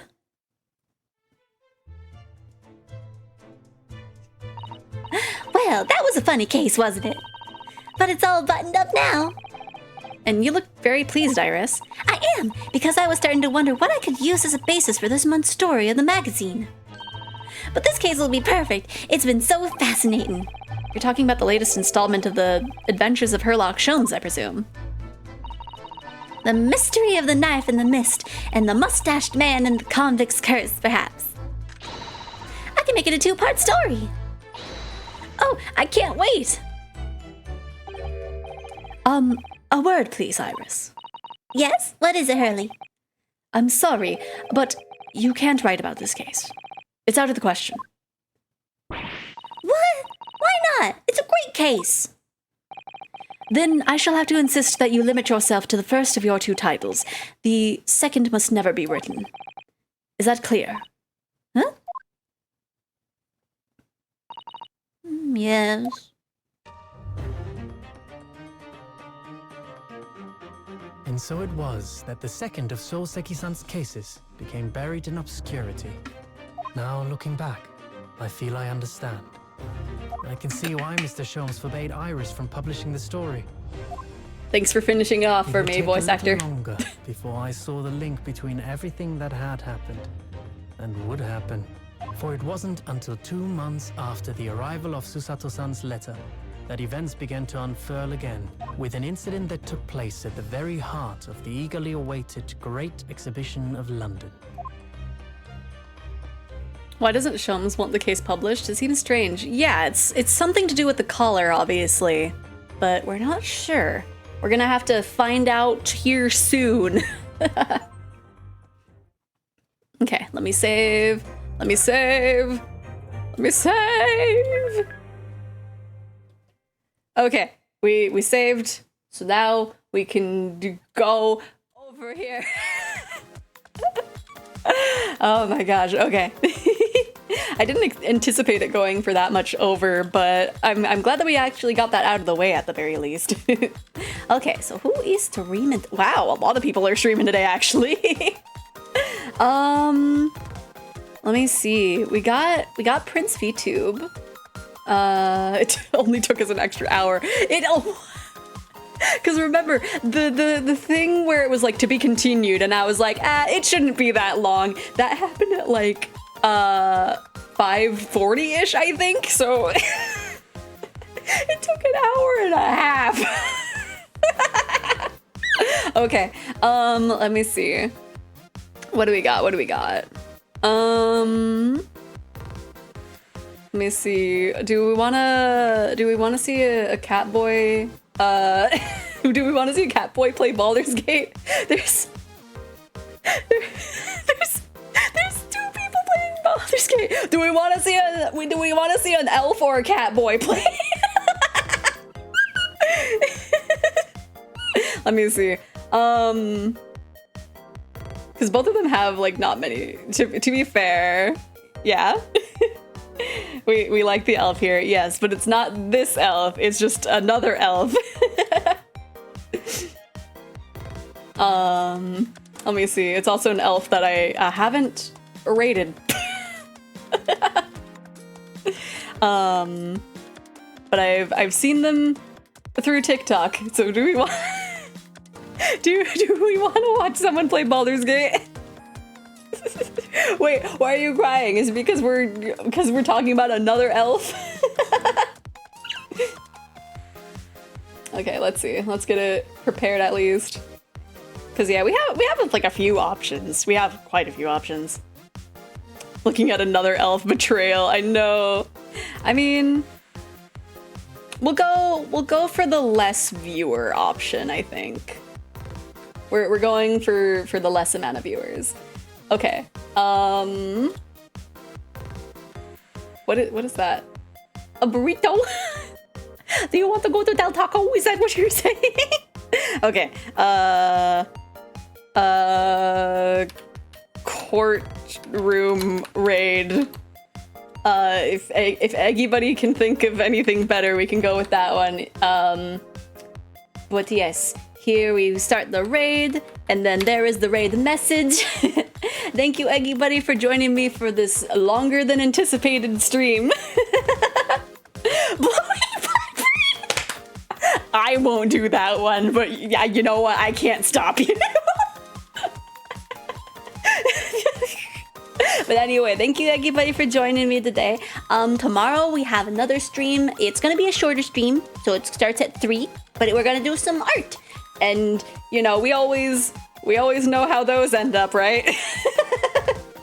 But yes, thank you for joining me, and then we'll continue do Great Ace Attorney Chronicles at some point next week. I don't know what I'm doing next week. Also, tomorrow I'll probably ask what days work for everybody, because yes, art streams are always say so. Nothing bad happens in art streams. At least not planned anyway. I don't know what it is what it is with art streams that just like go off the rails immediately. But it just happens. But yeah, I'll probably be working on some kind of commission art, maybe. I don't know. That or I'll just chill. I don't know. We'll figure it out. Anyway, I will see everybody tomorrow at 3 PST. Bye-bye! Bye-bye! Bye-bye! I know the Discord eventually. Okay. And then, what am I doing?